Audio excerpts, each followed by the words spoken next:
It's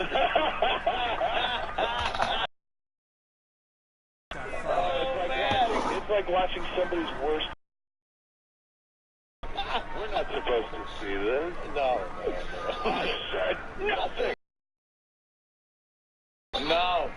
No. He's just mad and hurt.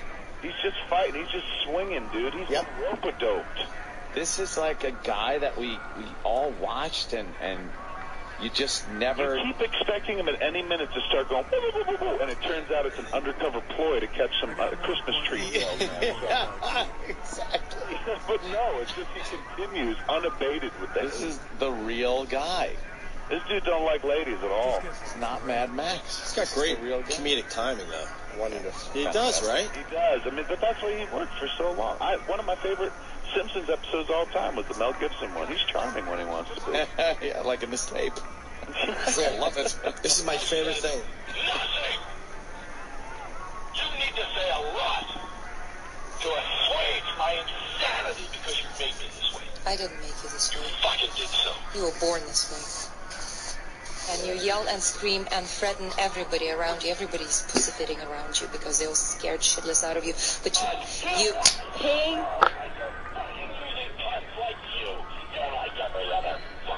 You're paying them money, and they will never tell you the truth. They will never tell you the truth, who you are, because you're paying them money. Inclusive of your psychiatrist, who should send you to a neurologist because you are imbalanced and you need medication, and he's just taking your money. What are you, a fucking expert? Yes. Fuck off. You are completely off your mind. I've never seen anybody like this. You have a schizophrenia. I hate this bitch, man. Yeah. I hate this bitch. And I realize why he keeps saying what. It's like, at first, that booga is beautiful and sexy. Now it's like, what? What did you say? Because you know what? I think that started as the insults. At one point, he was mad, and I think that was the first time he ever was, where she goes, man, gibby gooba, like fucking locker. And then he goes, what the fuck did you just say? What? And now he has to listen to this. He loves that, but it's just like she sounds half retarded, but she's foreign and she's trying to use big words. And it's just like, why don't you talk like a fucking idiot the way you are? And like, stop trying to say, you need to neurologist, spell it, you motherfucker. Say electronicus. Stop using the actual word. He loves her, and he was driven to hatred, and he's out of control. But I hate this bitch. She's annoying. She is right about one thing. You're paying people that are not going to tell you the truth. That actually stopped him. And he got him mad. They're all kinds. Then she goes, no, you're paying them. But she's saying that to enrage him. But he's aware. He said they're all using her. He knows everyone around him is using him. She's trying to push buttons. It's just... because she knows she's recording this whole thing. It's ridiculous. But the thing is, it's like, no matter how quote-unquote bad she is, she looks like a poor fallen woman, like the Virgin Mary compared to the screaming lunatic on the phone. Like, do you know how bad you have to be to make the gold-digging, younger Russian house-ruining bride look good? Yeah, that's true. Like, she's coming out of this fucking looking like everyone's gonna be like, "Wow, I feel sorry for you, Oksana." Yeah, true. But they don't. Every person feels sorry for that person's girl if they don't know the whole situation. Life. Like in context, you can kind of pull that somehow. Like, I know what it seems like face value, but it's three sides of every story. It's only two sides now. Now the truth somehow has to come out because you're hearing her setting him up on the phone, and she's playing off of she's just rubbing her pussy to how much he's playing into this. But where's his tapes of her going, Mel, I shit in your food. Mel, sure. I don't wash your baby. Yeah, she's not going to say Mel, fuck your mother. That's a great point. She's not going to say anything. Just, come on, she's setting him up. Talking to the victor goes to spoil. Of course she's not going to incriminate herself. Yeah, that's what I'm saying. She's not smart enough to pull out the tape recorder. Fuck him, I will be. All right, we got 1 more minute here. Schizophrenia. Because you're born like this, my dear. You are so spoiled. You have biggest ego, and you'll let yourself roll. My God, what an ego. Oh. Nobody would dare tell you that. You're paying them money, for God's sake. She's fucking up. Nobody will tell The you real that. hurts me. You're paying them money. Oh, like you, huh? Like you. I don't need anything from you, okay? I will disappear from your life just like I came in. Fucking credit card, you coward cunt. You never even say fucking thank you. Yes, I have, many You times. say thank you every 5 goddamn minutes. Another great line. I just say thank you every 5 goddamn and they're both minutes. fucking full of shit because neither one of them are going anywhere. No. Mel wants her to say thank you every 5 minutes. 5 minutes. That sounds logical, right? Yeah, man. That's how you build trust and love. Every 5 minutes there should be a thank you coming thank from you. her. Thank you, sir. I can't get enough of this, man. Fucking It's Mel. just amazing. I have, many You times. say thank you every 5 goddamn minutes. And not call me mean. And not look at me sideways. Just suck my cock. Oh my God, dude. Does anyone else hear Niedermeyer in these tapes? Yeah, he said something earlier. You hear a little Niedermeyer? Right. I hear a little Niedermeyer. A little bit. And I hear a little George Clooney. That might be a stretch. Goddamn disgrace. And tuck in those pajamas. To be fair, man, if you're gonna go out, like that's the way to go. Oh, yeah. Oh, hell yeah. He's hydrogen bombing it. He didn't know he was going out, but like if I'm Mel Gibson, I'm like, well, it's all outed now. It's like, well, it was a good death. You're gonna die like Conan on the battlefield.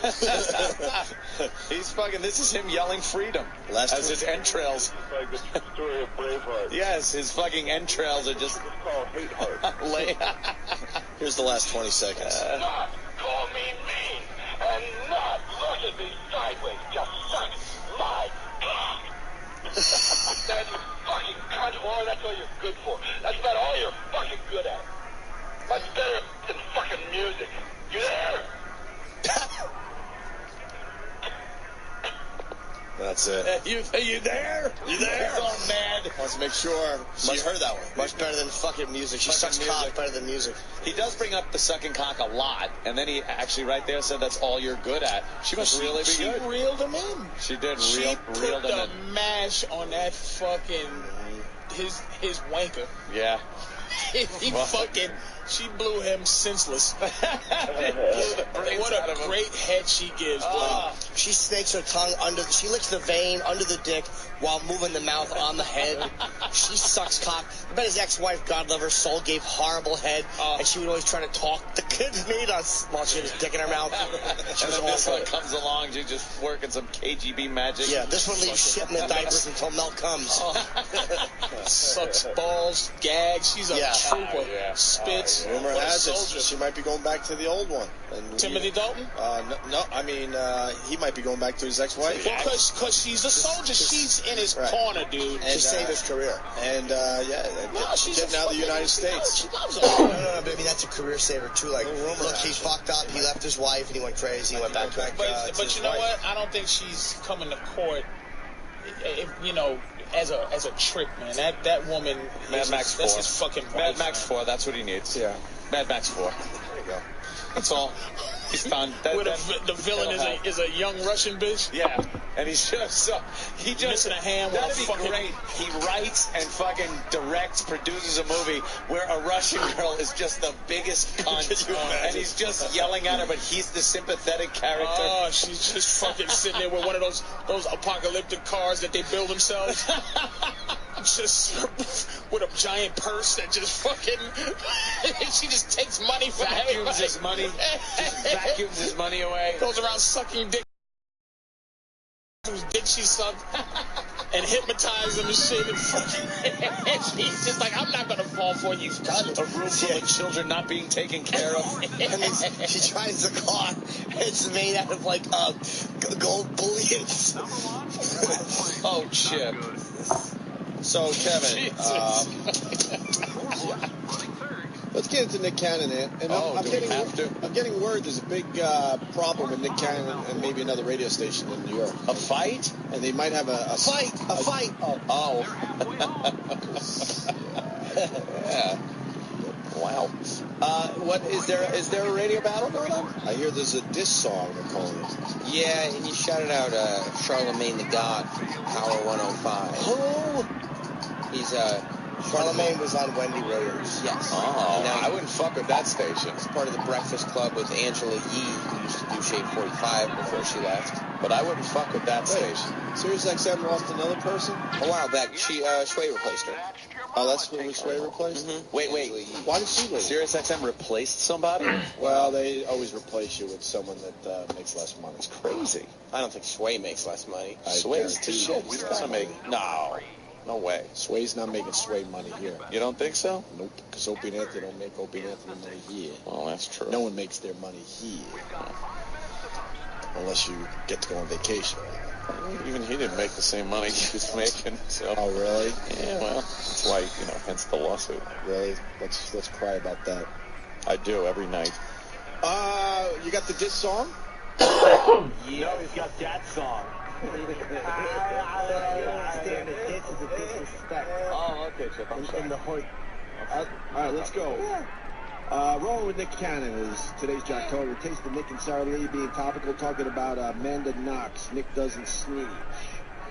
Now, I have to say, I know someone lost their life in this situation, and it's quite unfortunate. But if I was in this situation, and it was me and my wife, and someone mysteriously showed up dead, I'm keeping my mouth shut. That's your wife. I'm just saying. I know about the whole snitching thing. Don't be a snitch. But come I can't on. snitch. I don't know it. I ain't seen nothing. Police. But you at least would cry. You would cry with Mariah. Y'all would I'd be crying because I'd be thinking like I could possibly go to jail. But you didn't even cry.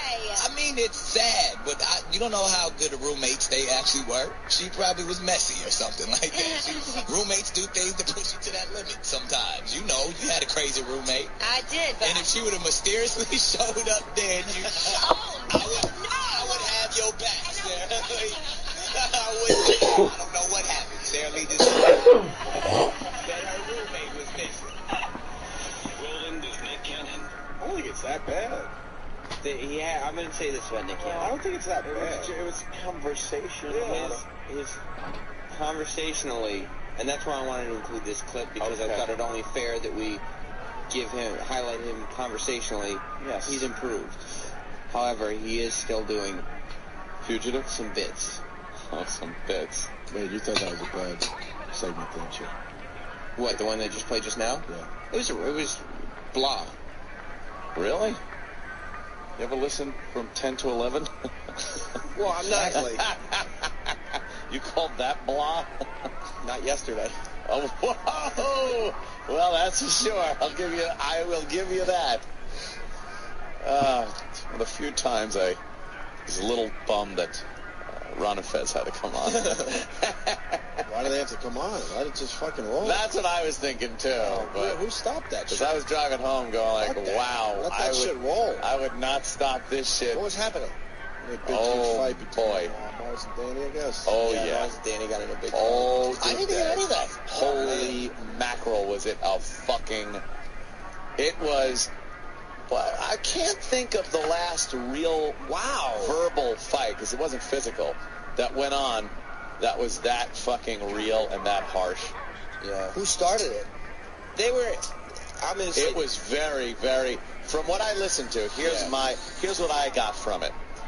There was a lot of tension going on right from the beginning. Right, that's... Yes. And it took one thing to just, light it up. And it went Do you have the clip that lit it up? Why wouldn't we? We got a lot of it. Of course Oh, we let's do. hear your moment of it. They were both in studio, and I was trying to talk about the first day at XM.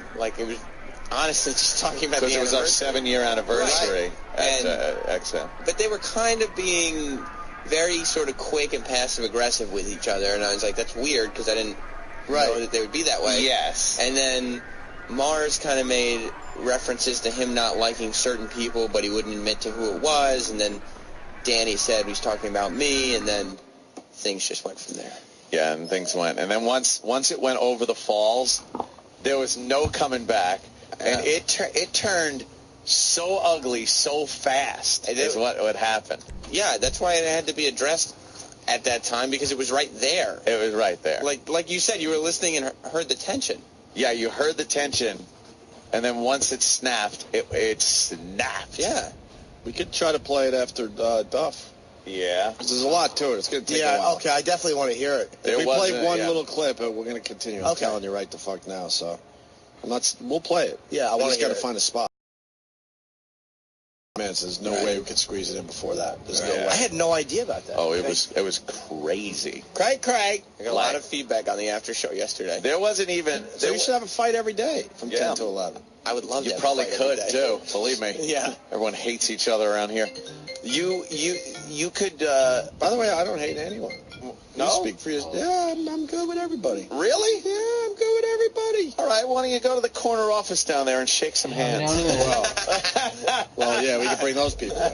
Oh, that's what I mean. I wasn't sure who you were talking about. Oh, That's why I please. jumped in. This is a big building with a lot of people to hate in it. Oh, yeah, I'd take out that whole corner. You're right. But unfortunately, those people don't come on the radio. Well, that's true. Nick gives out a phone number, but it's not the number to the studio. Yeah. What? If you want to communicate with Nick. Is this the phone he carries around that he barely answers? He doesn't answer. There's no phone. It's an electronic message system. Rolling with Nick Cannon. Here we go. New York's new 92.3 now. Rolling with Nick Cannon. That was Lady Gaga riding on disco sticks with Love Gate. 212-524-2998. Is that the number to the station? Nope. That is the number to my house. You can call me anytime. I might answer. My wife might answer. My kids might answer. They're moving around now. But if not, just leave a message. As a matter of fact, I should check my messages right now. And he checks his messages. Yeah. From the house. From his house phone. That's his actual house phone? That's I crazy. bet. Yeah, he gave the number out and everything. It's his house phone. Wouldn't that just be like an FU line that we have?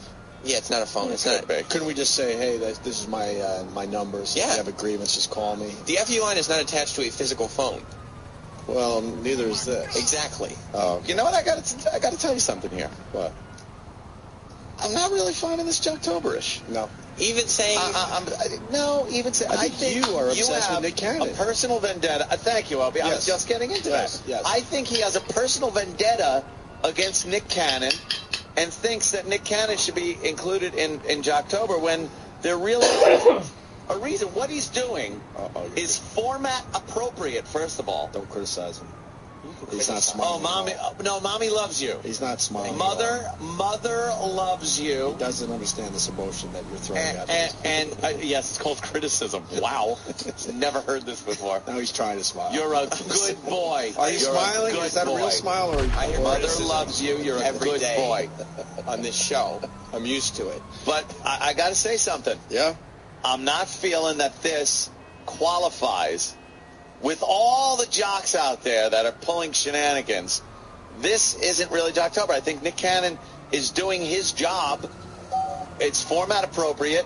It's the quick, hit things. He's talking it up. I'm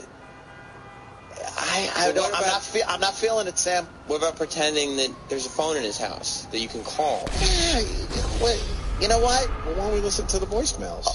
Okay, we'll listen to the voicemails, but let me tell you something. He is Nick Cannon. Yeah. He is married to Mariah Carey. Yeah. So to say that he's got a phone in his house that you can call isn't something that's like this hacky bit, because no one could really do it unless you're him. Or you're a celebrity, or you have a wife that is a multi-platinum selling singer. I think you got a problem with Nick Cannon. I mean, I don't like Nick Cannon. Why? He was cool when he came in. No, I like, as a human, I don't have any problem with him, but I don't like his work. Oh. You don't like his radio work? No. I think somebody thinks they could do a better job than Nick Cannon. I think so. I mean, I don't think I could draw the lead. I don't have the star power that Nick Cannon does. Well. Yeah. But I don't think he's an overly talented person. Why don't you put a phone in your house for the shit hour, and maybe Jess could answer sometime. Yeah, maybe somebody will call. Yeah, someone will call. Think he's jealous of Nick Cannon? Sam Roberts. He's so obsessed. Let me tell you something. Sam is obsessed with Nick Cannon. I am. There's no reason for this man And then you had him on the show and you kissed his ass. No, I didn't kiss his Suffer. ass. No, Sam was okay. No. I was the groveling fag. Sam was actually... Oh, I got confused. Yes, no, I admit that I'm a worm. Actually, Sam was brave enough to ask some tough questions. He does. He's good at that. I was wrong, Sam. You're right. I forgot about that. I'm weaselly unless I'm angry. Like, when I get angry, I get very mean. But Yeah. I can't just attack people. I envy the fucking fact that he did it. It's very difficult to do unless you're driving home and you're on the phone. Then it's easy. Yeah. Want to listen to the voicemails from his home phone? Who wouldn't? Hey, Nick Cannon! This is Celine, and I'm with my mom and my sister, and we're going to school. Wow. I listen to you every single day on the radio. You guys are awesome. Have a great day. Bye. Again, I forgot to mention, Mariah, do you have any shoes that you don't want anymore, or actually clothes? You know, you can send them my way. I could always use more shoes and clothes, especially, you know, your style. I love your style. You know, we're the same. I'll let her know. Thank you. Excuse me, Nicholas Cannon. I have just called your home phone, and you did not pick up, or did you put me on the radio, so now you made me sad. Oh. Thanks. This is an FU line. I'm sorry, Sam, for everything I just said. Is this bad? Why is it bad? No, They're all not compelling calls. Yeah, they're not very compelling. And he does this every day. They're not really great. Every day. It's smart because it will get people to listen to hear if they make the radio because they hear regular people getting put on. I understand why they're doing it, but it's like, We do it with the FU line. Yeah. At least there's a purpose to it. But can you What's the purpose here? Yeah, what's the purpose? Yeah, it's just a station voicemail. Yeah. Right, and you couldn't just figure out a way to do, like, we didn't say the FU line is Opie's cell phone. Right. We said it's the FU line. You call up and we play your calls. I mean, if anyone really does care, how this bit would really work is if he actually answered the phone and then recorded those calls. The calls with, and right, then played them back on the show. Not That's just a how this bit would voicemail. actually work, because this is just a voicemail. Even when but I if all of a sudden one of these people calls and all of a sudden, hello, and it's Nick Cannon, then you're going to get a person like, wait, you really answered this phone? Oh, my God. And then they'll be stammering and sounding like idiots, and then you put a few of those on the air. Yeah. He insisted it was a real phone even when I asked him face-to-face, but he was lying. He did insist it was a real It's phone. a fake phone, or he would be answering it. Yeah. Of course. Why would, if you're never going to answer it, Like, why we would you can't make answer it a real the FU phone? line, basically. It's right? impossible. It's not hooked up to Yeah, a real phone. okay, so that's what it is. It's not hooked up to a real phone? The FU line? No. What is it? It's a computer. What? The phone number goes to a computer? That's right. Yeah. I thought it was a real phone. No, there's no phone. Nobody will ever answer it. But that's how the bit would work, and then it would probably be a little compelling for everybody. But instead, you just get voicemail. Hello? Hello? I'm looking for Darlene. This is Enrique. I'm sorry it took so long to call you back. there. Enrique! Yeah, you're right. Hi, it's Claire again, and Sally. Oh, here we go. You should change your name. You should stop calling. You're just a disgrace to all the people that have Sarah as a name. So, yeah. Claire, you need to call again and leave your phone number so I can call and tell your mother how disrespectful you are to your elders. Wow, you're going to talk to her mama, not even her. Get her a whooping, get her a grounded and a whooping. Oh, Claire, you heard it. Hit her up. Yeah, wow. There's a black phone in Nick Cannon's kitchen, and if you call 212-524-2998, it will ring. Nick Cannon's home phone on New York's new 92.3 Now. Fucking hate that fucking button sound. Regular radio. Toe tap and touch tones. That's right. Ugh, remember that? It's toe tap and touch tones, which means it's time to call in. You could win a... Shut up. I don't even like in our opening. It sounds like a little... It's not as bad as that. Yeah. But it sounds like it's going like a little bit Going that way? Yeah, a little bit like... You know, hey, who opened it? Turn off the damn radio. Yeah, you dang over there, don't listen to dang over there. Well, that's stupid. That's just voicemails. That's not... And it goes to an email box. Like, that's stupid. what happens. You call up, you leave the voicemail, The and bit then would be it to sends you an actually email. answer the phone off hours a few times, get a few calls together, string them together. Get play them Mariah on to the do show. something. She's your wife. Yeah! Maybe they have. I've listened a couple. I've never heard any live. By the way, you just heard Sam go, I've listened a couple of times. every day. Every day, Sam is obsessed.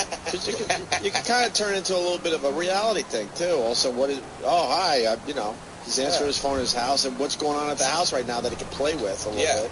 But instead, you're just leaving a voicemail for a radio station. Yeah. And they're making believe it's his phone. Call it what it is. Dumb. I don't hate Nick Cannon because to me he's doing a top. He's not edgy like he's not supposed to be. He's the guy who's on whatever that show is that he does, like America's Got Talent. With the guys that drive me nuts are the guys with the fake edge. Those are the guys that really, like, I don't think this is great radio at all. Right. But he doesn't bug me. The guys that bug me have like fake in the rock edge. stations. That fucking phony edge where they're just, like that guy yesterday, I know he's in hell, but they can't give any real opinions. Yeah. That shit drives me nuts. Nick says people shouldn't mess with him when he gets mad. Why? Shit! Did he see how Chris Brown a bitch? I would respect that a lot if he said that. This is him talking about the beef. He doesn't mention Charlotte. Not only does he not mention is there real beef? I mean, it's like radio beef. Now, does Charlemagne have more street cred than he does? I imagine he does. Yeah, yo. Well, Power 105 has more street cred. Power 105 is all about gunfire, right? Bigger? Power 105 is a hip-hop station, so it's not like... Is Charlemagne good? I've heard his name. My ex-girlfriend used to listen to him, said he was good. Well, what's the beef about? How did it start? Charlemagne started taking shots. Charlemagne he makes fun of people all the time. So he started taking shots at Nick Cannon. Literally? No, not gunshots. Okay. Sorry, isn't that the station, though, that's had problems in the past with the gunfire? 97. You're thinking of Shot 97. Shot 97. Shot 97. It didn't start calling it. That was the nickname, Shot 97. Shot 97. Where you were taking your life in your hands just walking in the front door of that station. They kind of calmed down, I guess, in recent I haven't heard of many shootings. Yeah. Recently. Shot 97. Then, Nick Cannon did a song and Charlemagne did a song. Oh, shit. Whose song is this one? This one is Charlemagne's. And what, it's a song about Nick Cannon? I guess so. Is he saying, I'm curious about the dumb beef. That's what he looks like. Advertisement. How many seconds? This is the if you see something, say something. And, of course, it's a white person putting a bag down by the exit of a bus. If you see something, say something. It's like fucking John Smith putting something down. It looks like J.B. Smoove, actually. J.B. Smoove, he does. Nick Cannon. Yeah. Nickelodeon on MTV and so many other shows. Of course, married to Mariah Carey. Yeah. You gave him Donkey of the Day because you said you didn't respect his rap career. No, I respect him for everything. They do Donkey of the Day, which I think is a little bit of a ripoff from Wendy Williams. Is that like Jackass? Oh, and someone's mad because they got hung up on, but Jay Moore and Fez fought yesterday, too. Yeah, Jay Moore and Fez got The pressure this place is getting to. Was it a big fight? Supposedly, that one flat got heated. Moore was pissed. Really? Well, because Jay Moore wanted Ron to do his podcast when Jay's going to be in town later this week. Okay. And Fez told Ron that he thought it would become like a sit-down, serious interview, and that Jay would ask questions that were too serious and uncomfortable for Ron, and he didn't want his friend Ron to be subjected to that. Wait, what is Fezzi talking about? Ron can handle himself in any situation. Ron can handle himself in the nom. Right. Ron is like fucking he didn't want man of men. He thought, because Ron unmasks people, Fez was worried that Jay would unmask him or bring up topics that were close to his family or something that Ron really didn't want to talk about. And Ron would say, Jay Moore, why don't you go fuck yourself? I'm not going to talk about that shit. Well, Jay's defense was that they're friends. They would just hang out and laugh. Or if something really did get too serious, he would say, hey, engineer, cut that out.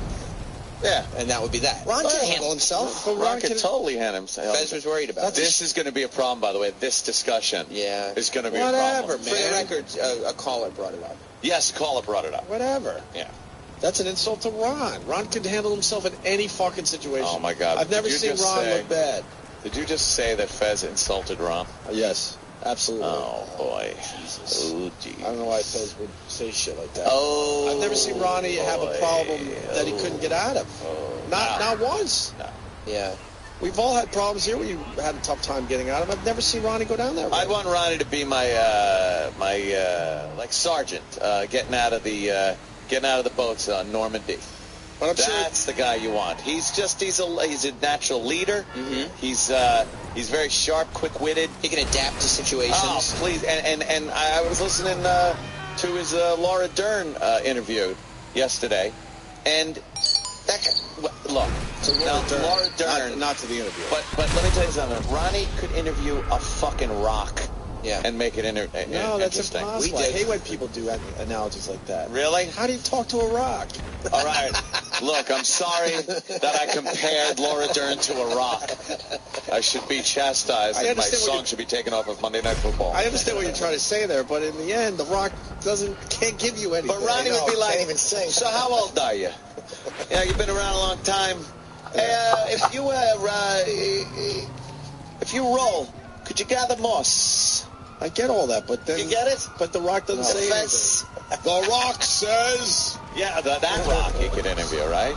I've interviewed him. He's very interesting. The rock? Relax. Don't have reason. Everybody has stuff. He knows who Jim is. And by the way, Dwayne Johnson you're interviewing. I've never met him. Not The Rock. Everyone interviewed The Rock because he needed people to see that piece of shit Tooth Fairy.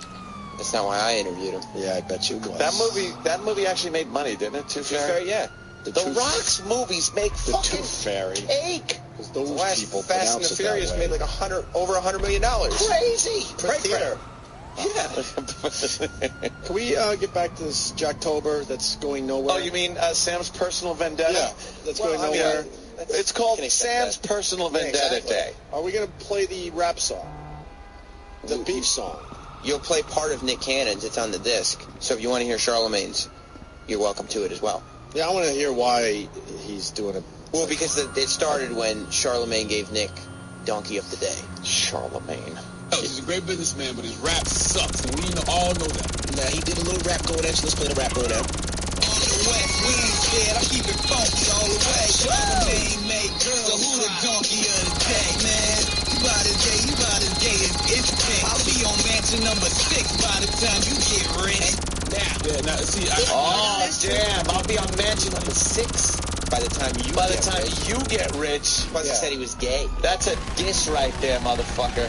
He's taking it down to street level. So he's implying that this guy's in financial straits. Exactly. That's right. That's true. Straits. He does easy form on his own taxes. Like people have weird insults when they get mad.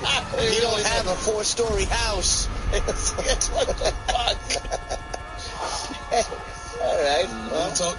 Can't beat him when it comes to career success yet. So I had to channel my alter ego, Lil Young Shorty. And I feel like I can beat him when it comes to rap. Like I balls, son. Now we're about to play. Turn that bomb off. We're about to play your new rap name. Yeah. Your new name is Little Young Shorty. Little Young Shorty, son. Now you done did this last night, so this is fresh from the studio. Fresh from the studio. All right. It's not even mixed and mastered yet. Had to go in there and spit these bars.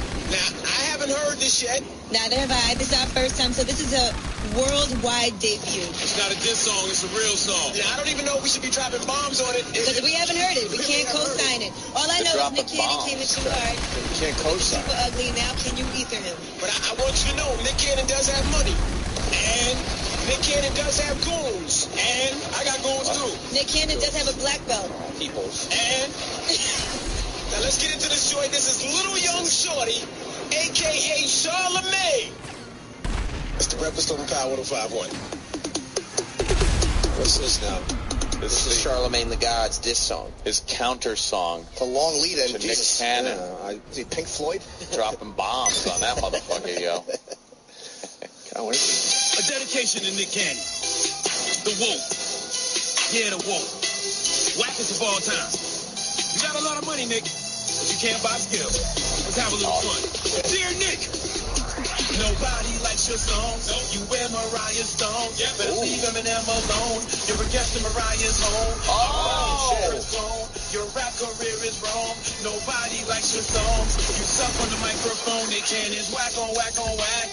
Whack on whack on whack. Whack on whack on. Hold up.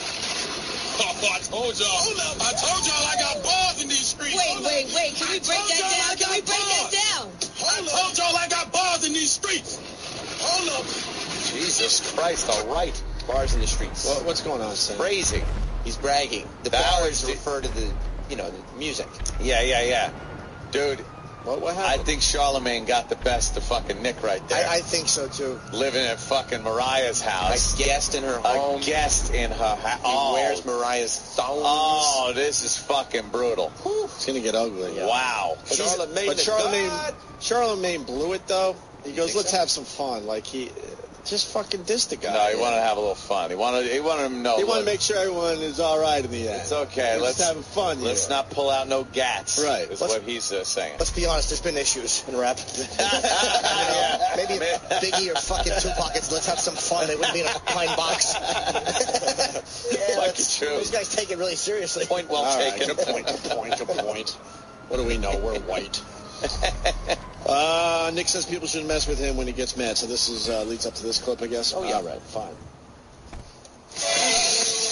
Rolling with Nick Cannon on New York's new 92.3 now, and I have split personalities. You went hard. I don't know if you know this or not. The Nick that you know every morning that's nice and Nickelodeon, family friendly, the host of America's Got Talent, the chairman of Team Nick, the guy who does Cannon's questions.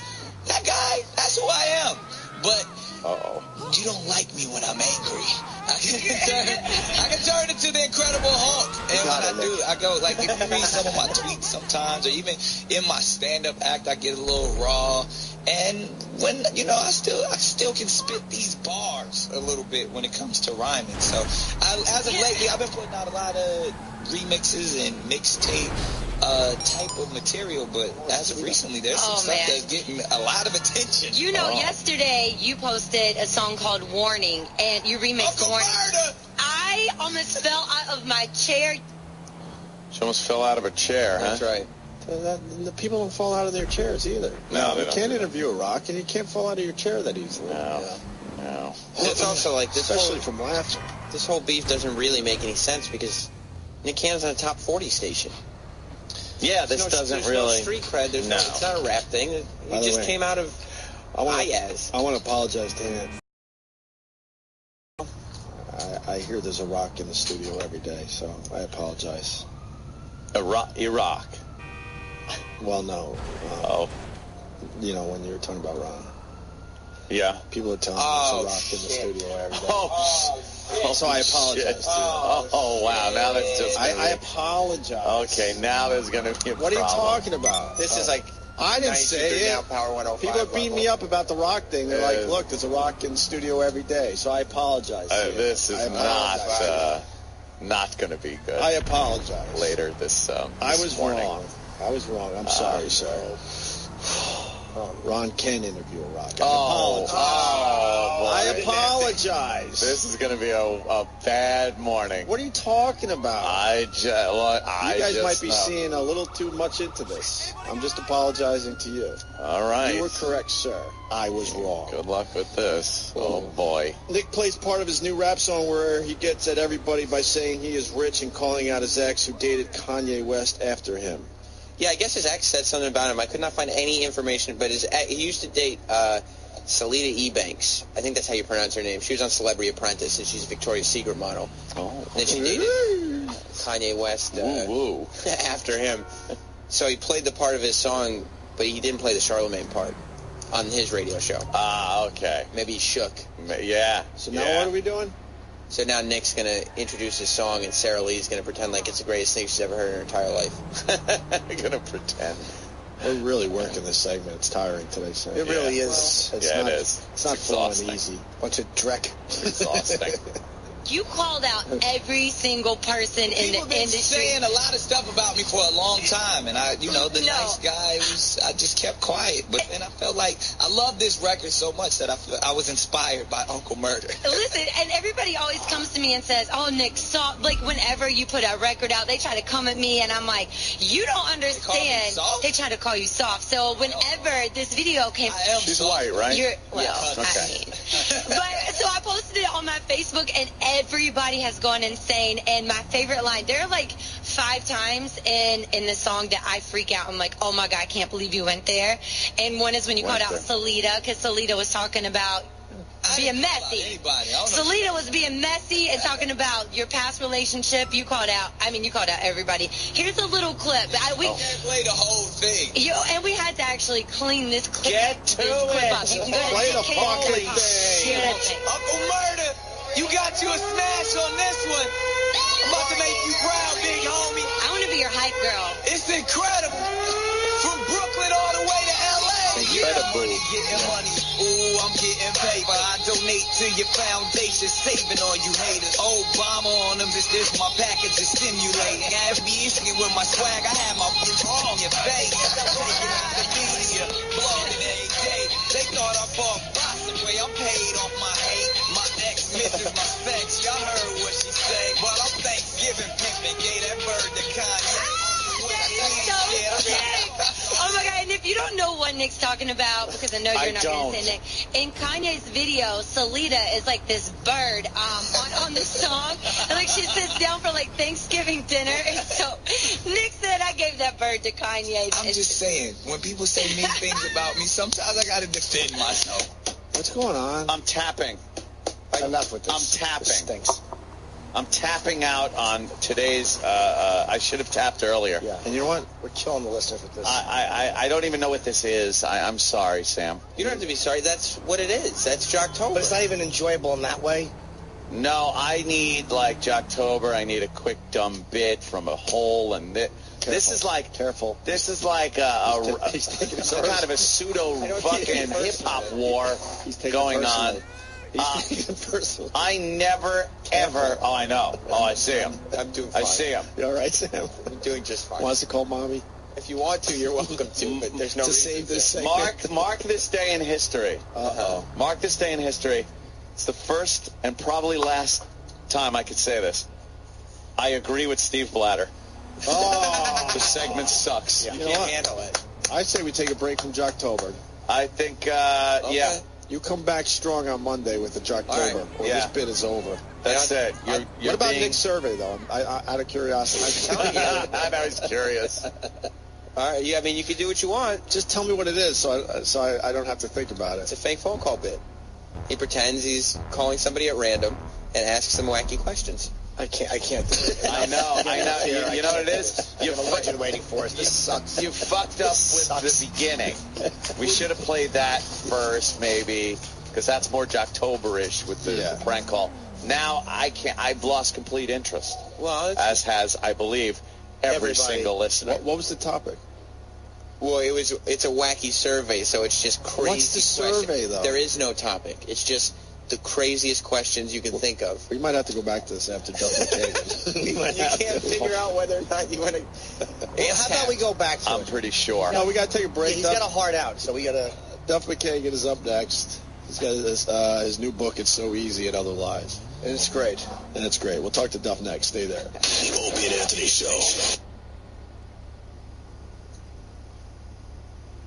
Maureen McCormick. Good morning. Hi. Hey, Maureen, you got a book out, right? I do. It's called Here's the Story. Oh, great. Thanks. Joe, so... Oh, Jesus Christ. Oh, no. Well, if they want us off here at a certain time, so there you go. Wait, did you... Was that wasn't that. Tell me it was an accident. That is not even right. Wrote the book 20 years ago. Who wants to read it now? An iconic figure. Wait, really? This show never gets old. So during the break, Anthony is talking about how he went to the shooting range and went to the range yesterday, and he got a pistol permit recently. So I asked the question, Ant, are you walking around your house with a gun? And he goes, of course, I got a holster. So then we got scenarios. We're thinking that he just walks around his big, empty, all alone house, and next thing you know, makes believe there's an intruder and turns around like, hey, got you covered, man. No, I don't do that. Do you have targets that pop up in your kitchen and your living room? No, it's not like Hogan's Alley. Hogan's Alley. That's not Hogan's Alley. That sounds like a fun life. You know, you got your own beautiful mansion that you've had custom built, and you carry a gun around so you're not attacked by minorities. That sounds like a fun way to be. That's a happy life. You've made it. All right. Wait till they find you with your throat-slit liberal. What throat? Every time Jesse. Jesse Ventura. No, it's, let me tell you something. I was saying, I went to the range yesterday. Love it. Got myself a SIG P220. It's a 45 caliber. It's a wonderful weapon. It's loud as a motherfucker and leaves gaping holes in the target. Fired it yesterday at the range. A lot of fun. Great gun. It's also the shorter version. It's the carry version. So I have a holster, and I'm able to wear it, and it's not uncomfortable. Okay. And I'm around my own house, and there's not children around. There's not anything else. And if I'm around my own fucking big house, why the fuck is it odd that I would carry my pistol around? Let me just ask you a question. If you're watching TV and you have your pistol around your waist in your holster, and you come across like a Clint Eastwood Western, do you feel silly then? Like he's got a little holster on? Well, I don't have a Western holster. Yeah, do you go, hey, Clint, I'm just like you, see? It's a concealed have a holster. conversation with the TV? It's a concealed holster. It's something you don't wear it like fucking on your leg like Han Solo's blaster. It's not just above my kneecap. If they had that, you'd buy that too. Hell yeah. And there's a reason you shouldn't do what you're saying you're doing, because Mommy might come by with an apple pie. I'm not shooting through the door. I'm not doing that. I'm not brandishing. I'm not answering the door with it on. What do you do? But if I'm hanging out and I'm sitting on the computer, it might be up on the table, might be in my holster. Brad Lawrence from Jersey Why writes, not? What happened? Hey, what happens if someone breaks into my house? I'm armed right there. Boom, I draw a gun and I'm fucking defending myself. Grab one of the 18 other guns. Yeah, thank you. It's not good enough. All you have to do. Anthony, it wasn't good enough. What's because the next step? Those are rifles and shotguns, and normally I said they were all around the house, but they really kind of, there was some areas where they're not downstairs. Why don't you just get claymores? Get claymores for your I'm front not door. getting claymores. Tripwires. Yeah. No tripwires. 50 cal in your front window. If you have a gun, why the hell wouldn't you have it on you're you? safe in your house during the day. Ask somebody that's been the victim of a home invasion if they're safe in their fucking house. But you'll still have time to get your shotguns and all that. How am I going to have time? You got a state-of-the-art security system. You got pretty much Somebody Fargo's my fucking... Someone Fargo's my back door, let's say, with a crowbar, and comes waltzing in, and I'm sitting there in the living room going, oh, fuck. My gun is upstairs. My rifle's upstairs. My shotgun's in the closet. Or this, that, or the other thing. Or I could just draw my fucking weapon and fire at him. Here's the answer. Yes? Here's how you get the fucking gun. When they break in and you're downstairs, you go, oh, let me run up to the closet and get the gold doubloons. That could work. And then they'll say, okay, I'll wait here. You'll wait here. Why don't you just learn karate? Karate ain't shit compared to a 45, my friend. Good cologne, though. This whole thing is accelerating with Anthony. It wasn't good enough. It started with one gun, then I counted at least 10 when I was doing the tour. I lost track. This is seriously about it. And now he got a pistol permit, and that's not good enough. Now he has to have it on him at all times. This is the guy walking the perimeter. This is where he went. You guys are all wondering where he took his little plane ride to, and he just disappeared in midair. He's probably in Blackwater learning. He's gonna come in. He's not gonna be here one day because he's gonna be in Iraq. He's gonna be in Blackwater, just killing Iraqis, shooting babies, making a baby ear necklace. Hey, Gun Nuts got it figured out for you from Virginia. He writes, Anthony, just change the subject. These idiots just don't get it. The pistol is for fighting your way to your rifle. That's right. Wow, what a good... See, he knows. He knows. I might have to fight my way up to get to the heavier weaponry. You're really walking around with a gun in a holster? You know something? Just get a whistle. If you have a handgun... What's wrong with a rape whistle? And you have the right to carry it... The Second Amendment to the Constitution guarantees you that right. Why on earth would you not have it on you? Why don't you just set up your house like a Roadrunner cartoon?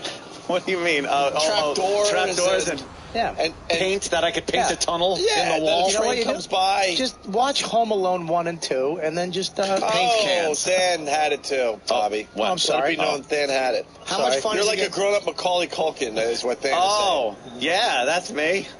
Only I'll just shoot. When Dan, when you're giving jokes away, don't get mad. When you get your pool, yeah, it's going to be so much fun to see you on the diving board in the summer in your little bikini underpants, bathing suit, and your fucking strapped-on gun. What if I'm in mid-dive and a criminal comes into my yard to steal my hibachi? I want to shoot.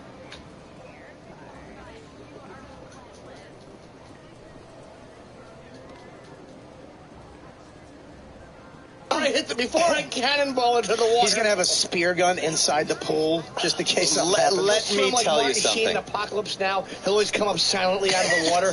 Let me tell you something. There is a feeling of confidence and security that you get when you have a nice firearm on your hip. There is a feeling of security there that you just know it's there. Yeah, it's one less thing for you to worry about. Can I just say something? In this horrid society we live in. Yes, there's sir. Also, there's also the same feling in the house. You live in a house. It's not like you live in the ghetto, ass. Do you think... Holy shit cakes! Shit cakes? Do you think that people don't get home invaded on in Long Island? Yeah, but they actually... ridiculous. Not while your car's in the driveway and all the lights are on. Yes, they do. They absolutely do. With the state-of-the-art sound system and alarm system. Yeah. It happens all the time. Really? It happens all the fucking time. To guys, though? Look. Yes, they end up with a phone cord around their throat with their fucking wives being raped. I know you're 44th, but... You know, even though you're 44th, you still have time to get one of your many guns if the alarm system goes off. No. Not always. I was with you, pal, but now with this carrying the gun in a holster, it's getting a little weird. You don't... In a holster. It's just stupid. The holster is just what it got. You're getting this image of a holster where I got a tied down fucking Western gun and I'm going around flipping it around like my nephew. Doc Holliday. Pew, pew. Do you have a hat? I'm your Huckleberry. Do you got a hat? Yeah, I got a hat. Do you have a star that you put on your shirt? No, I don't put a sheriff star on my shirt. Are you the sheriff of the... I am the sheriff of my house, though. I'm the law in that motherfucker. Let me ask you, do you put your right palm on the butt of the gun? I bet sometimes you just feel it. You just got your palm resting on the right. I think I do that sometimes. I think Anthony goes home, he takes off his radio clothes and puts on his sheriff. My sheriff of the house outfit. I can just see Anthony around. With a sparkling star. He's out at 12. He doesn't go to bed. He goes out in the backyard and just watches over his fence, like the Mexican border. Just looking up to the moon and then saying, "Who's out there?" Just spitting on the fire.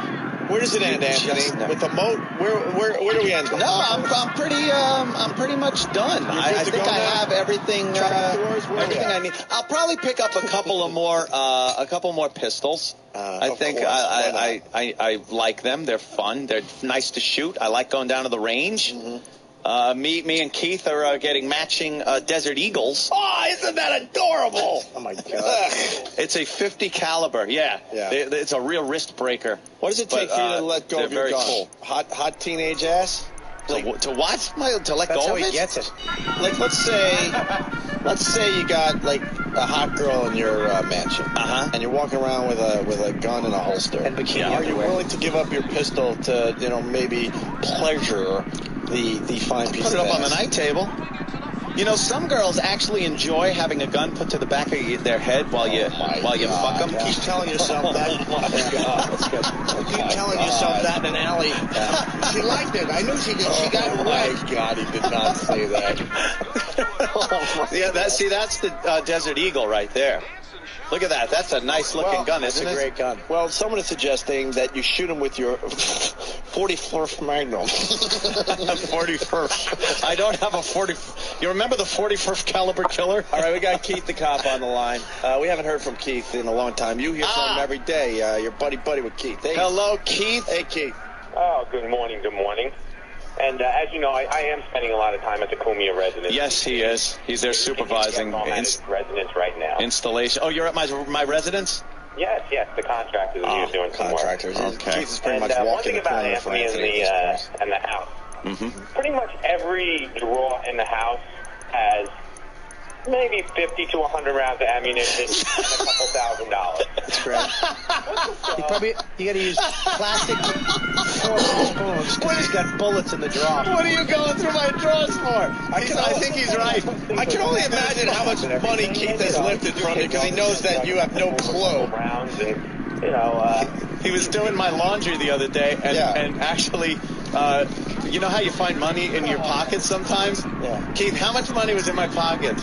Yeah, you know, like I help out with the laundry stuff, so maybe I'm looking, maybe he leaves a 10 or a 20. Yeah, 20 would be a nice buy myself some breakfast or something. $2,800 in cash, you know, wrapped up in a rubber band in his pocket. What are you and doing? a few bullets. Why don't you just take it? What are you doing? He's honest, because I tip him money. Take it. Are Just you a take it. He spy? doesn't know. I give him a nice chunk of change for taking care of business at my house. Yeah. Are you a spy? You know, Am I a spy? At this point, I have to say, he's probably about 3 or 4 kilos of cocaine and a couple of TV monitors away from the end of Scarface. And that'll probably be the way this is going to end up. You know, I was kind of laughing at the bullets that are in all the drawers because they're like, if I get, like, I went to the range yesterday and I had some 45s for the pistol, but I got some new ammo that I wanted to load up in there. So I took I emptied the magazine and I had a handful of bullets, so I just kind of threw them in my bottom drawer. But there's like magazines and ammo in my socks drawer, and then downstairs by the computer there's a couple of 223 shells on my table. There are bullets everywhere. That's amazing. I leave them around like change. Hey. Oh, that's horrible. Boy, when you hear it said from someone else, it does sound crazy. Yeah, it is crazy. He's the guy who comes in with his gun anymore. The guy who comes into your house with his gun won't run out of bullets. Yeah. We got one from Vegas. Opie, didn't you have a colored gentleman inches from your sleeping head? I bet if things went differently and you were biting the pillow, you would have wished you had a chance to shoot the bat. Thank you, sir. Let me tell you something, because someone has asked me that very question recently. Why don't you have a gun? Anthony has a gun. Anthony has miniguns. Why don't you have one? I don't. I'm not even. I'm going to be real for a moment here. I don't trust myself with a gun. Really? I'm absolutely not.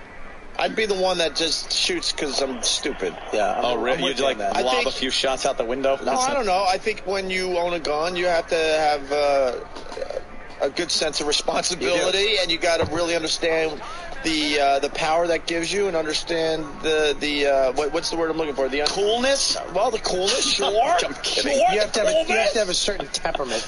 You do. You absolutely understand the seriousness of it. Yes. I It's don't. not a toy. I don't trust myself enough to have a gun. But he does. I don't. I really Anthony don't. should. Yeah, I understand. We're different in that I grew way. up. Drinks alcoholically and drives in a circle until he burns a clutch and videotapes the whole thing and spends all night on pal talk. Yeah, no, he's the guy that should have fucking ammunition in every drawer.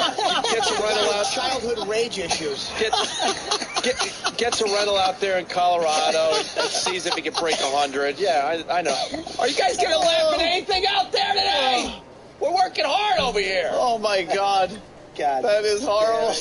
Jimmy just kind of. Ah, man. Boy, you put it in perspective. The picture of responsibility. He can't drive 5 feet without yelling racist shit out his truck window. So do you let Keith be the sheriff and you're the deputy, or where are we at with this? Keith is when Keith's over the house, he is the law. Yeah, he's the law. No, when I'm alone in the house, you know, I'm the law. I think somebody. When you're alone in your house, you're alone with your thoughts. What Jimmy? What Jimmy? Problem? I just think I know who likes being fucked with a gun to the back of his head. Whoa, hey. You guys think Keith the cop does a little straightening out and Anthony's behind? Yeah. Well, sometimes I'm a naughty boy, Jimmy. Yeah. You're using your Desert Eagle 50 cal. Whoa. Which one are you pointing at me now? It's the 50 cal. You jack off to that image tonight, you sick fuck. What is it tonight? That's been fucking fueling me since fucking January. This fucking handsome Keith with his perfect hairdo, and you and all your millions bent over. You and all your millions bent over that lonely bed. Your little fucking nice little legs splayed out in a fucking the lieutenant deep dicking you. Jesus! I'm just painting a picture. Yeah, you certainly are. A little too detailed. You reach for your gun, but he doesn't have one, and it's his partner's balls, and you got to grab them. and then I usually come. I don't get any farther than that. As soon as you grab the partner's balls, I fucking spill it all over myself. Fantasy over. Yeah, I can't get any farther than that. Did Keith They're hang big up? and they're not white. Was Keith on? Where is Keith? Probably. Okay. Keith, I'm sorry I threw you into that one, too. Yeah. Overseeing some projects at the house. Apologize for throwing Keith in the filth. Yeah, that's so funny. He's like just ammo and thousands of dollars. $2,800. Ammo and money in my trucks. That's good you don't want a fucking home invasion, though. Now everybody knows you got fucking just cash laying all over the Come house. on in, motherfucker. There you go. Try it. There you go. Let it out. There you go. There you go. Let it out, Anthony. See, it ends with Anthony shooting someone. He really needs to shoot someone. No, I've said it before. That would be tragic. Then that'll take care of all the daddy issues. It'd be tragic. I would never want to do that. I could never live with that. You're out. That would be awful. Why you fantasize about it? I do not. Dude, you fantasize. I do not. I've heard on this show, yes, you fantasizing about someone breaking in and you have your clear shot and you have the gun here. A plan is not a fantasy. Well, you got to have a plan. You got to think it through. You got to know how your weapon works and how you draw your weapon. And where you're going to shoot him. And that's what you go to the range for. Let it be known, a lot of people agree with Anthony. Of course they do. I mean, let's take a couple I'm a card-carrying NRA member, my friend. Someone run away. Now I'm trying to rework NRA. Oh, no. Oh, you did it. Jesus. Mm-hmm. Hello. Sorry, Jimmy. Michael in Texas. Michael. Jesus. Yeah, Anthony can be wrong about his personal protection every day for the rest of his life and be fine. You guys be wrong one time and you're fucked. You could die. Literally fucked or just beaten to a pulp, robbed, and you'd be sitting there going, looking around. The first thing you'll do, let me tell you, the first thing you'll do when someone breaks into your house or tries to do something bad to you is you start looking around. That's the first thing you'll fucking do is go, where's a rock? No, it isn't. I'll be a caveman. Where's a rock I can hit him with? First thing I do is throw my wife at him, and then I run out the back door. You know what's going to be funny? The guys are going to break into Anthony's house, and he's going to grab for his gun like fucking Fredo, and he's going to drop it. And as they fucking rape and rob him. All he'll fumble think it. is all these years of chafing my side with that fucking gun belt for naught. All that fumble it. Like he's fucking Good, the Bad, the Ugly. He's got the bullets strapped around his chest. That's pretty ass.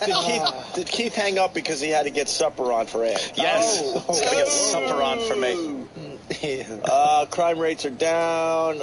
Crime rates are down. Turn on the TV. You see home invasions. All right, let's go. And it's where I live. Let's go to Sean in California. It has to be said, yes, that there are a lot of Long Island is the haven of home fucking invasions. Is that true? Yes. No, it's pretty bad, Bobby. Yeah? That I'll say. Sean, California, what's up? Let's do it 41st. What's up, boys? 41st. I got to agree with Anthony. Thank you, sir. I moved from a crappy neighborhood here in San Diego to a really nice one. Never had any problems in the old neighborhood, and 2 weeks in, had two tweakers try to break in my front door. And I've been in law enforcement for 10 years, and I felt like such a fucking idiot when I'm trying to get the safe open in the middle of the night to go confront these people. See, do you have kids? Do you have kids?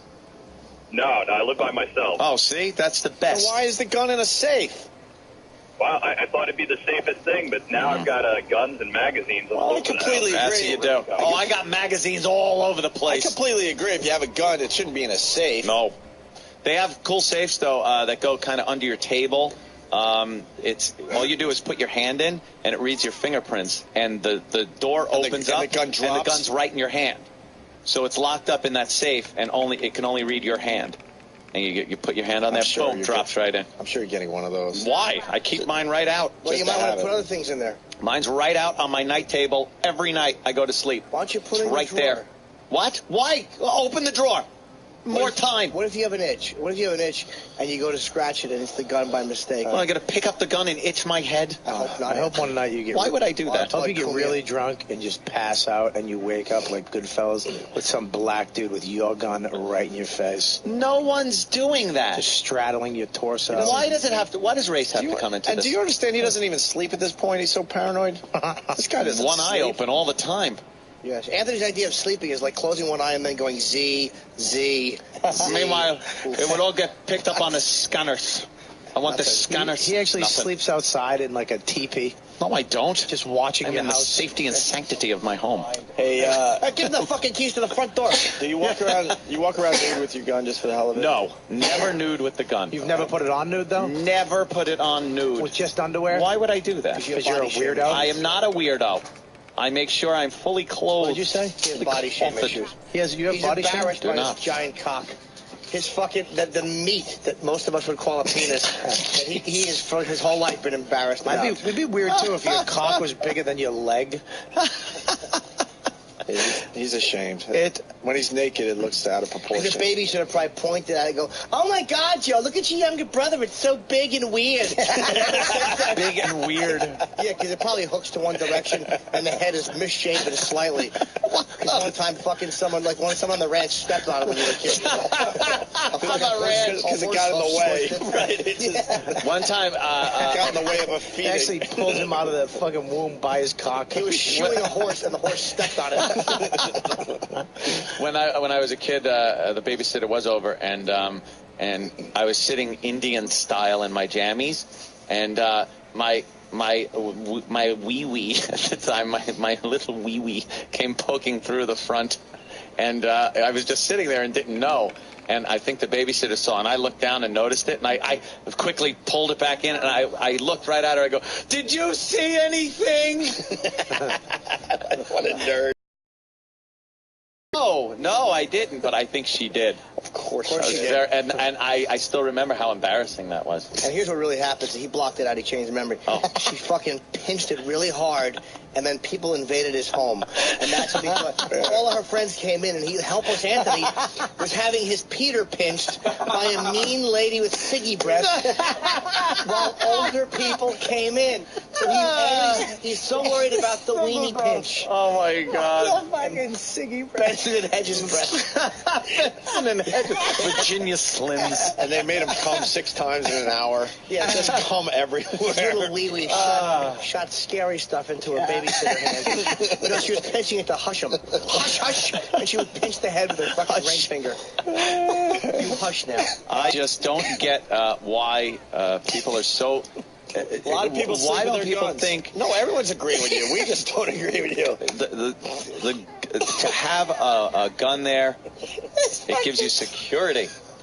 Pinching my wee wee. I can't get it out of my head. He made it such a beautiful visual. He certainly did. Siggy breath. Siggy breath. Tom in Indiana's got something great for you. Because every weekend you're looking for a new adventure, right, Ant? Well, Tom might have it for you. Tom, what's up? What's up, Ant? Hey, there's you got to go to machinegunshoot.com. Knob Creek, Kentucky this weekend. They're having the nation's largest machine gun shoot. Well, see, You don't like see, machine guns? people, it doesn't. Yeah, you down there. I don't know. That doesn't do anything for me. I'm not really. I need like fucking huge weaponry and machine guns. I like a nice semi-auto. I like my AR-15. I like guns like that. Take them down to the range, blast a few rounds off. A lot of fun. But isn't it the whole... You could rent like a Dillon M134. I don't and need to. Barrel. Why would I want that? I don't need to, like, fire off machine guns. Isn't the whole thing about having a gun in your house to protect yourself is having it somewhere where you know where it is, having an alarm system, so when the alarm goes off, you know where the gun is, you go get it, and then you're safe.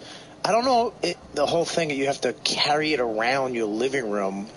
Because what if someone breaks in and the alarm goes off and now they're staring at me? You don't think they're going to take a couple of seconds while the alarm's going off to do something horrible? And then what? So the alarm company can call you and say, is something wrong? Oh, I'll dispatch the police. And then 10 minutes later, they can show up. I mean, I like having an alarm and all, but let's be real here. It's not like a cop pops out of a fucking closet when the thing goes off. You got to be able to take care of yourself in the interim. Just a fat mule Italian jumps out of the closet with 19 guns. Exactly.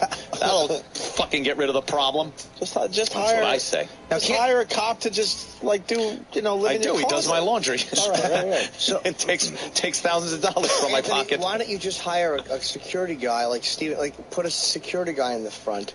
In a little booth, like they have. Seriously, in a booth in my neighborhood. Oh, could you see that? Why not? The neighbors would lose their minds. Yeah, but they would all feel safer too. They'd be like, "Fuck it, hey, this is cool." Just hire Kevin Costner to sleep in the pool house. I like having a gun. All right, let's go, Joe. I like my guns. Joe, we're trying to wrap up this topic, but Joe, what do you got? Hey, Joe. Joe! How do you do, Joe? Hey, Anthony. Hey, Opie, here's something to make you sleep better at night. He's doing all this carrying of the gun while finishing his 120 bottle of Shiraz. Oh, yeah, sometimes I like having a little glass of wine. Sometimes? Overnight. And Jimmy, did he just use the word sometimes and wine in the same sentence? And I like the fact that he said glass as opposed to fucking vase. My wine. Sometimes? My wine guy has shown me some very nice wines. Of course he is. I've been getting some of those, and it's wonderful. How did he tell you that you should take a sip of the wine? Did he have any way of suggesting it? He put some on his mule. No, I thought maybe there was audio. Try that. Yes, he did, of course. Yeah, well. Bastard. Son of a bitch. Fuck. A lot of people saying you are I Am Legend. Yes, I have the same car. And it's better to have it and not need it. Yeah. All right. Well, no one's saying that. I mean, and in the situation I'm in my house. I'd have no kids. There's no pesky kids that are going to go around toying with the thing. How many times have you stumbled around your apartment because you've had too much wine and the gun has just gone off and then hit something? I would never need a little spackle on the wall. It doesn't really affect much. I would never go to his place like alone and like, hey, come over, we'll have some drinks. Then he gets drunk and he starts getting angry, and it's like, all right, relax. I know we're only friends here. I just want to put the gun to my head. That's true. And the bottom line, but Anthony's a responsible guy. He's the guy who should, honestly, because most responsible people will machine gun a computer in their own basement. It wasn't a machine gun. It was a semi-automatic, and it was all done with special effects. Oh, no, I'm sure. Yeah, of course absolutely. I did it with Adobe After Effects. Yeah, it made it look like I shot it, and then I used some sound and muzzle flash overlay, and it looked like I shot it. It was amazing. Very nice. Yeah, it looked real. We're going to do a little something different here now. Entertain the audience? It's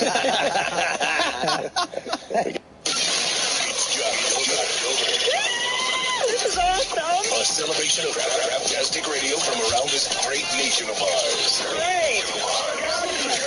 Thank you. So turn up this turd-tacular radio. Oh, my God, I can't believe it. Now, before you play any of those clips, I would think that E-Rock should maybe play some of the older production clips that we have to bring everybody on board. Because those. Are you saying this knowing that E-Rock's not prepared? I would think E-Rock's prepared, yeah. No, it's only because the clips there don't include the production elements that we've come to know. Why not? Why did you get new production elements for this show? They didn't use those production elements anymore. Really? In the show I listened to. Anthony, that's right. It's John and Jeff time. Yes. It's John and Jeff time. Two guys. It's John and Jeff time. The John and Jeff Show.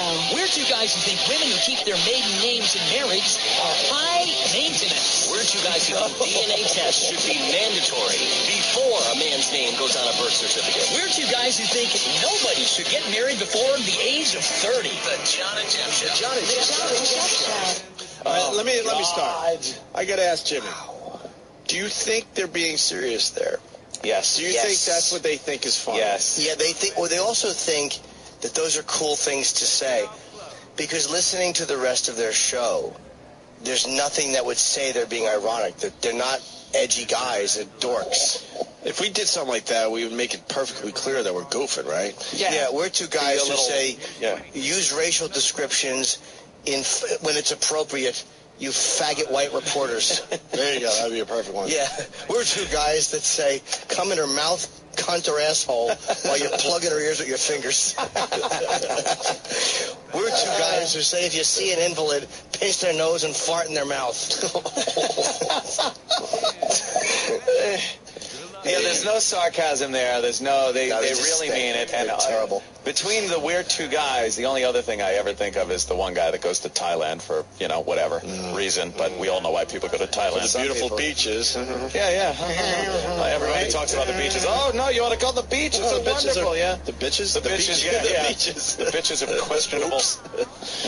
Questionable everything. Age, fucking gender. The John and Jeff Show on Facebook. Most recent comment left a few seconds ago. Yeah. We're here, you cunts. Here we go. No, that was quick.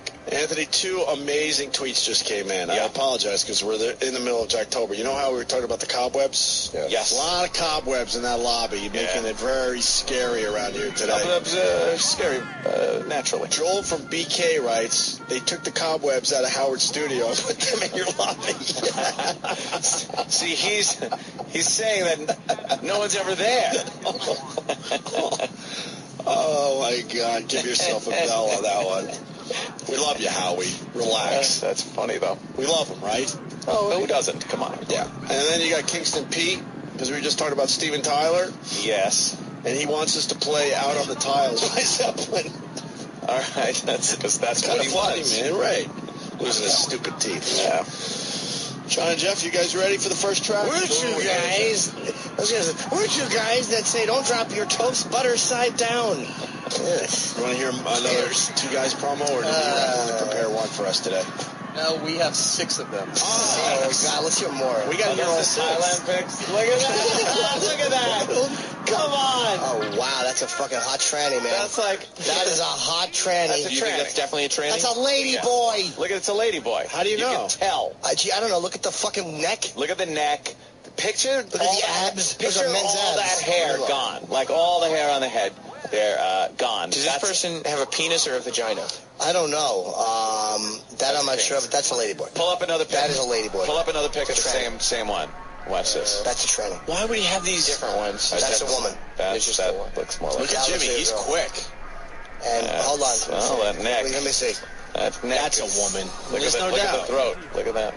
There's no doubt. That's a woman. Yeah, Come on. Hold on. Tits look kind of real. I'm questioning the first one, but He's got the same dopey face that, like, God, did these girls end up living through this? Yeah, he really does have a dumb neck. It's just. why would he put these pictures online? That's a woman. She looks like a girl. It's the same expression he's got in every. That's a tranny. That's a tranny. That's a tranny. Of course it is. Absolutely. No real hips. Fucking looks like the little Asian kid that played Crazy Train on Ellen with Ozzy. What was it? Go to the last one. Shoot me. Nah, the other She's one. pretty. The last one. God, the amount of fucking loads these girls have taken. Do you know? Look at the girls behind him. They're pretty hot. Table dancing. Look at how dingy the bar is. Look at the one slumped. Her shoulders are slumped as she's dancing on the bar.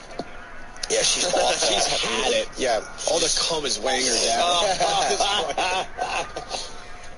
But by the way, that's a really cool shirt. It's an awful Did he go shirt. to Thailand with a golf shirt? His fucking head is atrocious. We're 2 guys that, I'm not going to say it, but it's sometimes, I would say this. If I was going somewhere, this is Jim Norton talking. Jim Norton. Purely speculation. Yeah. If I was going somewhere to do something that society considers reprehensible, then I would post photos of myself doing things that society considers naughty, but understandable. Not reprehensible. Right. You know? It's called a cover story. I would like fucking Donald Sutherland from JFK to be talking about this. How it all works? Yeah. Oh, look, he's out there by a little, like a Buddhist monk place or something. His fucking head is straight. He's a head like Gumby. Hey, look, here he is. But you think these pictures, because they're in front of the nice architecture by himself? It's just creepy. You think he's like, hurry up, take the pictures so you get back into the bars. Take a bunch of these so I can just do what I really want to do. Right. What I came here for. Tiny small hand trying to take that picture. I know how to use these, mister. So what you're saying is, because we're 2 guys. That's what the promo should go. We're 2 guys, and then show that photo. And that's it. We get it, Jay. We get it. We're 2 guys. Yeah, it's a lady boy. We got the lady boy. What's with lady boy's abdomen? Exactly. Looks like there's been an injury. Yeah, something's going on there. Sucked in gut. I don't know. The donkey kick. I'll bet you that was the fucking Marine who found a cock. Punched him in the stomach. So these are the naughty pictures. Like, look, I'm over there, so I might as well. I went in a couple of these places. Yeah, some strip clubs. Just so you could check it out and see. I heard about it, so I want to see how wild it was. I was just watching. Can we get here another John and Jeff promo? Yeah. We're 2 guys who think it's cheaper to have an affair than getting a divorce. We're 2 guys who think homeschooling is a brainwashing cult. The John and Jeff Show. The John and Jeff Show. They're not interesting thoughts. No. They're not compelling. They're not thought-provoking. They're just terrible. It's nothingness. We're two guys who take weak stands on things. Yeah. Let's hear another one. Maybe this. Oh, you're right. Yeah. We're two guys that think that if you fall off the curb, you might drop something. Yeah. Who gives a fuck? We're the guys that turn a knob before we open a door. Yeah. Really? What? Really obvious statement. We're two guys that believe in rewinding before bringing back the tapes. Really? Fucking assholes. Play-Doh. The John and Jeff Show. We're two guys who think poor people cannot afford to have kids. We're two guys who wonder what happened to the service in customer service. We're two guys who think shoplifters should be caged like animals in full view of customers. The John and Jeff Show. With the sound effects on that. Oh, yeah. Horrendous. Love the sound effects. It should go, we're two guys, and then the production should stop and go, really? We're two guys who think like fucking women. We're two guys who say things like your fat aunt. We're two guys who don't talk like guys at all. Want one more? I want more than I want to breathe. Okay. John and Jeff Show. The John and Jeff Show. We're two guys who think every father paying child support is entitled to itemized receipts. We're two guys who don't trust handing over our car keys to a stranger who calls himself a valet. We're two guys who think violent criminals should never get out of prison. The John and Jeff Show. Violent criminals should never get out of prison. Wow. What is Out that? on a limb, aren't you? And what kind of car do you drive that you're scared the valet is not a valet guy? He's just going to drive off with your piece of shit car. Plus, even if these were compelling, it's just a radio show where they agree with each other all the time. But they're not compelling. That's the problem. That's how you know they're not joking. Violent criminals don't get out of jail. There's nothing. There's probably not a person breathing right now that doesn't think that. Yeah. We're two guys. I'll disagree with that. Now, one more. How many more we got? Other than these, though, do we have some material from them? Right here. Do you think I would disappoint? Oh, I just wanted to know if, What do you got here? You know it. We got two more. Right. Two more, Ope. You want to go up? Yes. All right, here's another one. The John and Jeff Show. We're two guys who think women who keep their maiden names in marriage are high maintenance. We're two guys who think there should be a law requiring prenuptial agreements before getting married. We're two guys who think if you're old enough to serve your country, you're old enough to be served a beer.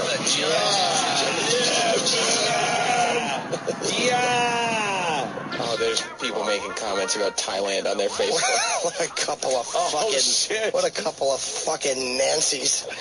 And then people are starting to comment about Thailand. Thailand. Well, that's nice, though, because he's been there. Thailand's a beautiful country. Are they commenting on how nice it is? One person's even just saying, he just wrote, "We're two gays." See, that's just a typo. I'm going to say it loud and clear. I have no idea why he goes to fucking Thailand. Yeah, whatever. I got my questions, that's for sure. If he was in studio, I would ask some questions. If he wants to I make have us no think fucking about it. idea.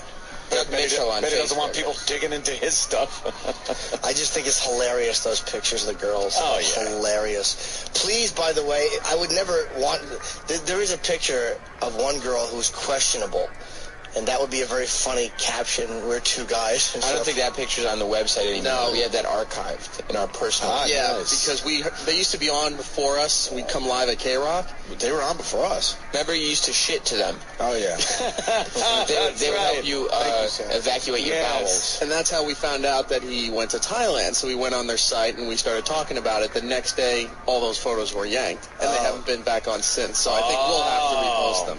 Oh, I thought they were on the site now. No, they haven't been up there for years. Hey, look, maybe he just goes over there to sightsee and fucking look at chicks. Could be. This one, just read this. By the way, yeah. Well, by the way. If they wanted... What happened there? What happened? There's a lot of comments being left about Thailand. Oh, boy. The top one is the one. That's funny. This one right Whatever John does in Thailand between him and underage boys he has sex with. Oh, that's crazy. Oh, yeah, we don't know. That's them. That's his face. They're crazy. Somebody wrote that on Facebook? Yeah. Matthew Travis wrote it. Anthony, I was just thinking, you know how they made the lobby very scary? I just had a thought. Very frightening. You know how we like to help the company along? What? We like to help them. Be a better company. If they want the lobby to be really scary, what How is it scary right now? Cobwebs? The spider got me. I was like, spider, the cat's like, bones. Oh no, someone left a skeleton out. That's right. If they want to make the lobby really scary, just a thought, they should nail up all the contracts they have given people. And people would just be screaming. Employees here would just be screaming You want to bloody scare murder. your employees. That's funny. Put up the M&M contract. Way scarier than any bones and graveyard shit. I would like to see Dr. Kaku's house on Halloween. He just has a statue of a guy with a speaker behind it that goes, hello. He's petrified. All right, let's do some John Jeff. Well, you have one left if you want. Please. Oh, wow. Jesus. Why wouldn't we? The John and Jeff Show. The John and Jeff Show. We're two guys who think there should be a federal investigation into the long lines at the post office. We're two guys who think it should be a felony if your French fries are cold at the drive-thru. We're two guys who think a woman should give a man a gift after getting engaged. The John and Jeff Show. You know, guys on Twitter are trying to write John Jeff promos. The sad part about this, and I appreciate the effort, this is one they would actually use. Ready for this? We're two guys that think if you eat before you swim, you'll get cramps. Yeah, of course they would use that as a real one. By the way, sorry. Yeah, well, funny tweet, serious sign of the spider for $3.5 million. Spider Radio. Why not? 8 different channels, one for each leg. Arachnophobia. It's not outrageous. You signed Eminem, he hasn't made an appearance yet. So you could sign a spider, right? If the spider doesn't actually have to do the show. Right. That's really funny. John Jeff teased a new study they'll be talking about this hour. Yes, I mean, that's their format. Now, they're on overnights. It's their thing. They're shifters. Why is overnights funny, Jimmy? It's not. I know. I saw another scary room with a coffin and some dead bodies on this Sirius XM website. Turned out to be Bob Edwards' studio. I forgot. Going old school with Bob Edwards. Is that corpse still working for the company? Yes. Really? Bob Edwards is still here. He was supposed to be the big get. Yeah. Did it pan out that he was the big get for XM? 7 years later? I don't know if that panned out. I had to ask if he still works for XM. I didn't even know. But they're on the big get. The big get.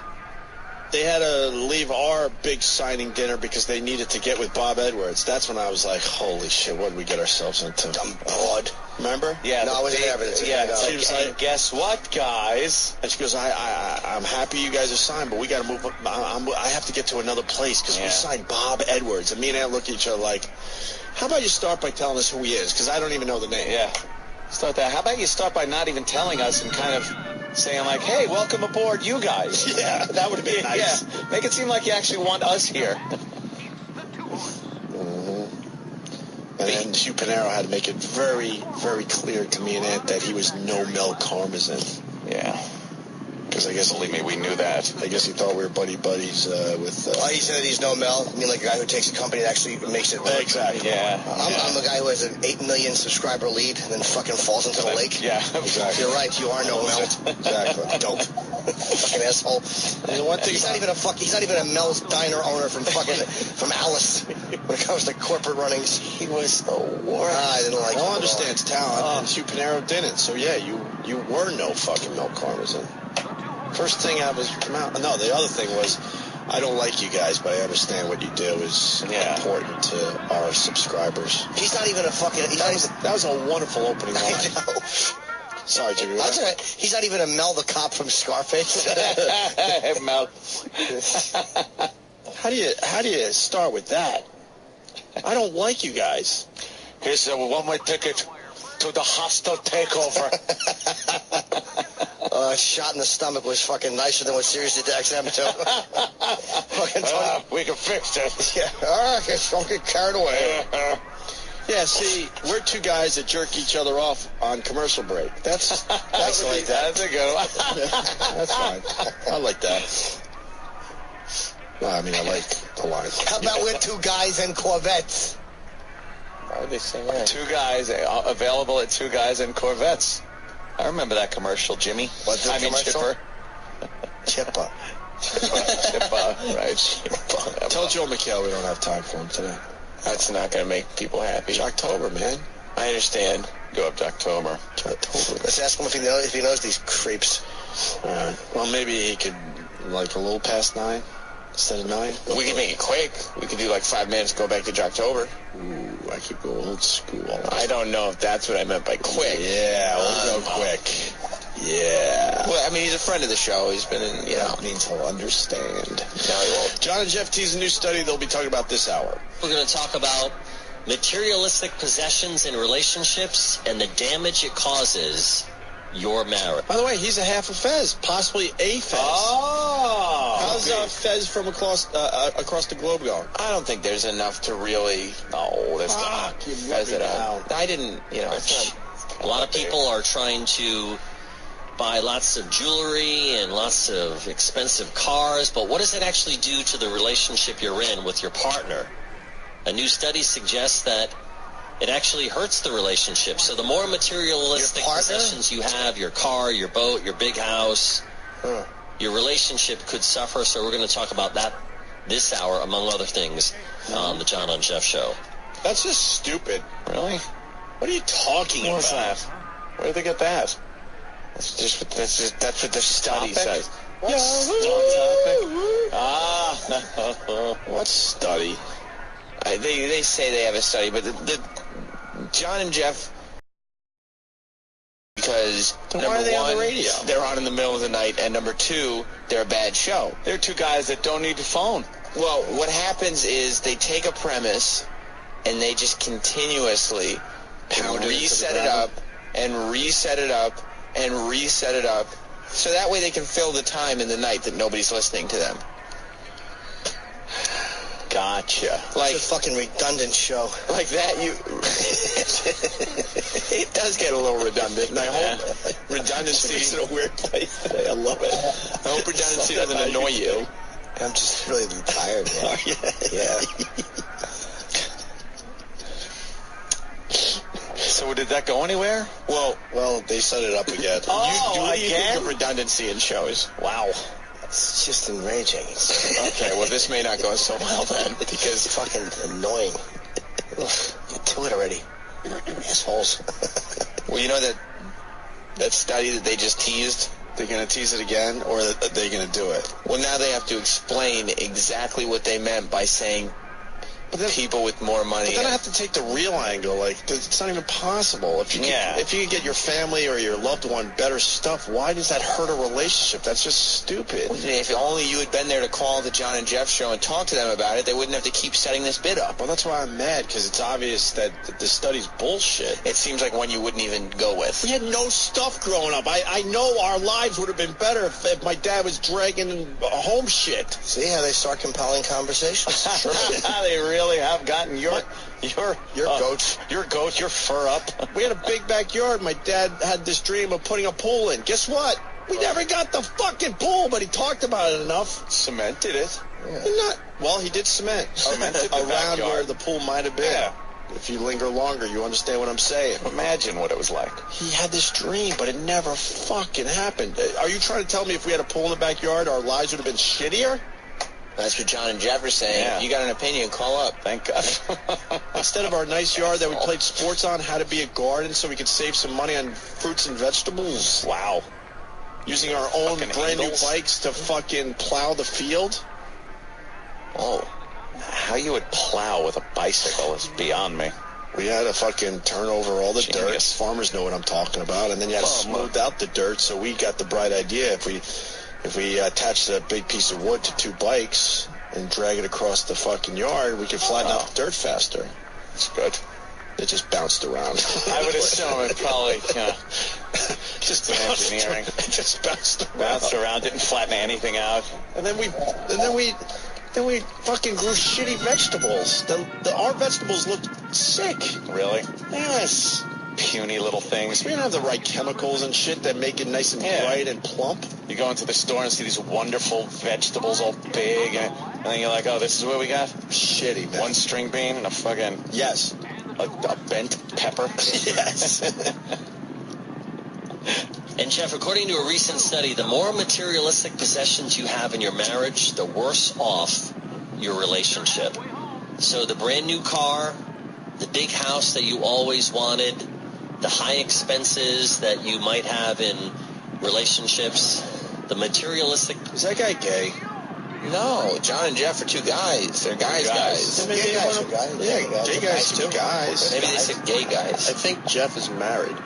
Oh. Which one is he? He's the guy that doesn't talk as much. The merciful one? Yeah. The one that's talking right now is John. Is I he would the one in assume the John photos? is the one on the left because it says the John and Jeff show. Yeah. Like they would never put the Opie and Anthony show and then put me over there by your name. And John is the one who likes Thailand. Who's the one on the left whose face looks like a piece of celery with eyes drawn into it? That would be John. What a stalk neckhead. So John with the weak voice. It's awful. I'll just call it a weak voice. He's the one that goes to Thailand. Yes. Yeah. But his whole show revolves around being a man. Yeah. Two guys. You might have in relationships, the materialistic possessions literally take a toll on your relationship. Now, I mean, like, for instance, are you happier if they want to start taking, like, your poodle or your Judy Garland record collection or your trinkets that you've picked up? Exactly. Trinkets? Yeah. Boy, he went through that subject. Oh, boy, do they love eating that clock up. Boy, they meander. This is the beginning. You know what, Ed? This just in, though. SiriusXM has just hired John's lisp. Wow. For a big contract. That's scary. That will also be tacked up in the lobby to make this place scarier. If you're living a simpler life in your relationship, do you really need a big house? Do you really need a big car to make your relationship work? We get it. The study suggests that the more materialistic things you have, the greater chance of conflict just die in your household. So if you have a big house, you have decisions on how to decorate it. And of course, that's going to be another reason to have an argument or a fight. But I'm just curious. In general, I'm more than curious. Thinking back, looking at your life. Go in real time. When you had more materialistic possessions, were you happier in your relationship? Yes. Or did it cause more conflict? No, I loved when I was sleeping in my car. Maybe it was a brand new car. Maybe it was a vacation home. List more stuff. Maybe it was a boat. Maybe it was a motorcycle. Because I think what happens in relationships, Jeff, is if a guy goes out and buys a motorcycle, then maybe the wife goes out and buys a nice piece of jewelry. It's kind of like, well, I did this, so now you can go do that, or vice versa. Yeah, thanks. This is a show? This is a show? And they still don't pay you, Sam? No, they don't. Jesus Christ. No, they don't. What is the option? Like, when they say, do you want John or Jeff or? What was the other option? Like, we have them, or we have the sound of a bowling ball just rolling? I would like the bowling ball. What do you want? Please. Do you want John and Jeff, or do you want the sound of the bowling ball rolling? Dude, you didn't like Jeff's contribution just at the end where he said, it's like, I did something for you, so you do something for me, or vice versa. Is it vice versa? Right. Vice versa. Vice versa. Are you happier, though, with nothing, or maybe, that big house, or that car, or a motorcycle, boat, big screen TV, jewelry, stereo system, a pool, perhaps, DVD player, a little. Maybe you just want some fancy rims for that car. Some nice clothes. Clothes, good. What else can we talk? I would last an hour as a team member of that show. Sometimes I wish I was a program director because I would so program bowling ball sound against them. Oh yeah, just insult. Yeah, we're gonna cut you back an hour. And I want to be the competition and see if I could possibly beat them in the ratings by just having bowling ball sounds. Yeah. Bowling that would sounds. be good. It's like, hey, we just lost. We're second. We lost to what? The bowling ball sound. The bowling ball sound. That's a new channel coming, by the way. Yeah, here at XM. Bowling radio. Bowling radio. Not bowling radio. Bowling. All right. Do we play another John and Jeff clip then for Jocktober? Yes. Yeah. All right. Remember how they were like setting up that bit? Remember the survey about... Yeah, whether it was how could we not remember houses, or it was like a torture being drilled into your face. Mm-hmm. Yeah, well, they had a very long setup because Sam points out perfectly the phones aren't ringing because they have another shitty phone topic. I know they're doing overnights, but there are people that will call in if you make it, interesting enough. Sure. That's their problem. But here we go. Track 3 in, John and Jeff? Yes. No calls on the big topic. Mm-hmm. So let's keep setting up the study. Set it up again. Why not set it up again? Maybe that's the problem. People just don't understand the question being posed. Set it up again. That's great. No. They were more focused on the premise. We should. You know how Joel McHale interrupted the John and Jeff Day for Travis? How about we take that and move it to after the John and Jeff stuff for the replay? Is that possible or no? Because then this will all make sense to people. But I think people are just going to keep tuning in, waiting for more John and Jeff. All right, fair enough. Big T. No calls, so let's keep setting up the study. When you get married younger, you don't have as much money, so you become successful, you get more money. Now you've got the bigger house, the bigger car. Oh, my God, he doesn't run through it again. It's a different clip, by the way. This is not the same clip we listened to earlier. No. They're running through it again. Yes. More money. Now you've got the bigger house, the bigger car, the bigger barbecue in the backyard. But maybe you had a lot, all right, and because of this recession, you now have less material things. Maybe you got rid of the bigger By the way, SUV. pause real quick. We Maybe knew what you meant by less, asshole. Yeah. Right. What else could you have meant? You have less oxygen. You have less hair follicles, less earwax. We knew what you meant, dummy, when you said recession. And does it really matter if you have a bigger barbecue in the overall scheme of things? No. I mean, it's nice to have, but on there. Yeah. Well, it's not going to really drive you nuts if all of a sudden you had a bigger barbecue. Now you're down to a smaller one. The Nazis cared about that. material things. Maybe you got rid of the bigger SUV. Maybe you got the bigger home. Maybe you lost your home. Maybe you've downsized. Does it really matter? No. Or maybe you feel pressure to keep up your lavish lifestyle because you had that big home and you had 3 cars and the boat and the jet ski. Holy shit. I've never heard. This is beyond me. This is a list competition. Yeah. And he wins. But it's the same list every time. Yeah. Automobile, building, Big house. I've never wanted to scream, we get it. It's louder in my Maybe life. they're just fucking with their listeners, and they're like, hey, let's see how many times we can list all of these items. I would say that's the case if they had listeners. Okay, good point. The boat, the car, the barbecue. Because you had that big home, and you had 3 cars and the boat and the jet ski and the motorcycles. By the way, I didn't rewind. That's literally the worst show I've ever heard. I didn't rewind. I was just going to say that. I was just, as far as Jocktober goes, Of all the Jocktober shows. we made fun of all. This is horrendously bad. The worst? The worst. Ladies and gentlemen, the worst show of The worst Jocktober. show. Oh, yeah. Because it's not even like oh my God, remember this hacky thing and the hole is going and it sort of fits a formatic thing. This is just nonsense. Well, in all fairness to some of the shows we feature, we know they have an audience, but it's a different audience than us. So, Yeah. so I guess if you step back a little bit, you understand, okay, they're talking to just different people than what we do. I don't know who would listen to this. Yeah. I really don't. Shifters. Yeah. They wouldn't listen to that. This is absolutely They were tuning terrible. the bowling alley channel. What was it again? The bowling ball channel? No, just bowling ball sound. Not even hitting Bowling pins. ball sounds. Just the ball. Maybe a gutter. Get to hear the ball hit the ground first, or just the rolling? No, duck. Hear the what, Sam? The ball hitting the ground first. Ball. Hitting the ground. No, what did you say? Ball. Hitting the ground first. Lavish lifestyle. Because you had that big home and you had 3 cars and the boat and the jet ski and the motorcycles. I'm not rewinding. It just keeps. He keeps going to the list. He just keeps doing the same I'm not list. rewinding. I'm telling you right now. Holy crap. You had that big home and you had 3 cars and the boat and the jet ski and the motorcycles. Or maybe you just said, you know what, we're getting rid of all that stuff. We're going to downsize. Let's talk about that. And did it bring you together in your relationship, or did it literally break you apart? Yeah. And that's where we have to stop because we're ball boys here. Hey, that's what we got to make number 1 today. Vag poop. That's horrid. Vag poop. The top fucking search today on Google. I like vag poop better, Jimmy. Vag poop? You want to go with vag poop? Sure do. Vag poop.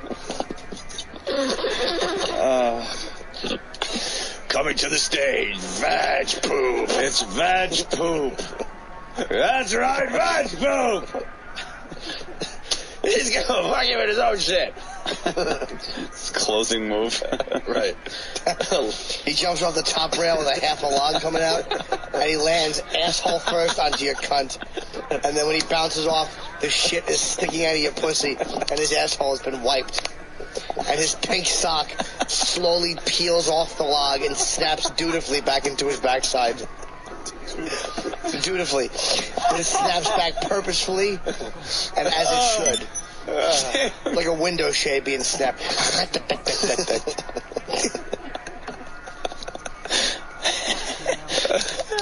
Jimmy. And then you're fucking laying there unconscious with your tits exposed and a fucking mighty silo log sticking out of your pussy. Mighty and tapered. It's vag, V-A-G, dummies, not V-A-G-E. It's vag. Vag pussy. It's that's a cunt that doesn't eat meat. Vag poop. I don't even know what that means. V-A-G-P-O-O-P. Make it number one. That's right. All right. I'm trying to think of the costume for the fucking the costume movie. What was the name of the wrestler? Vag poop. Well, the back costume, obviously is open. Yeah, it's just cut out so the entire ass is exposed. Yeah. And I think that he should have a cape, but it looks like toilet paper, and a mask so no one knows who he is. So as not to embarrass his parents. He could be anyone. He's on top of the rope with his hands up, and they're all yelling, "Do it! Badge poop!" And he points his asshole at the crowd. And as soon as the asshole goes, it starts to open up, they fucking go crazy and the lights start to flicker. And then a big tapered piece comes out, like a kielbasa. Looks like a black fist at the end of the Olympics in '68. Oh, look at this animation. That'll be a funny one. Yeah. Everything is so animatable. You fucking, the arms windmill. That's the best way. The arms windmill. And then off the top rope, legs out, asshole first, right into the cunt, and you hear like a thwack. A thwack. And he bounces back up, and he's like...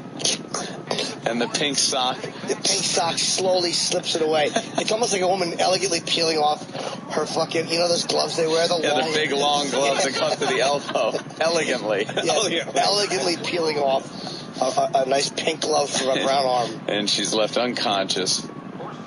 Big shit. Sticking right out of her cunt. And what is vag poop just walk away at that point?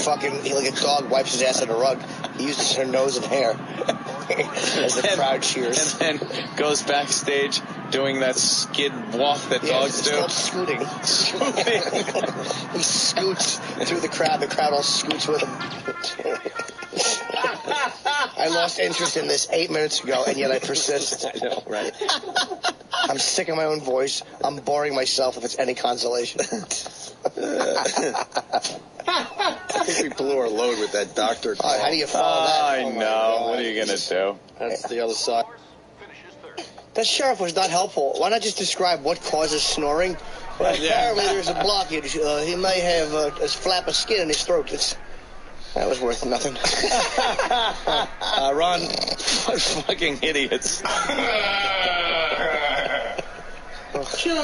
I'm going to reenact that if some... Oh, forget it. Oh, yeah, you bailed.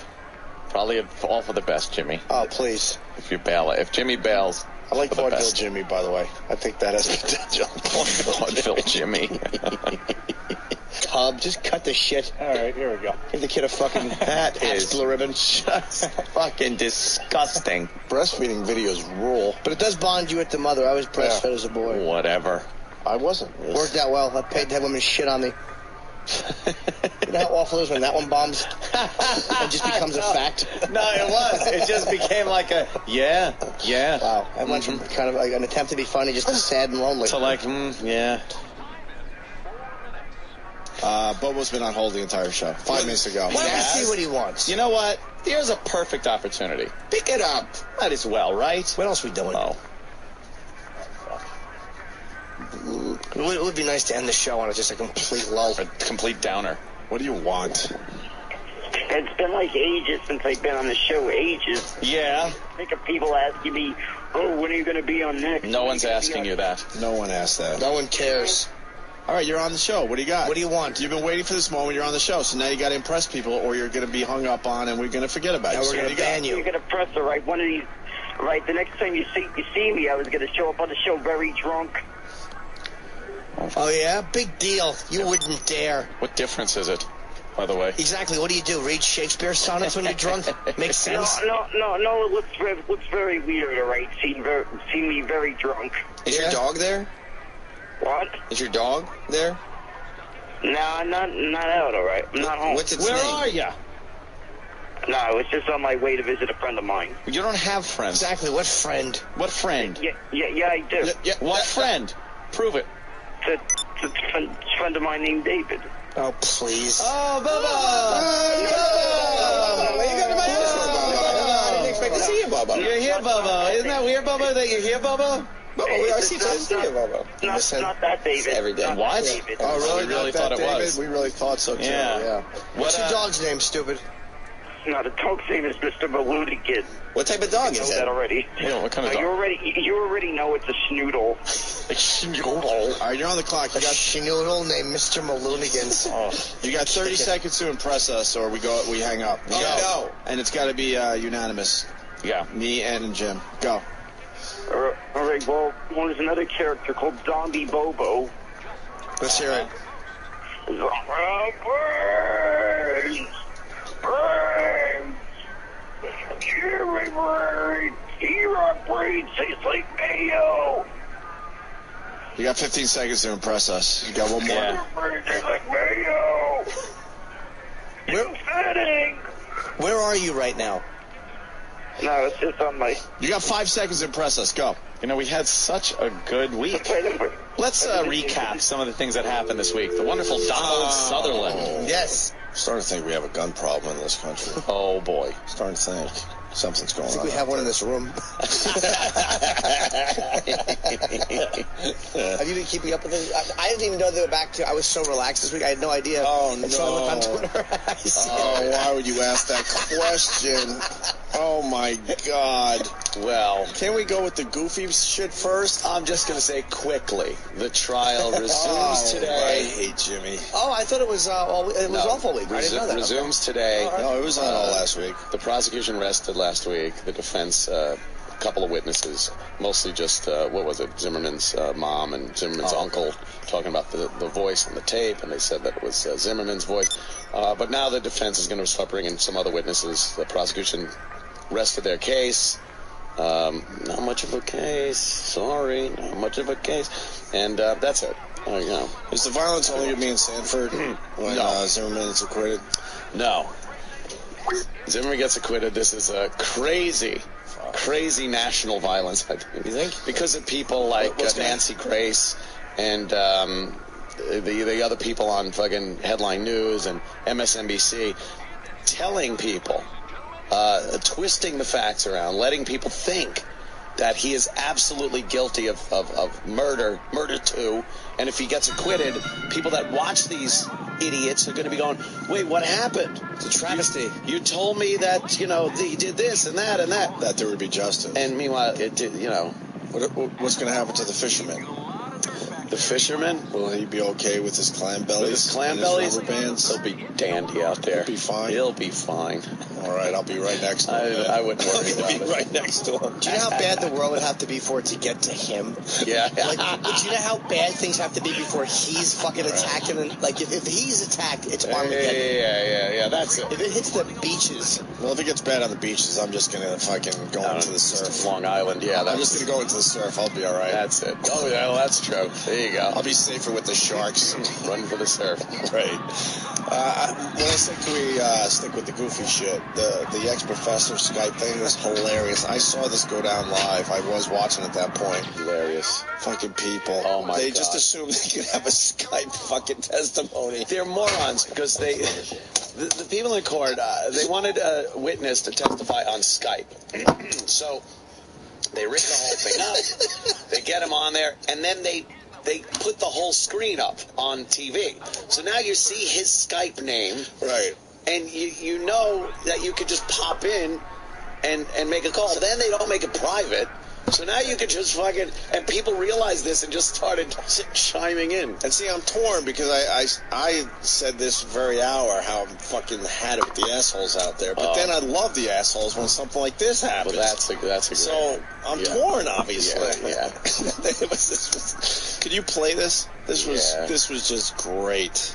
This was great. He's trying to testify. People are like, I'm going to call in. Hey. And the first guy that just kept calling was one guy and one name. Right. And he just kept popping up. They kept Xing out of it. And then other people realized they could do it. So they couldn't keep up. They couldn't keep up. It turned into the whack-a-mole.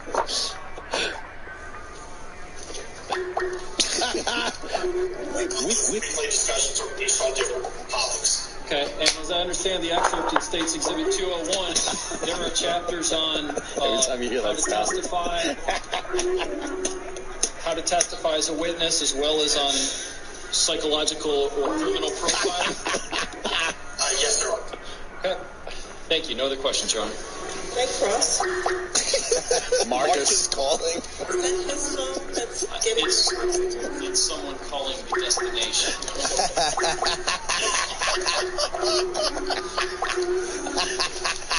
No, he's just laughing. Just hit the clock. Okay.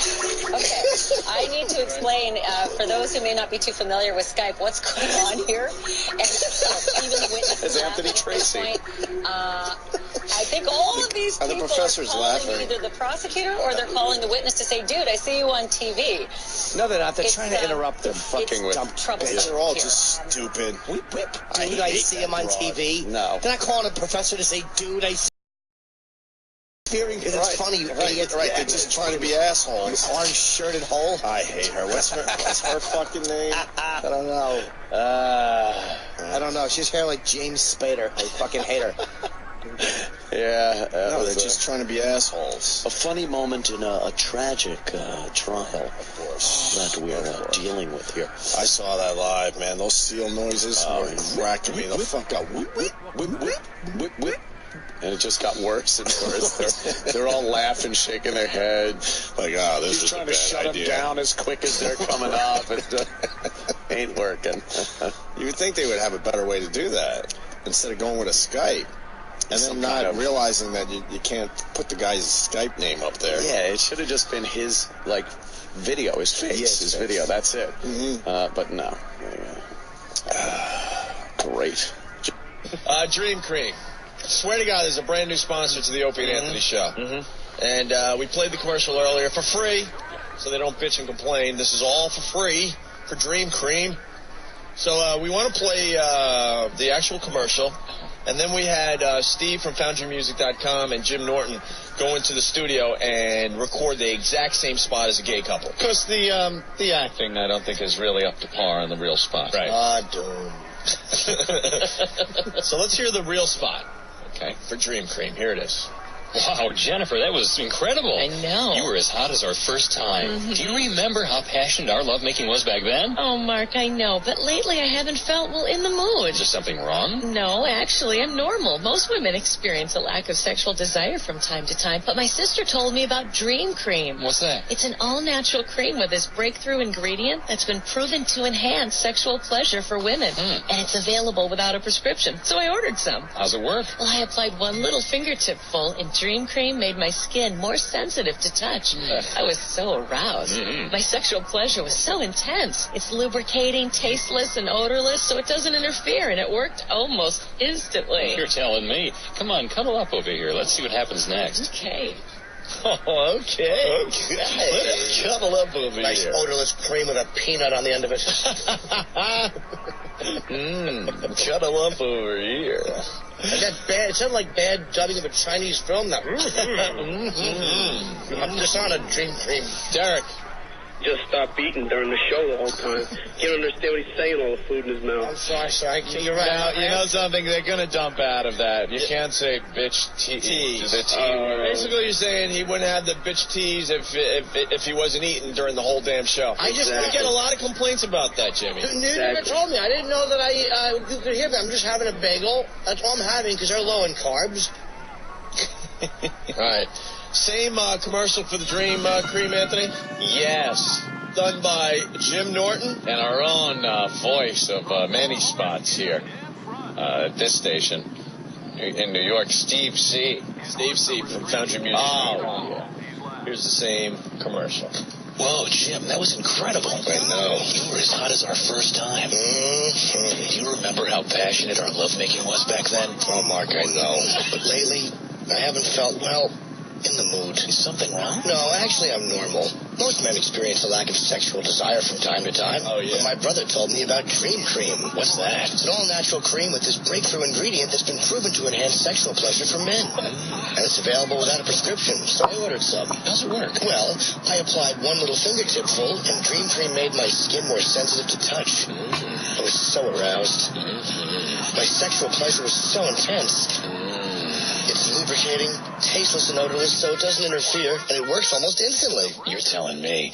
Come on, cuddle up over here and let's see what happens next. Okay.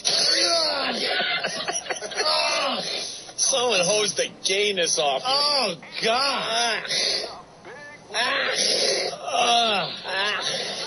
You stupid faggot. Suck it! Yeah, that last.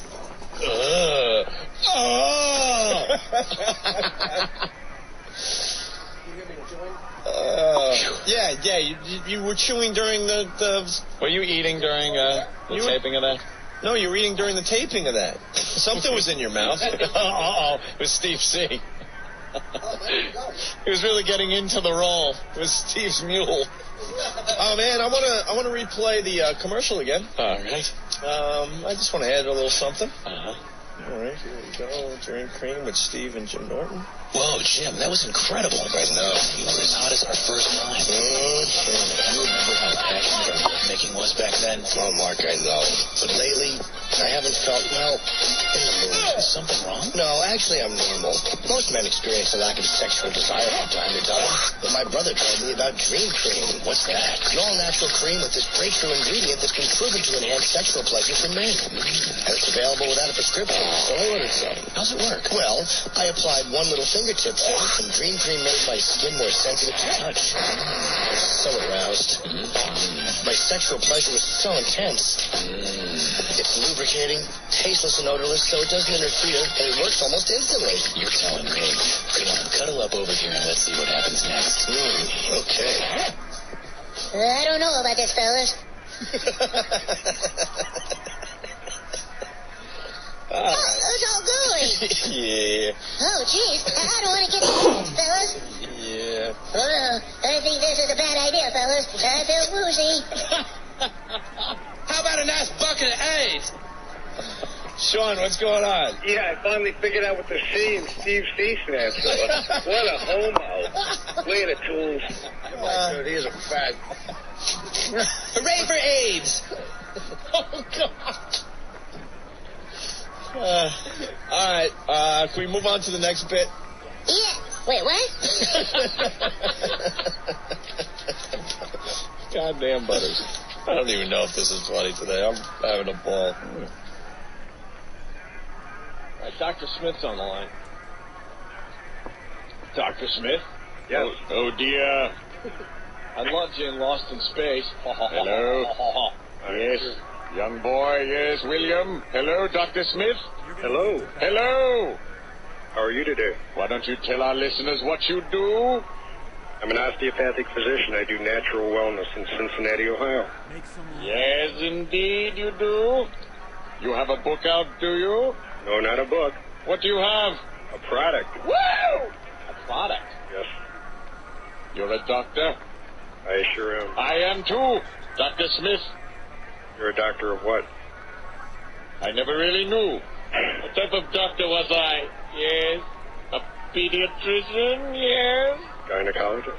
Oh dear. Spare me the poisonous barbs, Dr. Smith. Dr. Smith, do you know who Dr. Smith is? I certainly do. Yes. What's your product, sir? It's a mood product. It's called Golden Mood. Ooh, Golden Mood? Yes. You sure you're not a dentist? Because this is going to be like pulling teeth. No, it's called Golden Mood. It's for people who have the blues. Are you taking his products? Yes, I am. Oh, geez, there's an endorsement. Give some to Major West. He's such a prick to me. That was what? I didn't catch that. It says here, Doctor, that more people die from medical mistakes each year than from highway accidents. Is that statistically true? Yeah. Yes, it is. Who cares? Well, I don't get it, though. Everything I've read that Rick has given us about you, Dr. Smith, has to do with medical, mistakes and whatnot. But then, the first thing you mention is this product. Yes. Is it an antidepressant? Pardon me? Is it an antidepressant? Look at Rick. Rick is now going, oh no, I'm so dead. Is Golden Mood an antidepressant? It's more of a mood support product. You could say that it has herbals in it that work as an antidepressant. Big Kev, do you have a guest for us? The guy in the suit, maybe? Remember the guy in the Lost in Space suit? I'd probably be calling. What was his name? May? Bob May. It says, are meds killing your sex drive? Does this help with that, Golden Mood? Help with your sex drive? Yes. I'm killing myself. Well, it won't kill your sex drive. No, I'm saying because I've noticed that my sex drive has been down, and I'm trying to get substitute teaching jobs to get it going again. No, I don't think it'll help with your sex drive. So what does it do? It's a mood support product for people who have problems with depression-type problems. Rather than going on strong antidepressants, they can go on something a little mellower like the Golden Mood. How does it work? Yeah, I know. I wasn't paying attention. Dr. Smith, you sound depressed. You sound like a robot. You're on this product and it doesn't seem to be perking you up. Doesn't perk me up? No. No, Dr. Smith. What medication are you taking, Dr. Smith? I don't take any medications. Aren't you taking your Golden Moon product? Yes, I am. Warning, warning. This product increases boredom on radio programs. Warning, warning. You have the energy of a rock. Dr. Smith. Yes, sir. You know, our Dr. Smith used to do things where we wanted to leave him on a planet. Right now, I'm thinking I want you on another planet. Please, Dr. Smith, do something exciting. I think I feel like I'm on another planet. Back to the Jupiter 2. Dr. Smith. Yes, sir. You suck. Thank you. I mean, you're on a radio show. It is a medium for speaking.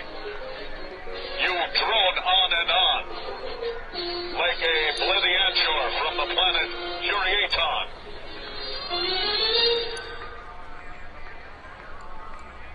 Warning, warning. This is time we will never get back. Dr. Smith. Yes, sir. Have you ever been on the radio before? Let's start there. I sure have. This is sort of a new experience. Where's young William? Have you slipped him a Mickey? You have your own radio show. I do. Oh, even the robots went at me. Don't give anyone a radio show, huh? Oh, yeah, that's true. Yeah, if you pay some money, they'll give you one. Wobble doodle, I understand. Just like me, the grease man. Warning.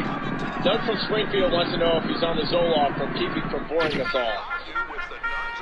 Dr. Dr. Smith, do you realize you are not that exciting? Absolutely. I'm a pretty exciting guy. I guess I'm slightly intimidated. What do you do for? What do I do? Yeah.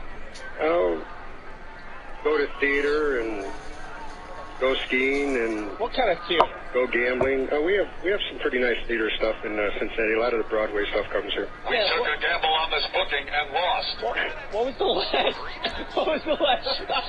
the last show you went to for fun? Blast. Did you have a blast at Blast? It was a blast. It was great. I loved it. Wow.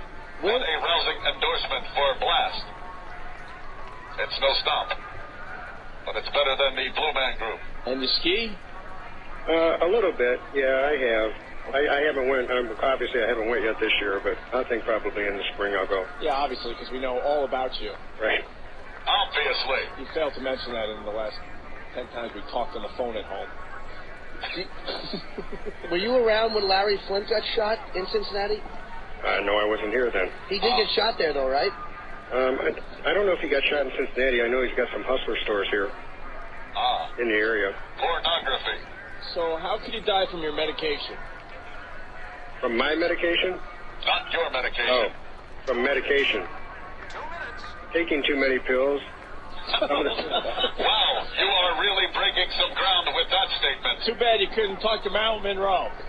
You idiot. We could have saved Janice and Jimmy. Holy ass, you could die if you take too many pills, kids. Dr. Earl, is your product being sold successfully over the internet, or can people get it in stores? It's sold over the phone. Oh yeah? It's mail order. Mm-hmm. And how would one go about getting your product? There's an 800 number they can call. Oh, what's the 800 number? 888 248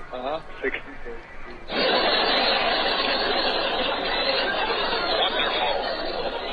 Wait, what? Dr. Smith? Yes. Dr. Smith, we were losing your communication. Yeah, what happened? We wanted you to give out that 1-800 number for your product. What was that number again? 888 248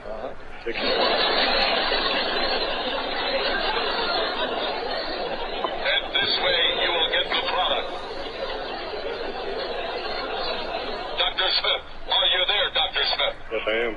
Is there a problem with your phone, or you must be calling on a cell phone? Yeah, that's it. I'm on a cell phone. Yeah. Okay. Yeah. Do I detect sarcasm? My sensors pick up sarcasm, Dr. Smith. No, you wouldn't get any sarcasm from me. That sounds sarcastic. Are you a married fella? No, sir. More surprises. Ha, ha, ha, Dr. Smith. Do you have a boyfriend? No, I don't. Girlfriend? Not really. Dating. Dating what? Girls. Another robot? Another robot. Do you slip her a Mickey?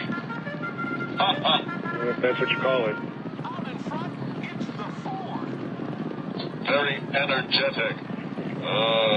You're as exciting as bone cancer. Yeah. Oh, hey. In third place, it's the one horse. How long has what type of comment is that? How long has Golden Mood been on the market? Probably about 30 days. Who cares? 30 days. Yeah, selling a lot. I really haven't checked yet. I've just started doing radio interviews. Because it says that you're supposed to make people's mood better. Is it a bottle with an old person falling down steps in it? No, but that might work, I suppose. And for some people. You ever see an old hip bone shatter? Cheers you right up. What type of doctor are you? Family practice. And a bragger. Do you get to see the young ones naked? Not anymore. Why? Court order. Since the court order. Because of the court order. I remember Dr. Smith used to like young William. Is that correct, Dr. Smith? You liked young Will Robinson. How did you find that out? You're a kid toucher. I saw the episodes, Dr. Smith.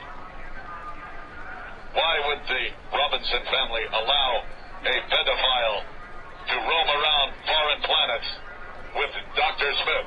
Hey, we got someone on the line that has tried the product. What is it called again, Doc? Golden Mood. Golden Mood. And it's Golden Mood. Warning. And you're on it, and a pep shop, right? Absolutely. There's a guy, his name's West Coast Dave. He has tried your product. We're in a lot of cities, sir, so let's see what he thinks of the product. West Coast Dave. Hi. Hi. Hi, guys. Hey. Hi. I tried Dr. Smith's product, and it really pepped me up. Like last week, I went lawn bowling, and I find myself full of energy and pep, and I am able to enjoy life a lot better now.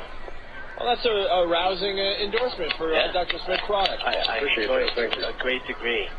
I'm going to go throw myself off the Golden Gate Bridge now. All right. Thank you, Dave. Well, Dave enjoys the product, Dr. Smith. Well, I'm glad it helped Dave out. Do you have any celebrity endorsements besides Kurt Cobain? No, I don't.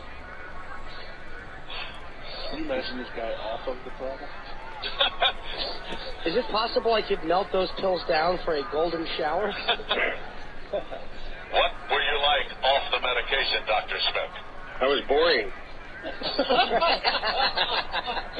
God, you should be a Canadian. All right, wow. All right, well, let me go to Alan here. Alan. Hello, Dr. Smith. I have a serious question for you. Yes. If I use this product, Golden Mood, will it ease my bum hole after anal? A very serious question for you. Will it ease your what hole? My bum hole. You know, Dr. Smith, the balloon knot, the back door, the rear entry. Probably, absolutely. Absolutely it will help. Wow, now I'm excited about this product. Later, kid toucher. Dr. Smith.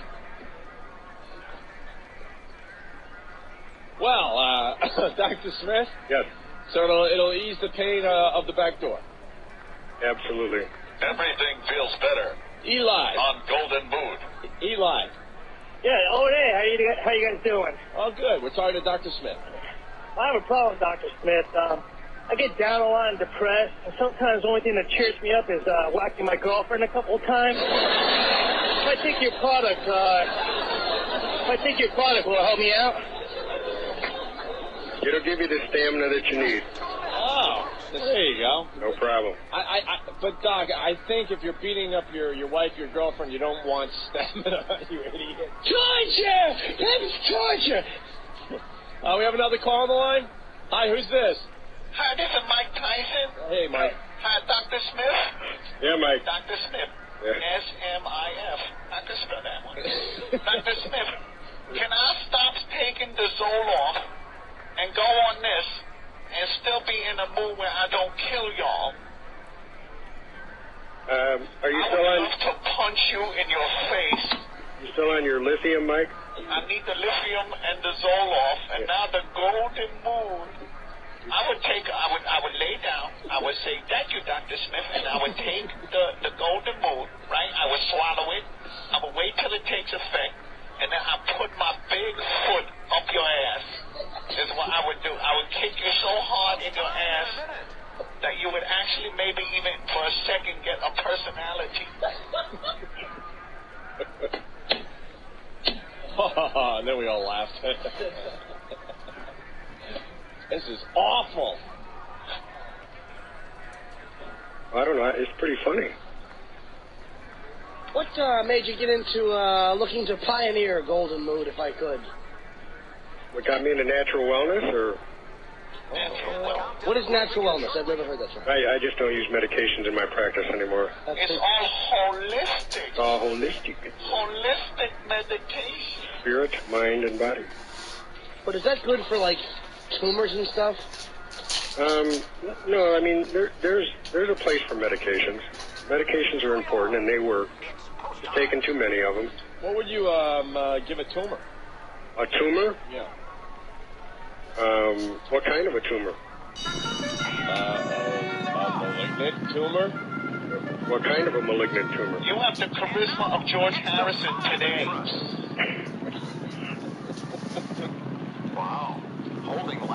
Sir, let's just say that my rods aren't what they used to be. Your rods aren't what they used to be? Yeah. Can it help with the boners? Why am I talking about this? Can it help with the boners? Can it help with the boners? Probably Viagra. Was that another joke? Yeah. Oh.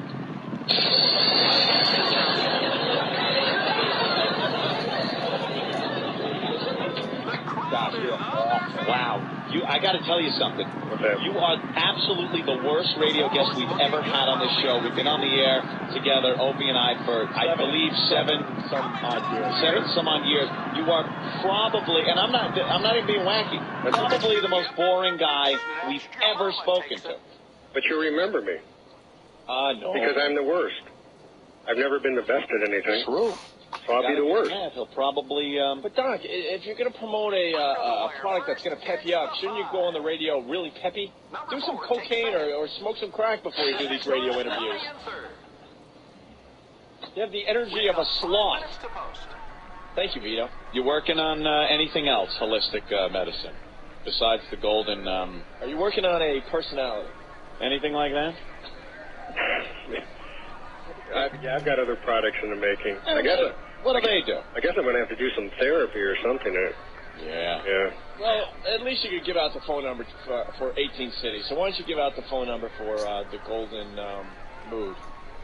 The Golden Mood phone number is 888-248.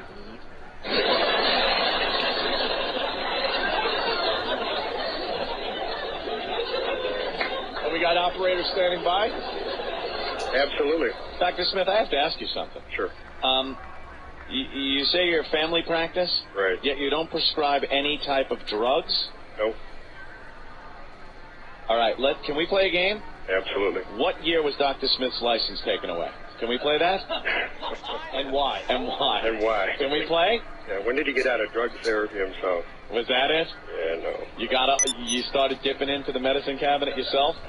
Little of the morphine. Oh, need morphine. I think there's a story with Dr. Smith. There's some kind of story because there's no family practice guy that doesn't prescribe the dope. It was at the same time when I quit doing the pelvic exams on the women. Oh, the pelvic exam. Was there some type of touching thing that happened? It was, it was the pedophile, the drug thing. It was the whole thing. It was so stressful. It just all came together at once. Yeah. Dr. Smith, I'm being serious here. There has to be a story why you're not prescribing drugs to people. Did you ever prescribe drugs to people? Sure. I worked for 20 years. 20 years, and then what happened? Something happened. What happened to change your outlook on medicine? Well, I had to come up with one incident, I guess.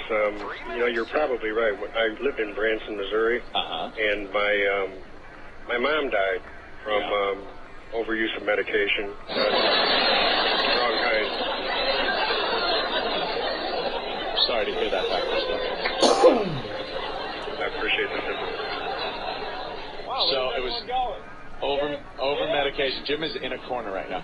From over medication. Right. Well, all right. What was the drug of choice?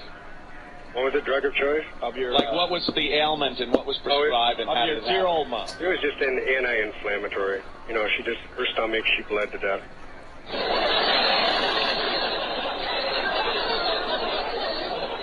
Sorry. No, that's it wasn't you that prescribed it, though, right? No, not at all. Oh, okay. No. Just because that would have been given. Why was she taking the drug? It was because of some kind of arthritis. Arthritis. Right. And she had arthritis of the stomach? No, arthritis, and then she took an anti-inflammatory, and I guess she was over-medicated, and it caused her stomach to bleed. Mm-hmm. Did it explode? No, it wouldn't explode. It would just kind of bleed. Yeah, it bleeds. Yeah. So did she get bloated and stuff?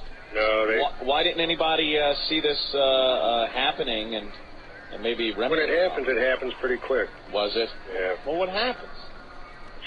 She bled, and they tried to take her stomach out, and she died on the operating table.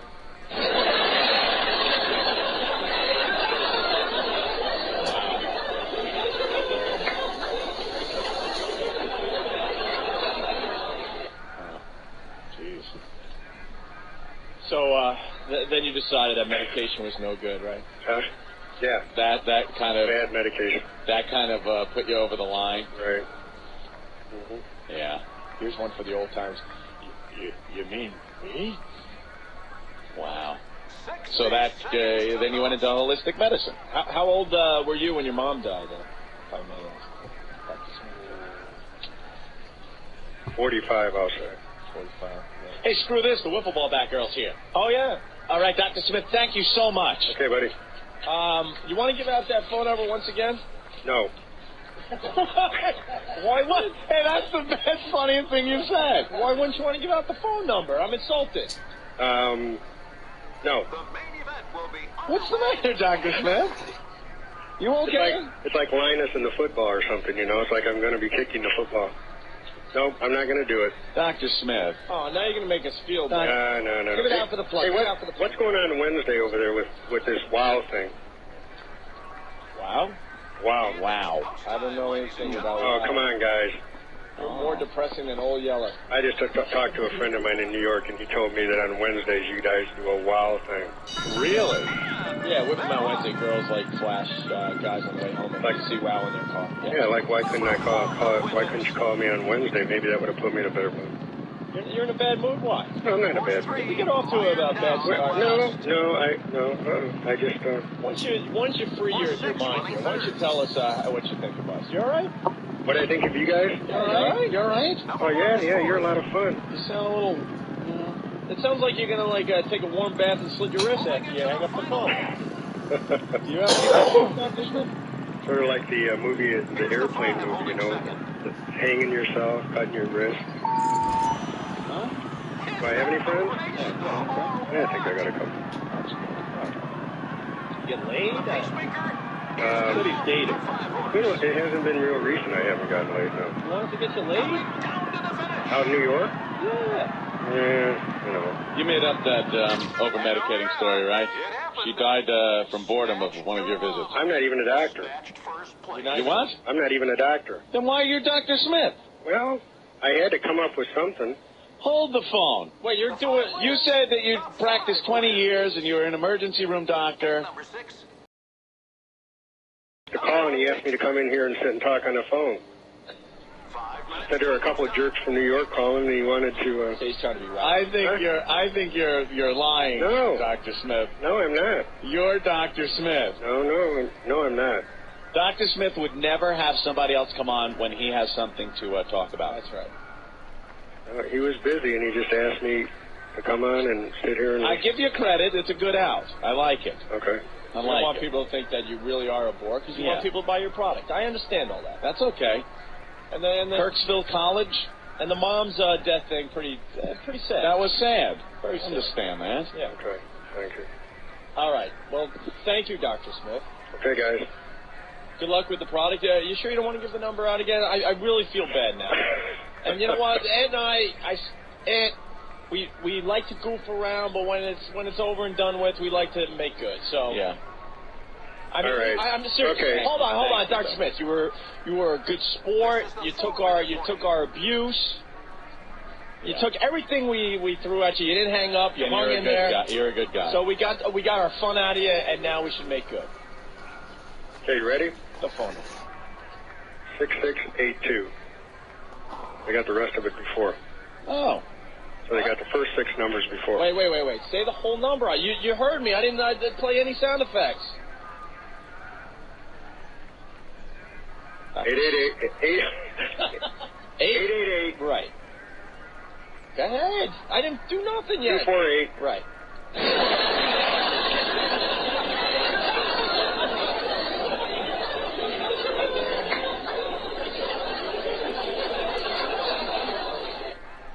Dr. Smith? Yes, sir. Do you want Mr. DVD's phone number? You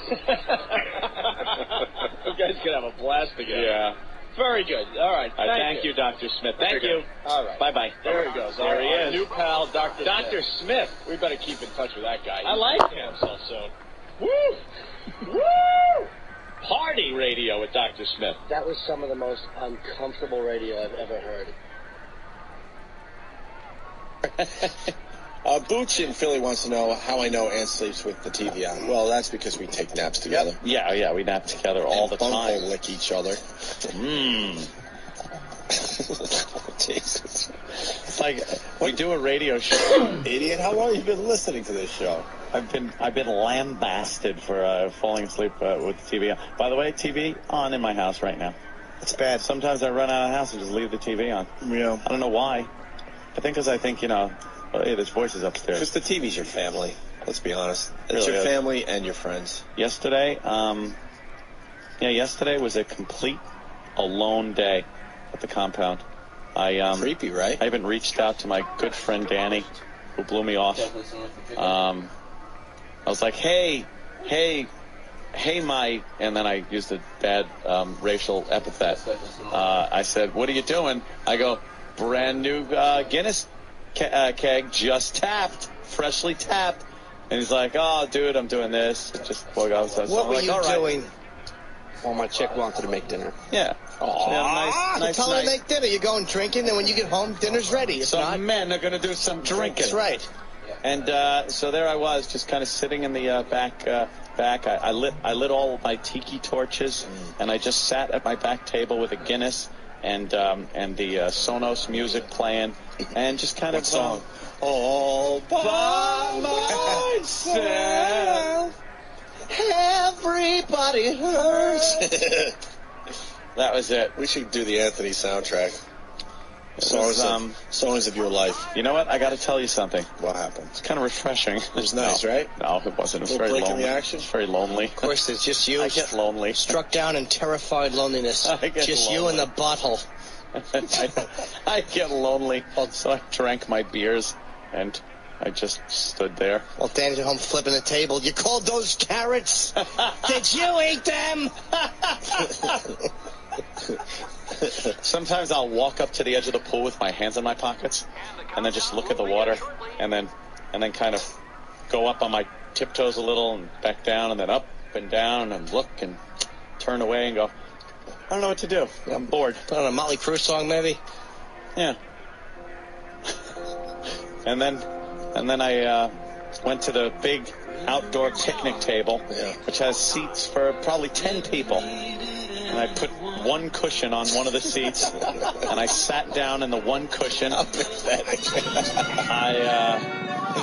put on some music, and then I kicked my feet up on one of the many, many empty chairs, and just laid my head back and looked at the airplanes flying above. Hey, there's a Aer Lingus 747 on its way to JFK. Wonder what's going on in there.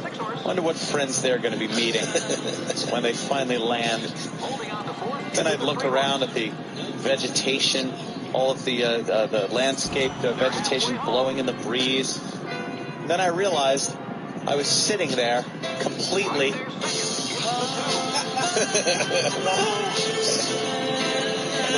yeah. Thinking of topics to talk to friends about? Yeah.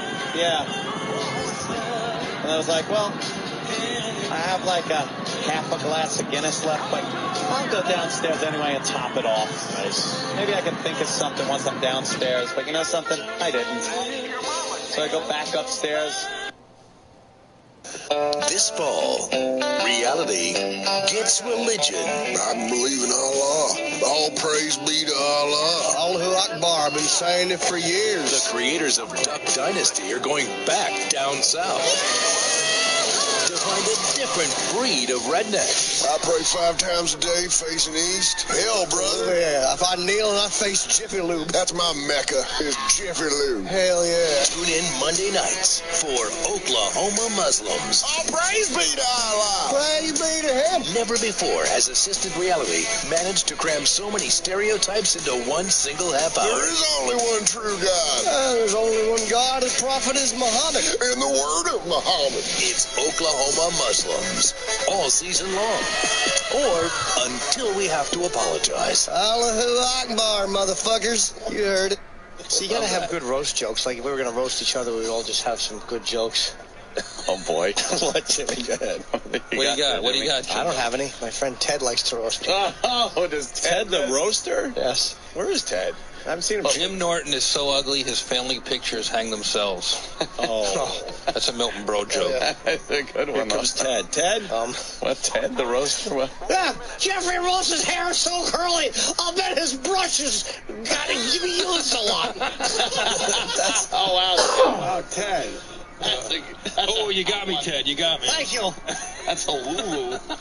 That's a good opener. You got anything else on Jeffrey Ross there, Ted the Roaster? Jeffrey Ross's book has such a blue cover that it looks like, where's the red there, Jeff?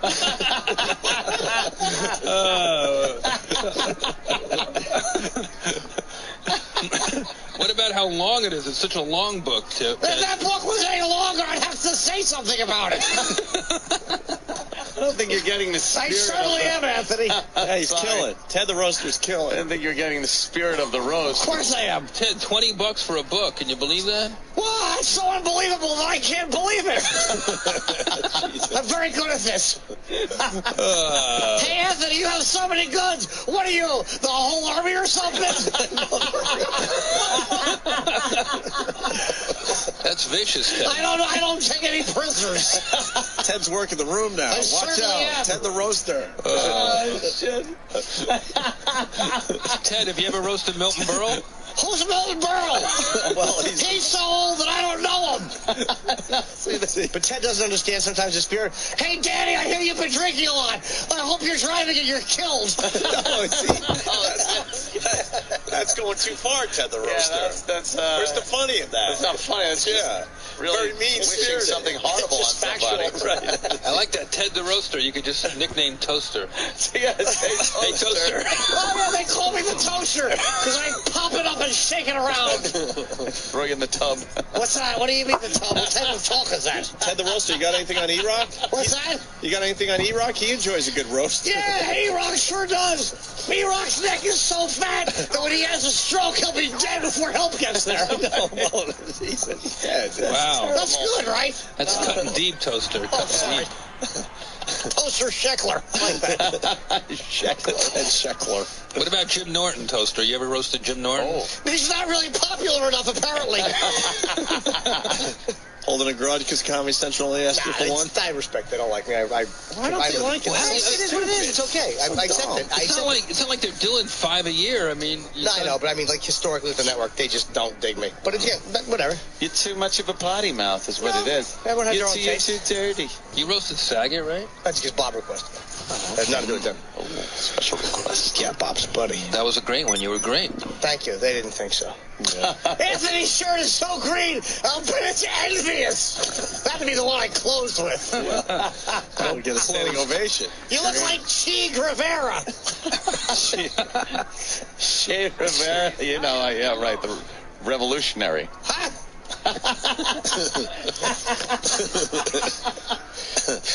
Ted Sheckler rules. Hey, Jeff. Yeah. I've never seen that many freckles. Well, you know, it's just a birth thing. You know, I came that way. Oh, okay. Sorry. Freckles? Yeah. They're going to call you Raggedy Andy Arms Ross. I'm very sensitive, Ted, about that. I didn't mean to say that. I was molested. Well, you're not supposed to admit that. My Uncle Paul put his dingle in my mouth, Jeffrey. Really? Yeah, it smelled like sardine oil. Because he would eat sardines and hold his penis and slap my face. This isn't good roast material. No, you're making everyone uncomfortable. Ted, this is really I'm trying a lot, and Uncle Paul will just stay deeper. Deeper, Ted, deeper. No. I like to do roast, too. Paul the Roaster? Uncle Paul the Roaster? Anybody can be a roaster. Yeah, apparently. Yeah. Ted's a hoot. Yeah, Ted's a good roaster. All right, I think we're done. This is super fun. Thank you for having me on. It's been a while. Absolutely. I only roast the ones I love. It's fucking funny, and busting balls without burning bridges. It's actually, his editor is the same as mine, Trish, and Simon and Schuster, the same people. They give you total creative freedom, and so it's fucking funny, man. What I read is really funny. Thank you.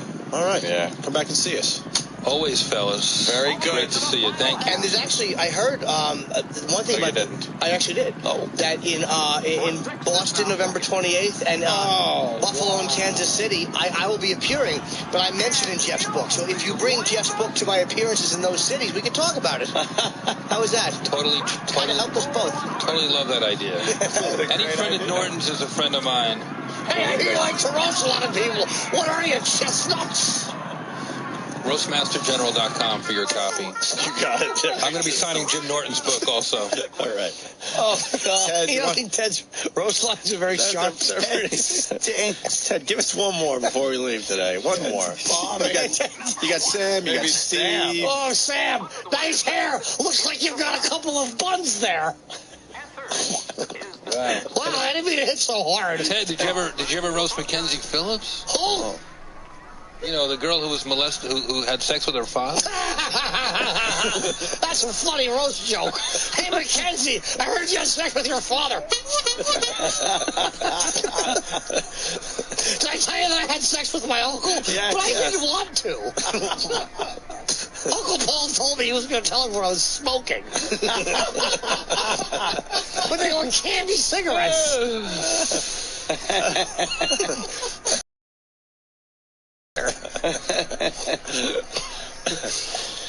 Shit. Damn, Ted. Ted's a great roaster. You sure know how to... He's on it. Hey, that's a great shirt, Gregory. What are you, some kind of a battleship or something? Just in from war or harbors? What? He's a battleship Gray. Did you get it? I'm very good at this. He's the best. I guess it's Battleship Gray, right? You've met your competition, Jeffrey Ross. Yeah. I love the brutal honesty, Ted. Brutal honesty. Yeah. Ted always goes too far. Right. Hey, nice curly hair, Anthony. What do you fuck, children? Wow. Where did that come from? Chestnut. Wow. That's not going to get you on Comedy Central, Ted the Roaster. No. Yeah, you gotta, I don't think you get the gist of it. You gotta soften up the edges a little bit. There's gotta be a joke there. No. I thought that the curly hair thing would get a big laugh. Then I ran out of steam and just added something. Pedophile accusation? Sure, why not? I was winking when I said it. Oh, okay. Jim, Ted, what about a sincere moment to close things off with? Sometimes. Right. I say, sometimes we have so much fun at these events, we forget that little boys are molested by family members. And we should never do that to a boy's Heidi. No, does not always mean yes, Uncle Paul. Thank you. Wow, that would be a good closer, all right. Yeah, that's a great closer. He made me drink warm papaya juice out of a can while he fingered my backside angrily. Angrily? Shouting, bad Ted, dirty Ted. Oh, this explains everything about Ted Sheckler. It certainly does. He told me that there were ghosts under my sheets, and he had to protect me. Wow. Oh, great way to end it. Ted the Roaster and Jeffrey Ross. Yeah. Jeffrey Ross. We're out for today, guys. Thank you. Bye, guys. See you tomorrow. All right, later. Let's go to Jerry in Ohio. Jerry, what's up? I'll win. Jerry? Yeah. Hey, what's up? Hey, I got a blank 9mm. Yeah. And I just loaded it with a bunch of blanks. Mm-hmm. My wife, she works late nights, and she's been sleeping real hard and sound. We're gonna wake the bitch up. I put the phone on the bed near her mouth so we hear her. Yeah. I'll set it on the nightstand right next to her mouth there. Okay, do that, and then just let fly. Okay, I will. I'm gonna put it right there right now. All right, here we go. Gotta hope there's blanks in that gun. There is blanks in it. All right, he doesn't want to put holes in the walls. All right, here it goes. Here we go.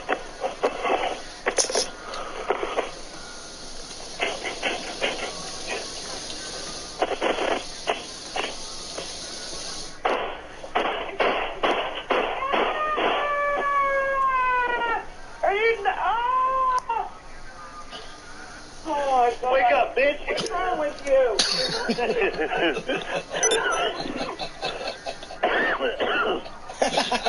He's coughing on the smoke.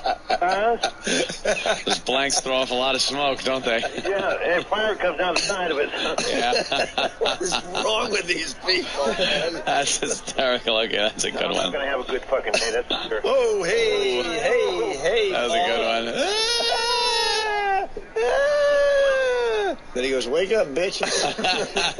Good boy. All right, Jerry, thank you. You brought the bit back to life for us today. Thanks. All right, have a good one. All right, there you go. You spent hours yesterday working on a film with Robert De Niro. But I wasn't shooting. I know, but I hate to bring you out of your Hollywood world, but there are some people that would consider that a big deal. I told him just do impressions. Oh, that was your advice? Yeah. I'm a voice guy. Schwarzenegger. As a voice guy, I kind of think like you should have told me. He asked me to do mine. He's like, Jim, do your impressions. And I said, I hope I somebody was blown away. Wait, was that just an audio clip of De Niro in here, or was that? It was me doing them. No. He asked me for my impressions. Jim, do them. I do my impressions. Did you do him to him? Nah, because it's too much. Yeah. So what did you do? People in the room got confused. What'd you do? They would. Did you play the hits? I just did them all. Which ones didn't I do? Did you pull out the walk-in? I know you've done that on here. The walk-in is so easy for me. It is? Yeah. Oh, Dan, soda. Oh. Wow. I mean, Dan, no offense to you, we love having you in, but I'm starting to feel like we don't need guests anymore. I can just kind of... Who do you do? Talk to Jim. You're going to do it better? Yeah. Dan's overrated. I'm underrated. Just impressed. You know, Dan... I completely agree. I don't want to, feel like you've been welcomed into the Lion's Den. Sure. But Jim did, on Tuesday, debut as Macho Man. Oh, and honestly, well, I'll try to do mine. You may be out of the business. Shit! Utter garbage! Okay, Have a cup of coffee. That's actually really good, and it is what he says. Have a cup of coffee. That's the promo from WrestleMania 3. What about your research? What about Rodney Dangerfield? Oh, do you do Rodney? Let's see how you doing. Hey, I don't like that as much. He doesn't like that. He's real competitive, Dan. I apologize. I'm sorry, Jim. I am sorry. I did not mean to poke the bear. He gets competitive. Please do yours.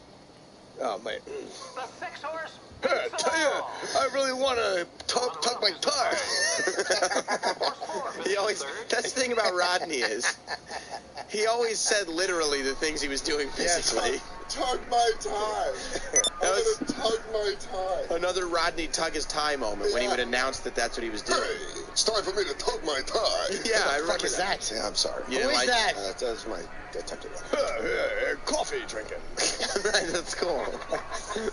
He was so good at Are pointing you out. doing Rodney doing Macho Man? No, they all do. Oh. Talking about coffee. They do. You're all Adult inspired. males love coffee. You are inspired by coffee. What else? Who else do you do? Which other ones do you attempt? Sam Elliott. Okay, what's Sam Elliott until Jim cuts you off? If you're ever up in the Rocky Mountains. I don't do him. You think that's dumb? I mean, who he is. So we'll skip over Sam Elliott. You guys, that one didn't I don't want matter. to do him. I don't know if I want this. Dan, don't take it personally. It's just good, man. You can't help it. It's about time. Nelson Mandela said, don't be afraid of how brightly you're going to shine or something like that. And I realized that's me. I want you to know that you are a very bright star. You are a talent. That's good. Who's that? Nelson Mandela. No, he didn't. Winnie, you're burning everybody.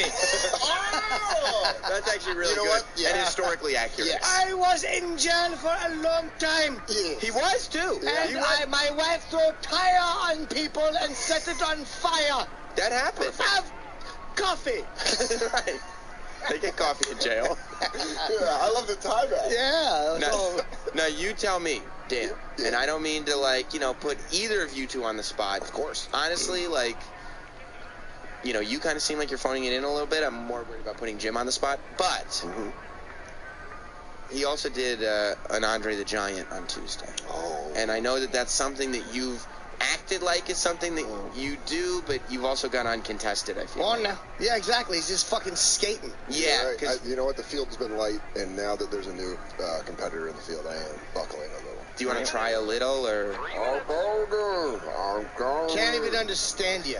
So you don't like that? Terrible. You don't like that. I'm tall. Look how tall I am. There's a ceiling fan. I hit my head. I remember when he did that. Well, look at me when I drink a big barrel of coffee. That's true. He did. He did. Andre. One thing about Andre is he loved his coffee. He does. Everyone knows he drank big barrels. There were classics. A whole lot of coffee gives me energy to beat a big Jerry stud. I don't remember. I love more than impressions or Jim's impressions. I'm not 100% sure if I remember the match he had with Big Jerry Stud. Yeah. Jerry Stud. I don't remember. I know a lot of wrestlers. I don't know if I remember Big Jerry Stud. I'm a WrestleManiac. I'm going to drink coffee and throw everybody out of the ring. He's got a head cold? Yeah, that's Andre. Is that what he did? Drank coffee and threw everybody out? Big barrel of coffee. Big barrel of coffee. I remember that promo when Andre always said, and I won't even attempt the voice because that's Jim's thing.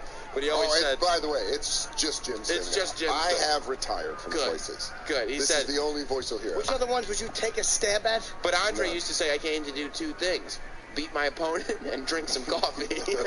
Coffee. Coffee. How much coffee? Did you ever do a Piper? No. No, you never did a Piper. Never did a Piper. Who else do you like? Did you used to like to do back in the day? I can't really wrestling wise. Anyway, yeah.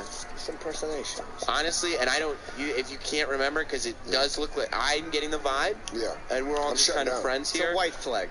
Your confidence is shaking a little bit. Can I just tell you right now? Can I be dead honest? Because we're all friends. That'd be great. We are friends. Yeah. Sure. I give up. I surrender. No, who else would you do? Come on. I mean, I don't want to put you on the spot, but. Oh man, there's. Did you ever do an Arnold?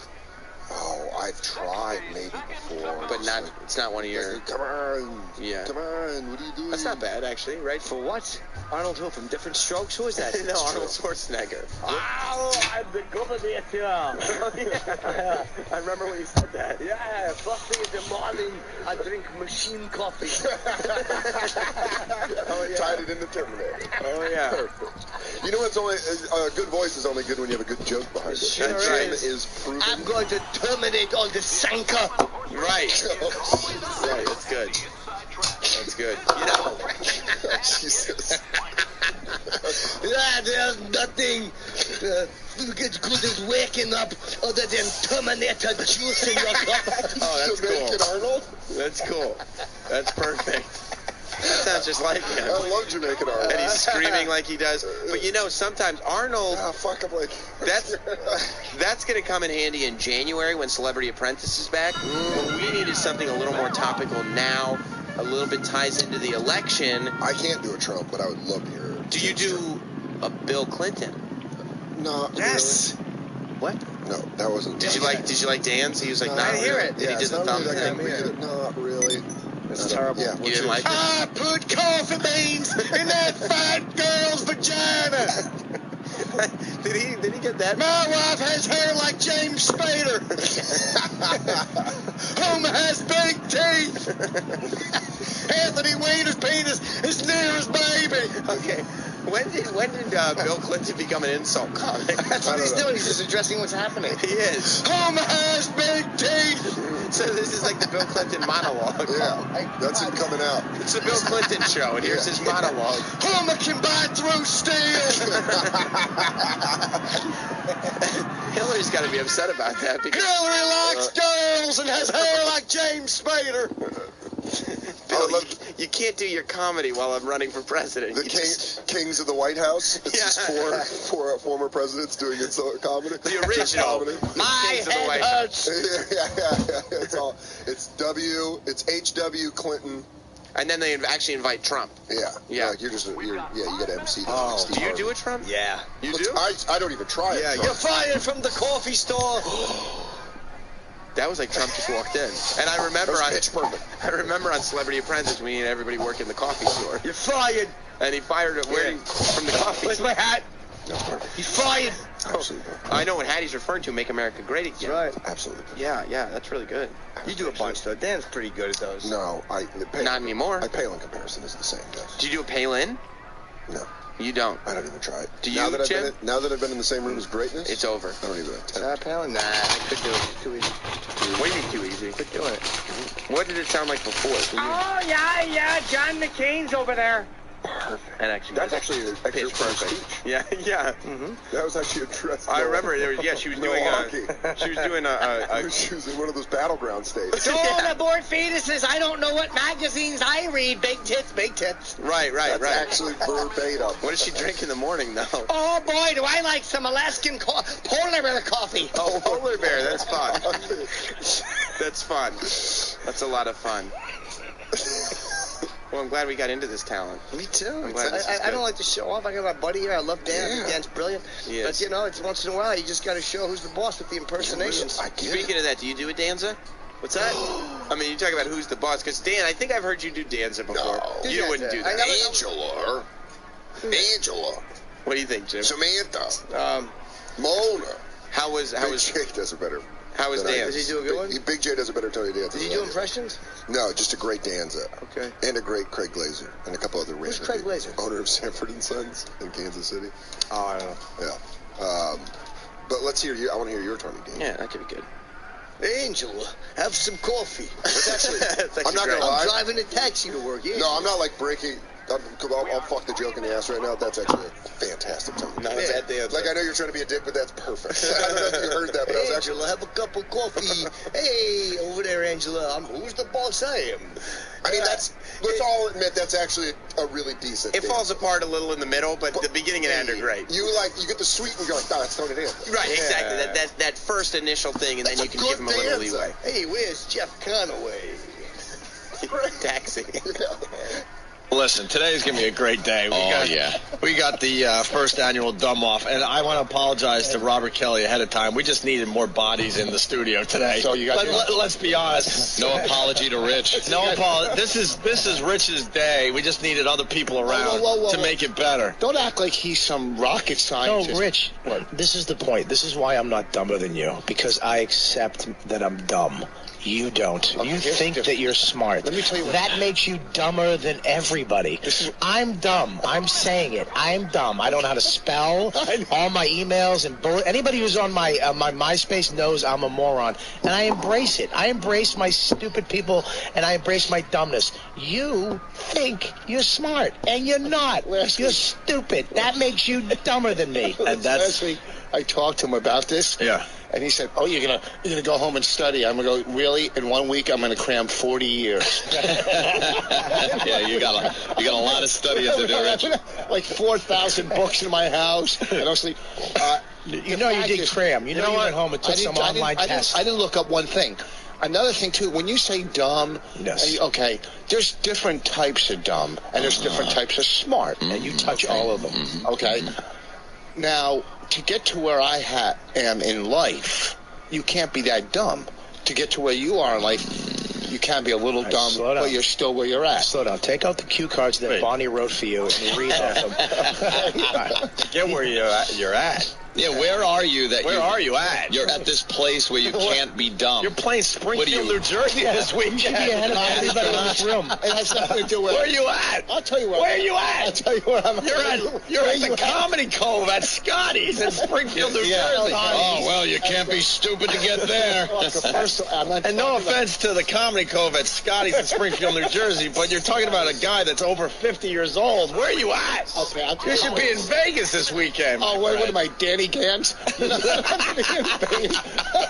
Wow, that's a good reference. That stupid billboards in Vegas every time I go out there. Who the hell is this guy? I'm at a good place in my life. I'm at a good point. I got one of my daughter's report cards back yesterday or 2 days ago on a roll. You can't be that dumb to have honor roll kids. No, you got and don't.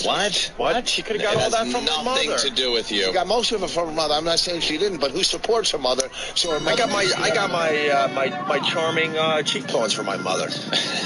And you got your English cheekbones from my mother. So and your daughter's got the brains from your wife, your ex-wife. It takes.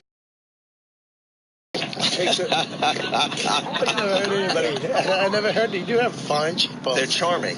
I like charming. I like my charming cheekbones. It takes a village to do whatever. Yeah. Well, today is just going to be wonderful. The Dumb Off is going to be great. But what you targeted? You said we had Bobby here to fill bodies. Like, yeah, I don't want him to think that You he's don't think? stupid. Listen, You think he's smart? This is how dumb you really are, Rich. Robert Kelly explained it perfectly, and you still don't understand why you're here. you're dumb. Just accept it. Like the listeners, half the listeners are as dumb as me and you. Like that's why they're enjoying this today. Like where Anthony and I sit. Yeah. If someone like Robert Kelly came in and he's just being dumb, who cares? Yeah. The beauty of you is you don't realize how stupid you are. No, that's the whole bit. I hate to tear down a wall this early in the morning, but that's the whole bit. We could get a bunch of Robert Kellys in here. It wouldn't be as fun. You really think you're smart? You honestly think you're smart. You were saying on your last appearance that you have an IQ that is 41. 141 IQ, he says. Are you insane? That's how many muffins you had yesterday. 141. It's got to go right for no the one fat. said you're not funny or quick. You're just stupid. Yeah, we'll never deny you're funny. You explain things. Bob's wearing his illiterate shirt today, too. It's a big black T-shirt with just white lettering that says illiterate. Let me tell you something. I can't spell. I haven't been able to reach my fans like Dane Cook because I can't put the emails together that I want to put together. I actually start these great emails and then it's like, hey, come to my show. Yeah. And then I misspell something in that. I'm awful. Anyway, this is what started the dumb off, I guess. Rich Voss was in recently and we were playing Are You Smarter Than Rich Voss? Or we were going to with like real fifth graders, but we didn't get them, so we just asked your fifth grade questions. And then we threw this montage together. Also, go to OandARadio.com.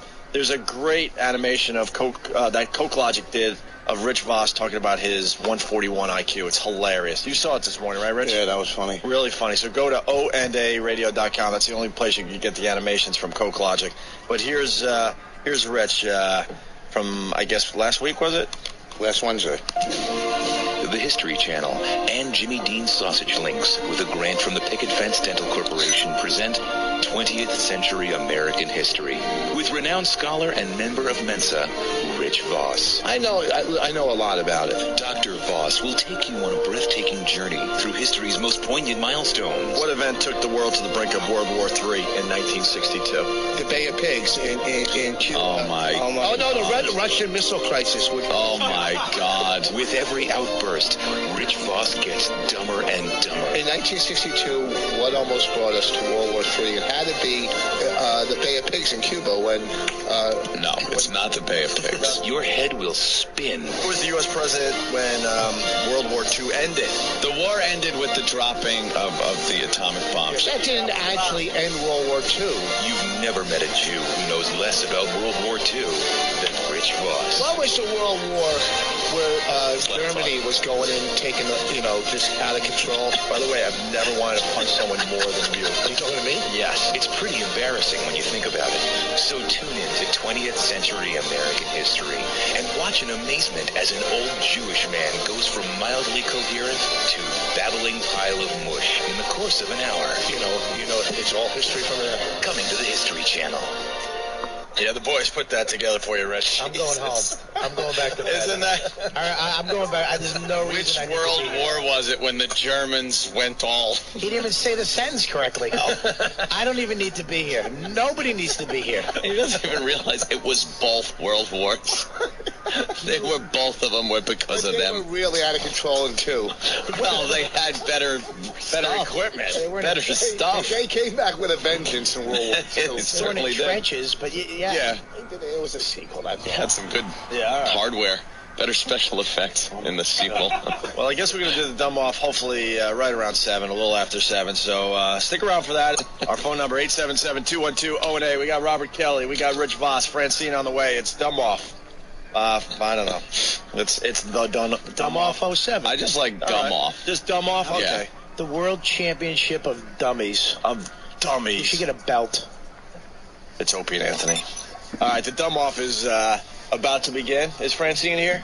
As soon as Francine gets here, Francine is here. Okay. Okay, good. I think we're going to start the dumb off next on the Opie and Anthony show. And Tim put this fine little piece of production together. Well, it's a quickie. It's the first annual dumb off Absolute stupidity appears absolutely stupid. on the Opie and Anthony show. There you go. Wow. I thought it'd be a little more involved than a little more than that. It started out good. It really did. It sounded like a monster truck ad. I got excited. And then fizzled to nothing. Philadelphia Spectrum this Sunday. Does George Bush do that on Thanksgiving Day when he pardons the baby?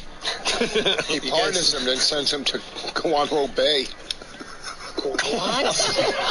Can we just go home? He didn't say Anthony, Opie, Anthony, I want to go home. Just, I don't need to be here. Tear up the questions. Everyone leave. Just have... there's no way. This guy is a grand champion dummy. Guantanamo Bay. But Francine's in there like, what's the problem with that? Right, Francine? Guantanamo Bay. Do you know what it's called? I think it's Guantanamo. Guantanamo. That's pretty good. Because there's a song about it. Is there? What's the song? No, that's... You sing that. I think it's Guantanamera. Oh, my God. This is the best panel of dummies ever. What are you talking about? Can I go home? What song are you talking about? She just said Guantanamo, like she's Spanish trying to speak English. Guantanamo. I took Spanish for 6 years for the record. Really? What record? That was second grade. The record. Right. What song were you talking about, though? Guantanamo Bay. I think it's Guantanamera. What? There's a song called... Is there? Okay, there could be. I'm not going to judge. All right. What do I know? Yeah. I think Voss is far more stupid than what she's saying. I don't even remember what he said now. It was so off. Is this the song? How do you know this? Wow. See? There's a lot of different versions, and my mom used to play it when I was a kid. This is unfair. Yeah, see? Oh, I've heard this. Is this about Guantanamo, though? I don't know. Yeah, okay. Of course you don't know. I've heard this song. Oh, look over there. Baby in the oven. They're showing how to serve and carve a baby. Baby in the oven. Please Google that today. Let's make that number one. Number one search today is baby in the oven. All right, we're here. We have our contestants for our first annual Dumb Off. Yes. Can I just say something before you get started? Yeah. I think we like a game show. One of you guys should do a little back history of our dumbness. Yeah, well, that's kind of what I was getting to. I was saying our first annual Dumb Off. I was going to introduce and meet some of the... No, I mean like our schooling, what we've accomplished, stuff like that. Mm-hmm. Can you let him go with the flow? It's his show, stupid. All right, okay.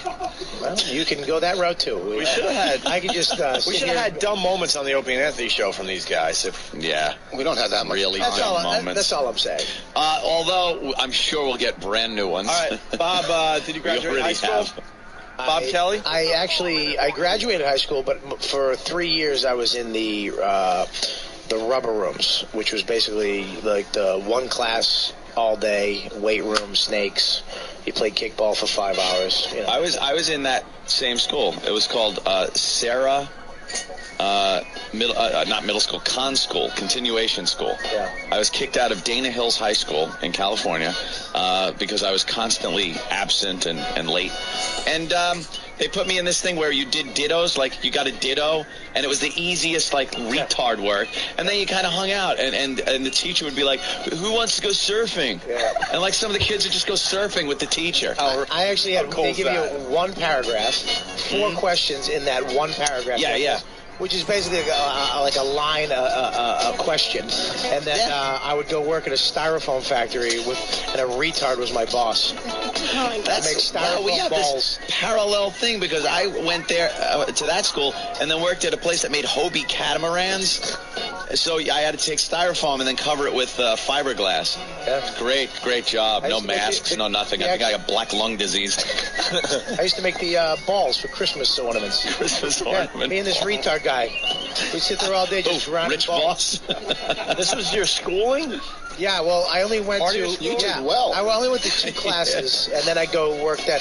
I worked my way back into regular class, graduated. Yeah. But from 6th grade to, I think, 10th grade, I was in juvie. I didn't do any schooling.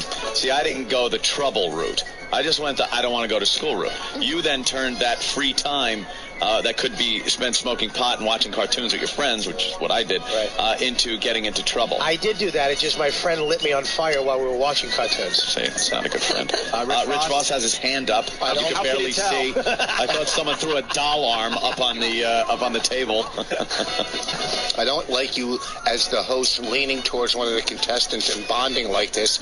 I find it quite illegal. Well, it's your turn. I'll lean toward you. No, I'm not done. I'm not. If he's done, let's. I think he was done. We got a good background on what a scum he was when he was growing up. Your schooling, Rich? Rich, what'd you do? High school, college? Before Harvard, or what happened? Here's the thing. I quit school, but in school. Wait, what do you mean you quit school? They knew I was trouble. So first in 10th grade or 9th grade, they sent me to a special trailer to learn how to repair lawnmowers. It was like only special, Working over Bill Cockner's outfit. So lawnmowers and whatnot. So it was like some program for the trouble kids. How long ago was this? Did you have like a chalkboard and like a bucket that you kept your lunch in? You're saying he was Little House on the Prairie times? I think he was calling you old. After I quit the trailer and lawnmower repair. Yeah. Then I went back to the school. And this was young, and they put me in a special, where trouble kids in the school, and we would sing class, and they'd have us wrestle and fight, and that was class. Right. Yeah, it was bet on it. Yeah, I had to wrestle the toughest guy, Jack Hill, in class. Mm-hmm. And then I went to high school. Was a short bus involved? I went to high school, but I never went. Like a Jean-Claude Van Damme film. I never went to school. I just went there to sell pot. I had enough credits to get through the 10th grade. You have credits to graduate, a certain amount of credits. Through the 10th grade? And I was and all my friends, and then I went and showed up at 11th and 12th grade, but I didn't graduate. I just went there to sell pot and went to woodshop class. Yeah. And I was going to go back, and then I woke up and said, nah, I'm not going back. So I have basically enough credits. If I went back, I would have to do 11th and 12th grade. You have a 10th grade education. Officially, you made 10th grade education. Maybe 9.5. Okay, you barely made it through 10th. Let's get to Francine. And Francine, of course. The smart one out of the bunch. She actually went to college. Yeah. Absolutely. Now, Francine, I didn't have a college fund. I went to college too. I'm 2 classes away, math and English, from associate's degree. It doesn't in count. fine arts. Yeah, what was college? I drew. It was community college in Boston, Bunker Hill, and I just drew. What was the name of the college? Bunker Hill. Oh my God. Yeah, it was Bunker Hill Community College. Did you wear fatigues to the college? Yeah, really. Also known as the 13th grade. Yeah, exactly. Now, Francine, your high school was in what part of Connecticut? No, I went to school in Maryland. Oh, in Maryland. And I had some private schooling. Private schooling. Mm-hmm. And why was that? The courts made her. Why? Well, actually, I wasn't smart enough to get in, but my brother was, so they let me in too. On your brother's coattails. That's nice. Basically, they couldn't deny that ass of yours. I guess so. That's probably it. Isn't there like listening to her speak and listening to him speak? Aren't there different kinds of dumbness? Yeah, it's weird. There are. Yeah, her dumbness. I don't know if she's dumb. I think she knows how to spell and do math, but there's some when she speaks, I want to kill her. But how dumb do you have to be to let your friend light you on fire? I mean, you can't be too smart. No, I was really stoned. We smoked like a pound of weed. I got high for many years of my life. I never let anybody light me on fire. Yeah, but you did wear short shorts to get more drugs. Let's not forget. I'd rather be lit on fire myself than wear tiny little jean shorts to get more drugs. They were little white basketball see-through, well, whatever. Jesus. What are you talking about? Nothing. You've never heard this story? No. What are you talking about? He used to dress sexy for his drug dealer to get more drugs. He was gay. And he was hoping that the drug dealer would invite him upstairs. And then when he wasn't invited upstairs sometimes, he felt rejected. Hey, coke makes you do weird stuff, man. Yeah, talk fast. It doesn't make you gay. There's no drug that just makes you gay. I didn't say I was gay. Bob, he would get jealous. He would be there with one of his friends, and his friend would be Kevin. He was good looking. Kevin would be invited upstairs, and Rich would have to wait downstairs, and he would be bummed out that the drug dealer didn't invite him upstairs at times. What was Kevin wearing? A bikini? Kevin was so good looking, he didn't have to wear. He could wear long jeans and work boots. He was just a good looking man. I would just pay to see you impatiently waiting in the lobby. You could see. I was in the house, but the shorts. You could see Daisy Dukes. You could see like a part of us. I mean, they were so short that like the sack would hang out a little. Jesus. What am I doing here? I'm dumb. I'm stupid. Right. I can't spell. I suck. Can I go home? Well, that doesn't make you dumb because you can't spell. You're a lot dumber than when it comes to spelling. Listen. It's a lot more than spelling. Listen, we'll find out. We have to take our first break, but we got to at least start the dumb off. You guys got paper in front of you and a Sharpie, and no cheating, please. Now, who is going to be the official timekeeper, and how much time are they going to have for each question? 10 seconds. 5 seconds. 5 seconds. That's it takes that long to open the pen. Listen, 10 seconds. 10 seconds is good. Yeah, we'll give you 10 seconds. We'll give you enough time to write down an answer. 10 seconds from the time the question is read, and then I will go. I will go that, and you then will begin. I think you guys are just in a rush now because of break, and you're saying 10 seconds. That's it is a dumb off. I mean, you guys are treating it like a real show. No problem. What do you want? We'll allow them to answer their dumb question, all right? Okay, but if you go too long, then we got to take you out of the game. Yeah, we can figure it out. Can't we just, figure it out as we go along? All right, whatever. All right, here we go. Right, you want the first question? You just want to hit the bell. Is that your intro? You never did your intro. That was the intro. Okay. We introduced you. All right, I can play this again. But we can see each other's answers. No. Oh, my goodness. Don't cheat. All right, got it. Wait, it's the first cheat. I was in Juilliard in 6th grade. Don't cheat. Look at you. You're all like, all right, go ahead. Go ahead. All right, listen, we got official production. By the way, quickly, Patrick sent me a text. Yeah. And he said he had texted Bobby and wished him good luck. And Bobby wrote him back and said, I'm going to lose. I know I'm going to lose. L-O-O-S-E. No crap. L-O-O-S-E. No, listen to me. You know you're going to lose. I can't spell. Obviously. I can't. And Patrick felt to share that with everybody. Me writing an email is honey. How do you? I don't know how to spell restaurant. You can spell that's a hard one, can't you? Oh, damn! Here's the official production for the dumb off. It's the first annual dumb off. This is Rich's day. We just needed other people around to make it better. On the Opie and Anthony Show. All right, here's your first question. Anthony. Here it is. Which is the closest planet to the sun? Oh, by the way, closest planet to the sun. These are the easy questions. Yeah. We got easy, medium, and hard. They are writing. They're writing down their answers. You can write nice and big, by the way. We got plenty of paper. Try not to cheat. The first thing. Bobby's done. Rich just looks perplexed. And Francine has written down something, but it took her a little long. Did you write anything, Rich? Yeah. Oh, okay. Quickly. Let's start with Francine. Start with Francine. Which is the closest planet to the sun? Francine, you wrote? The wrong paper, dummy. Oh, my God. She wrote Uranus. Or Uranus, as people who don't want to be embarrassed say it. I'm so sorry. Who's keeping track? That is incorrect. All right. Now, Rich Voss, he wrote Jupiter. Jupiter would be the closest planet to the sun. And that, of course, is wrong. I saved paper. You certainly did. You wrote it very small. And now, Bobby Kelly wrote Earth.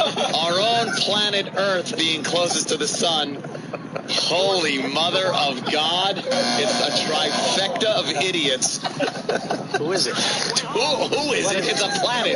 What is it? Is the sun considered? The moon isn't a planet. I shouldn't be getting dumb answers still thrown at me. Yes, you should. You want this to be funny or not? Oh, is this a dumb off? Is the sun considered a planet? No, it's the sun. All right. That's the main thing. That's the main thing. And what that's the center of the thing. We float around. And the moon is the semi-main thing. The moon is a fucking no. You're dropping the F-bomb. Sorry, Tom. It's getting flustered. Oh, are they dummies? This is fantastic. Well, this is. Can I just say something? Yes. This is information. I understand it. Yes. Wait a second. Let me finish. Oh my God. This is information that does you nothing. Not only did he get it wrong, he spelled it wrong. When are you going to ask? When are you going to really something? What do you want me to ask you how to balance a checkbook? Look at something that's going to get you. First question, and he's already flustered. I'm with Bob. This is useless information. It's not useless if you're going to try to pick up a girl with astrology. Francine, why Uranus? Astrology? Oh my God. I don't remember a lot of the planets. No. So that was one that popped in your head. That and Venus. Yeah. I think it's green. What, Venus? Yeah. Or Uranus? Yeah. I had a really hot earth science teacher. All right. So you didn't pay much attention? No. Okay. All right. Well, the answer is Mercury. For all the people out there that said Why didn't Mercury, you ask what's in the bottom of a thermometer, and then we might have got that right? It's different. Or maybe through a hint. But who asked that? There's no hints. Who knows that? Everybody in the 5th grade. I do know. You should have said name 4 planets. Yeah. Or 5 planets. That would have been a good hard question. Name 5 planets. Myself. All right, hold on. We got to take a break, but Nate in Brooklyn wants it. That was a good one. That was good, Rich. Yeah. A Bob Kelly planet joke. Let's go to Nate in Brooklyn. Go ahead. Hey, guys. Yeah. You got to do like the SATs, let them write their name down for a couple points, because that's the only way there'll be any points scored this time. Yeah, exactly. And we'll go to Joe in Staten Island. Joe.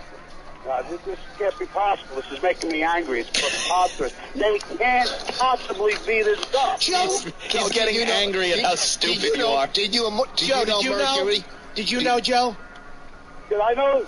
No. Exactly. All right, listen, we got to take a break. Wait, hold on. What's the closest planet to the Comedy Cove at Scotty's in Springfield? Boy, Red Boss.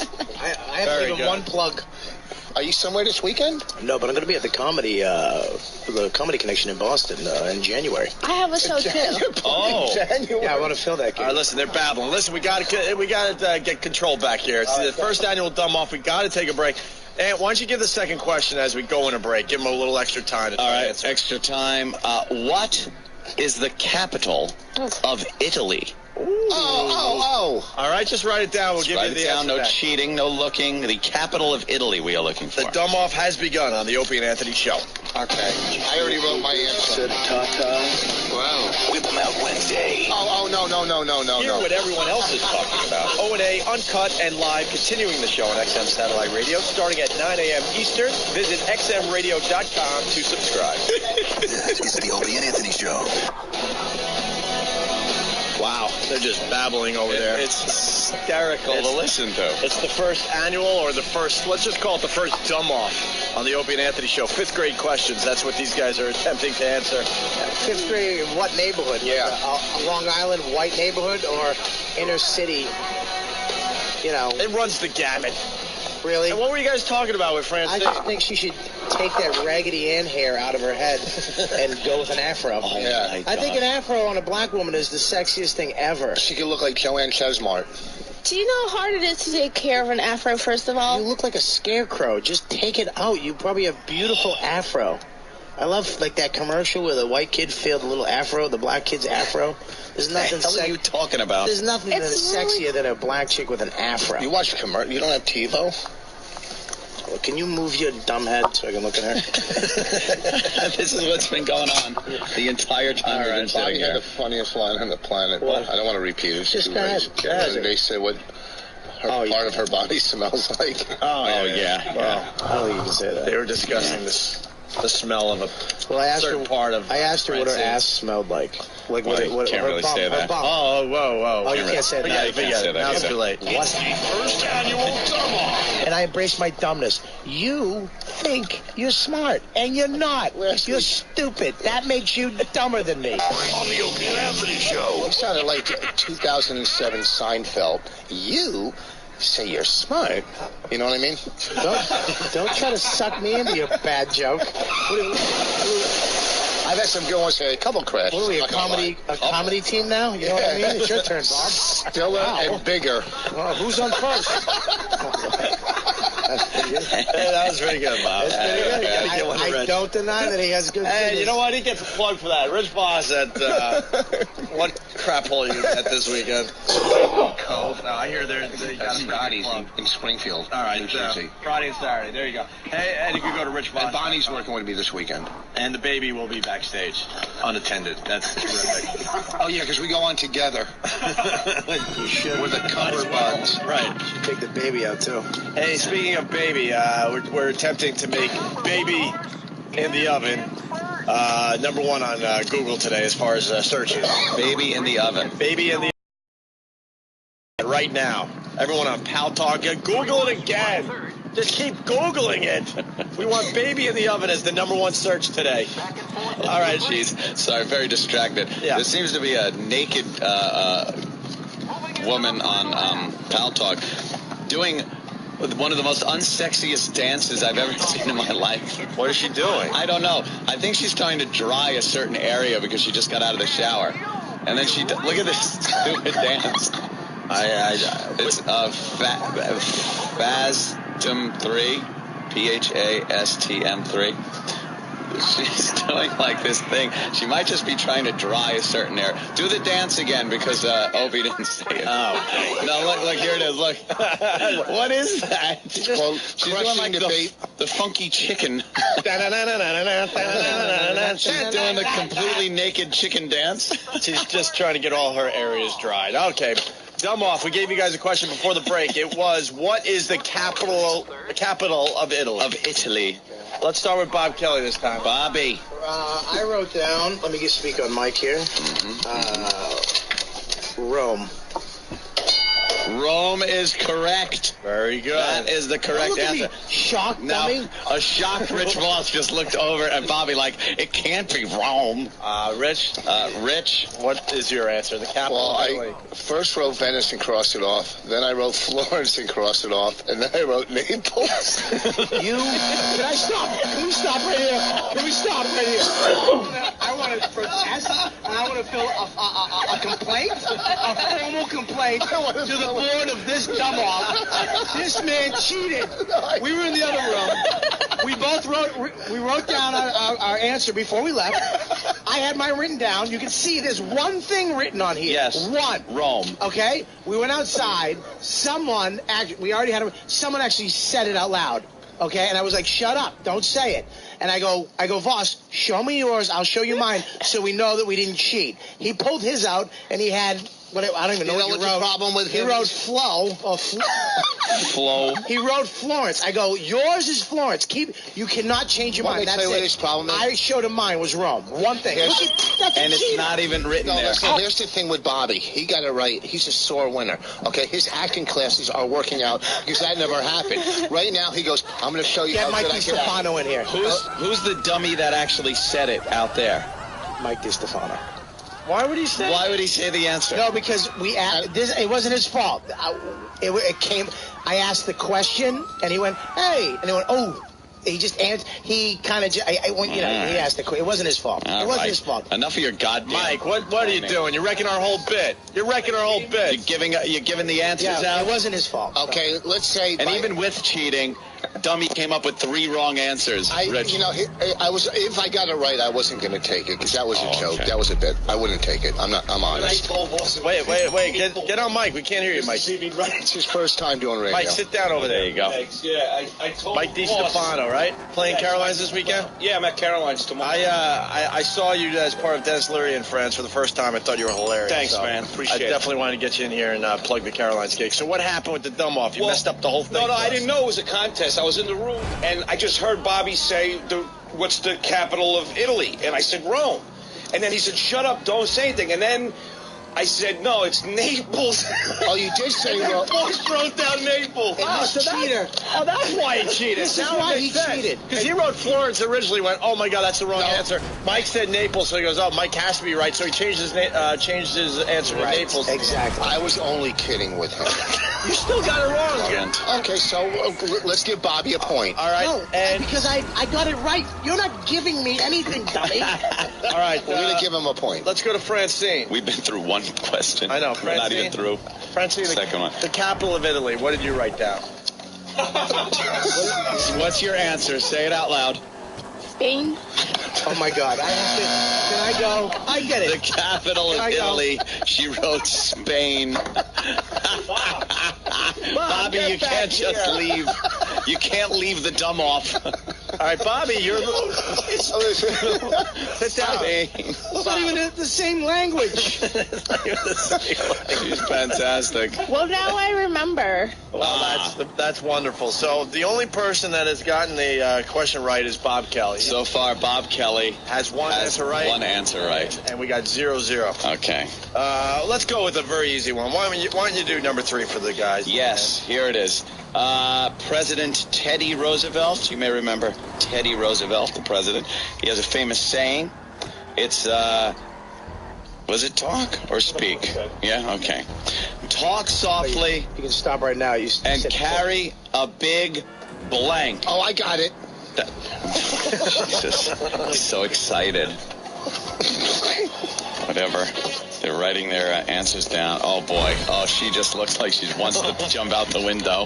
Talk softly or what? Talk softly and carry a big blank was his saying. All right.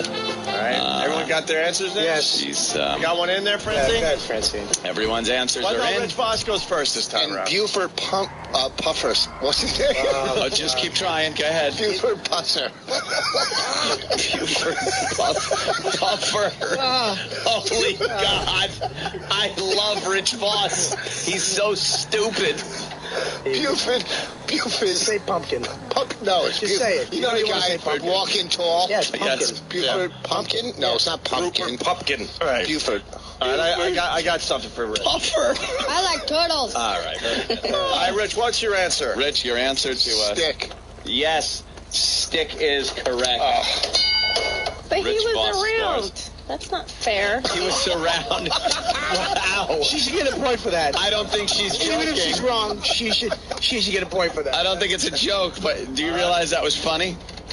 Not accurate, but very funny. Very funny. Bob Kelly, what's your answer, sir? Stick. He wrote stick. All right. Also correct. And Francine. The only one that isn't on the board yet. Francine, talk softly and carry a big. I thought of a... What'd you write? I wrote gun. Oh, well, big what are the gun. odds? This is like method questions for her. Are you saying because of her racial background? Yes. That perhaps gun was just predestined to come out of in her neighborhood, that would be correct. Yeah.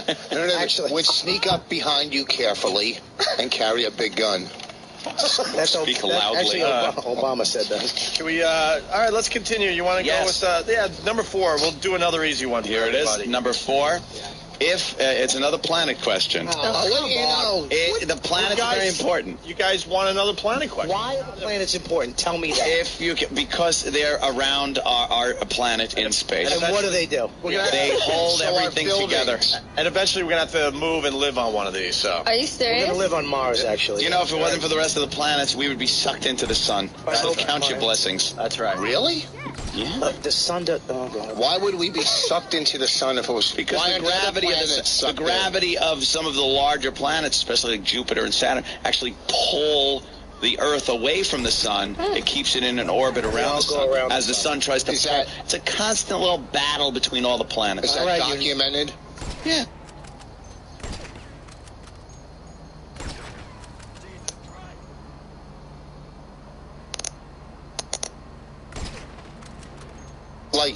Like Maine. It's just like Maine. No, what does that mean? I don't even know what that means. It's cold, and there are ugly chicks there. My brother goes to school in Maine. I'm happy to hear it. Can I get the goddamn question out? Can I say, do you understand her dumbness is different? I know, Yes. I see. There's many different types of dumbness. Oh, God. When you say brother, do you mean relative? Yes, he would be a relative. Okay. If you count Pluto as a planet, how many planets are in our solar system? Oh, everybody knows that. All right. Bob Kelly just throws down his Sharpie, I guess. I don't like planet questions. He doesn't like planet No, questions. I know. They never taught me that. Oh, just put it on. Boss seems to know. Reform school? Reform school. All right, you little rascal. Right. Let's move it along. And Francine, do you have an answer? Francine, your answer? What is that? That's a horrible. That's what 9. It said 9-11. That's what her brother's really doing. 9 to 11. This isn't a. Her brother's school is called Attica. You can't say 9 to 11. This wasn't open to like 9 to 11. 9 to I know 11. it's one of them. I really want one. All right, pick one. All right, pick one. I'm going to go with 9. Ah, she's going with 9. That is indeed correct. Whoa. Don't go changing anything. I got it wrong. I changed it, but it was wrong. I'll admit it. I don't give it. I don't like planets. Look how freaked out he gets. We didn't ask you yet. I don't care. I got it wrong. What's the answer? What's the answer, Bob? 9? No, what did you write? I wrote 7 plus 2. 7 planets. Okay. I don't know. What are planets? We already said we didn't like planets, and you got another planet question right out the gate. I didn't write these. Rich Voss. Me? Yes. He wrote this. No, the other Rich Voss. Here's my problem. I didn't finish making the 9 because I got lazy. 7. First of all, she wrote 9 and 11. Yes. That's her answer. Yeah. Yeah. Why didn't I just? I could have wrote 7, 8, 9, and then then we said Look she had at to pick one. That's a 50-50 thing. Bobby's close. They both could have been wrong. You're giving her odds on her Both could have been. dumbness. If she wrote 7 and 11, we would have been like, pick one. Yeah, it was a Didn't matter. 33% chance. Why are you such a sore loser? All right, Dan, where are we at? Who's leading the dumb off? Bobby. With the correct answer. Bob Kelly has 2 points. Voss and Francine each have 1. All right. Do we have time for another question? Yes. I sure hope so. Which one you want to ask, Dan? We should move along. Move to. I want to answer or ask number 6. First of all, Bobby, look at all the paper you're wasting. You could do them all on. Don't worry Al about Gore, the relax. paper. Al Gore. I'll write it on a polar bear if you don't All right. shut up. We're going to go with 6. Here we go. Okay. The slaves were freed during which war? During which war? I got it.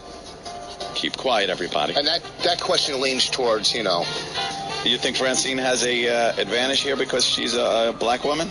No. I said towards Bobby. Because his parents owned him. No, it wasn't.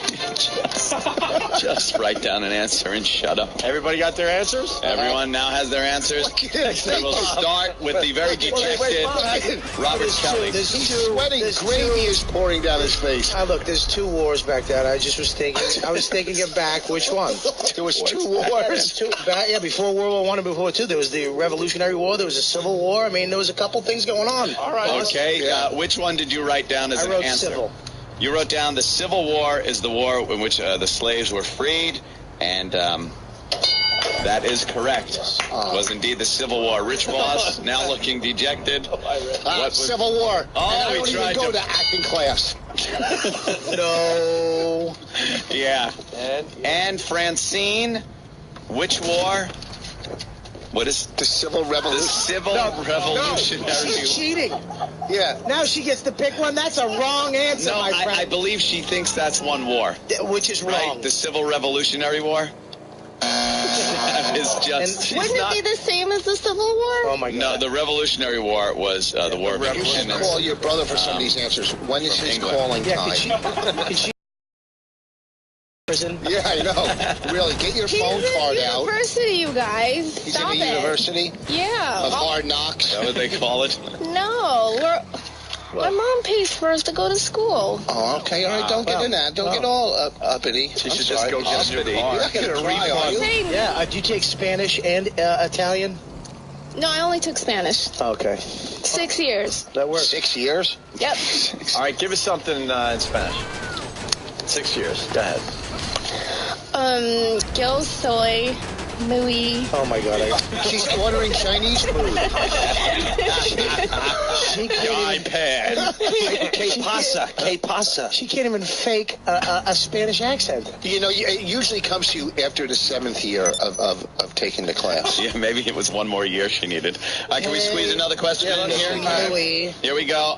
Number 9 is a good one. Yeah, you got to do 9. Okay. Here it is. Pens. Thank you. If a planet comes out of your mouth, Well, it's not technically a planet. If it has to do with space. Well, okay, now there'll be trouble.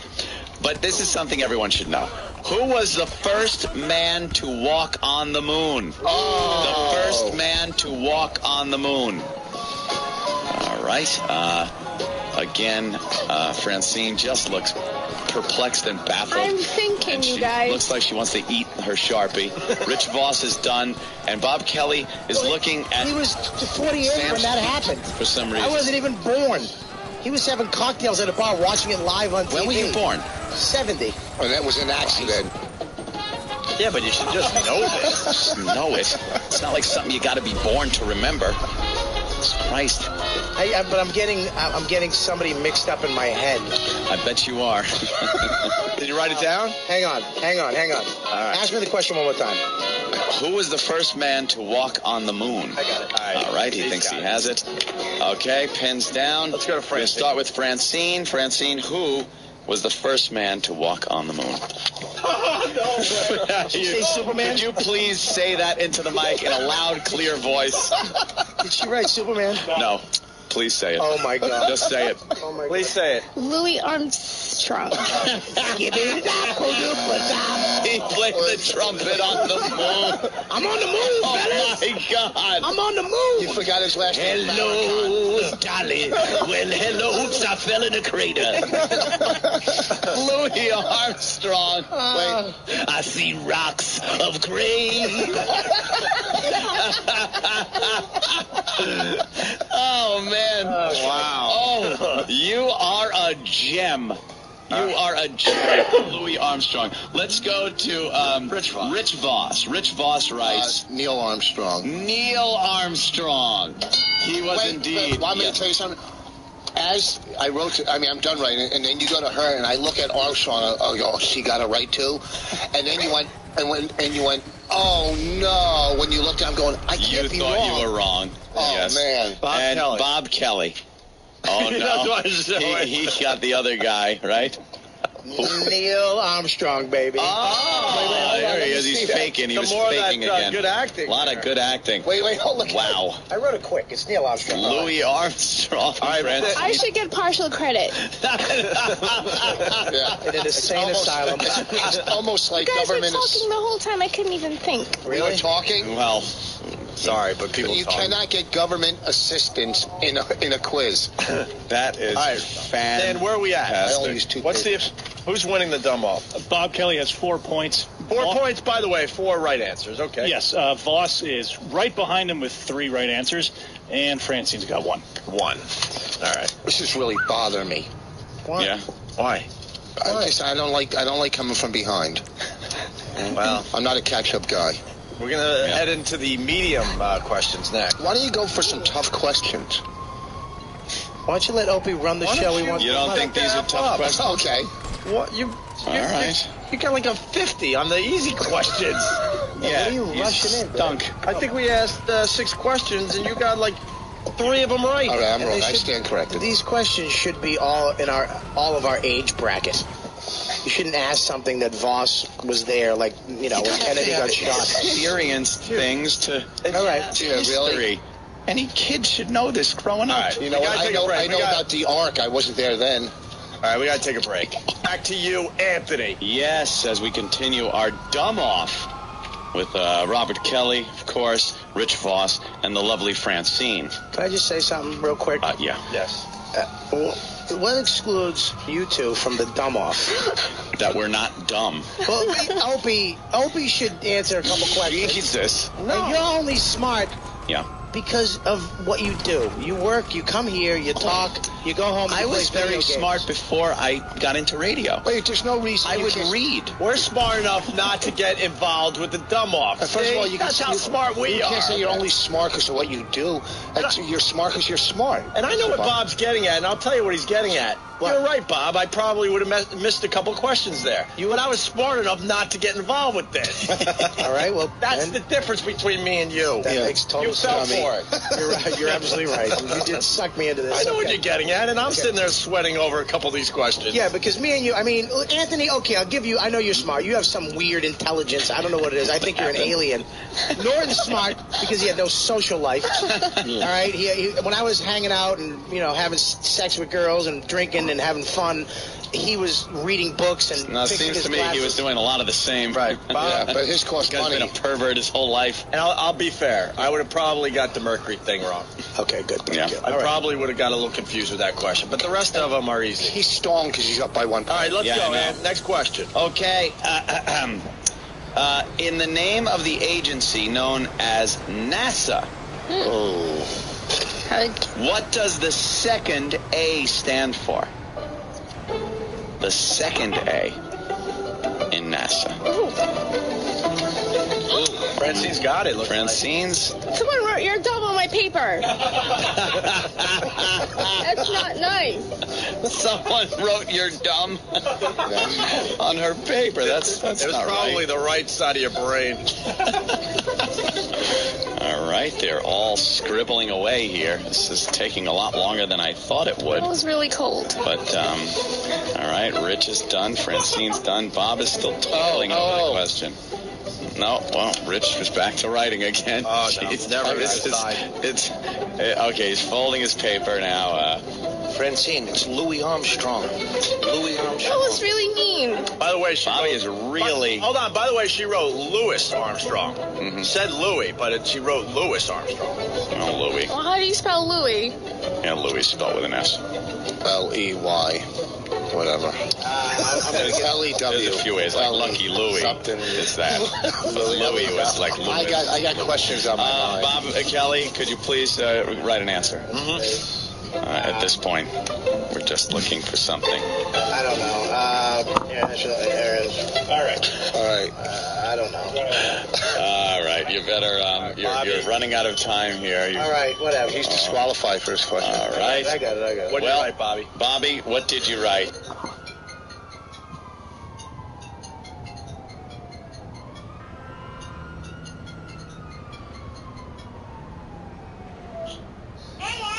Hey, baby.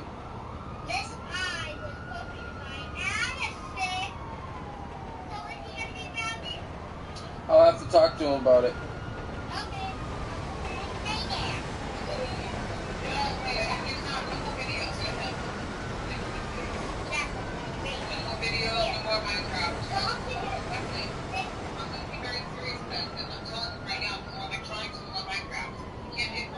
You heard her. Did you...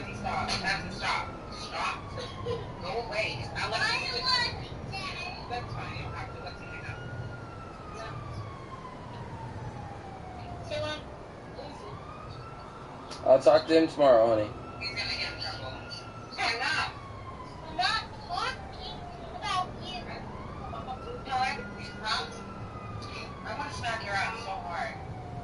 Lexi, when you see a T-piece, go like this. Put the camera down there, though. Nice.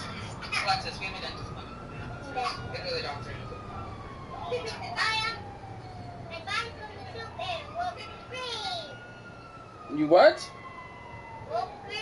Whipped cream? Yeah, I got it. I love whipped cream. It's my favorite. Me too. I didn't know what strawberry. That's good. That tastes really good, I bet. Where's Mimi? She's downstairs doing Uncle Paul's bathroom.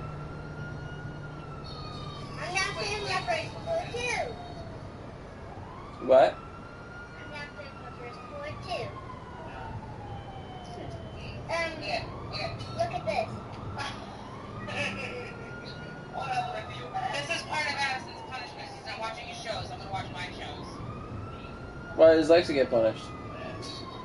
We told her she can play with Addison like that if she wanted. And I said Mama's the best person. I think like that. Don't play with Addison like that. Stop Where's playing your, my TV. where's your iPad, Lexi? Addison, you know what? I got to call you back, Fred. I got to call the police on Addison. Oh.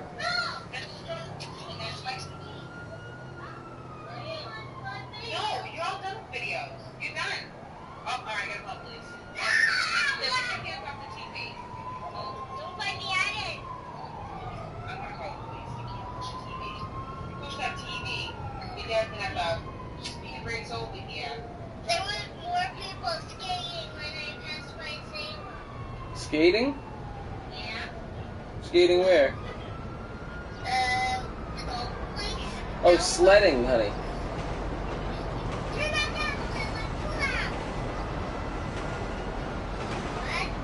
sledding, not skating. He's being bad to me. No, but you cried this morning because you wanted to stay home and play. But no, I'm not. I'm with Daddy.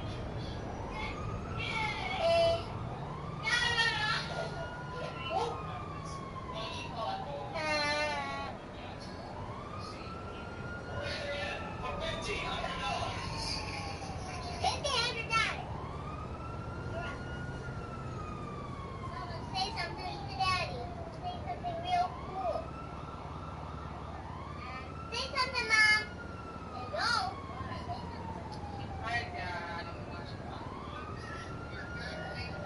Don't go over there. Call Freddy.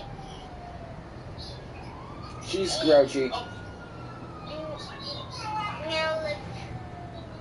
You're waiting near your headphones. Yeah, they're behind me.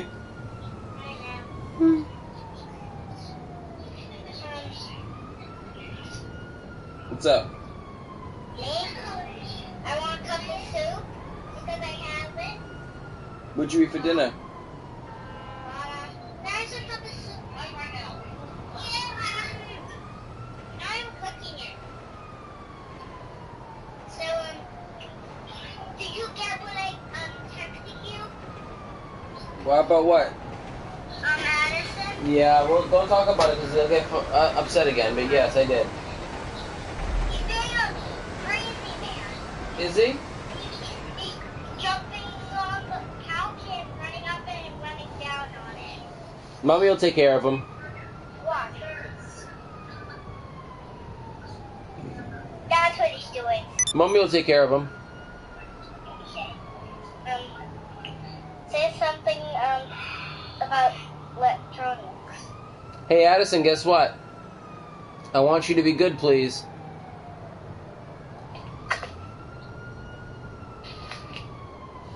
I didn't teach him that. No. Did you see the video of him on Mommy's phone? What do you mean? I sent Mommy a video. Don't call me on my phone. Mommy will show you later. I'll see it right now. Am I paused? Not now, honey. Why? The phone Daddy, I have bad news. Just let Mommy show you later, that's fine. My phone's about to die. Yeah, that's what I said, just let her show you later. Hang up. Alright, hey, listen. Go play your toy. What? Have Mommy text me before you guys go to bed, okay? And I'll see you tomorrow. Okay. I love you. I'm gonna bite your butt. How's that? You want that? Wait, show me Addison one more time. Addison. Addison. Addison, if you want to come over to my house tomorrow, you better behave.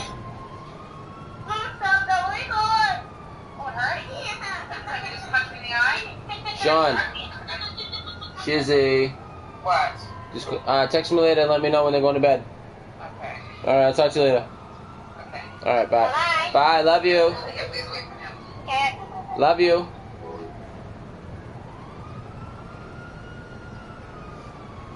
The second A in NASA stands for? Airspace. Oh, I didn't even know what the N in the first place stood Of course. for. Why would you? That's what I would have helped you. Space. I Oh. would have to say. Well, what do you I what did can't you write write? association. That's what I was going to put. Look, what did you put? Yeah, it's too late. He's going to lift your hand. Space. Lift your hand. Get help and lift your hand. You can't say it. You have to. It has to be written down. Yeah. All right, give me the wrong I'm answer. giving you. Okay. Sorry. I'm wronging you. Sorry, we're tough here. Oh. Rich, go. Rich. Well, I first put astronauts, but then I put America. America. Dude, that's so much dumber than the least. I don't know what I didn't know what the NAS stood for. If I knew, what's the first one? What's National Air and Space, but I can't get the last. National Aeronautics. Aeronautics and Space. Agenda. What did you write? Agenda. America. America. I don't know. I didn't know what the first one stood for. And It's got to be a Francine. Association. Ooh, very good. It's wrong, but it's administration. Screw you. Really, a fifth grader knows that? Yeah, really? Really, a fifth grader knows that? I knew that in the 5th grade. It's because you were made in a basement.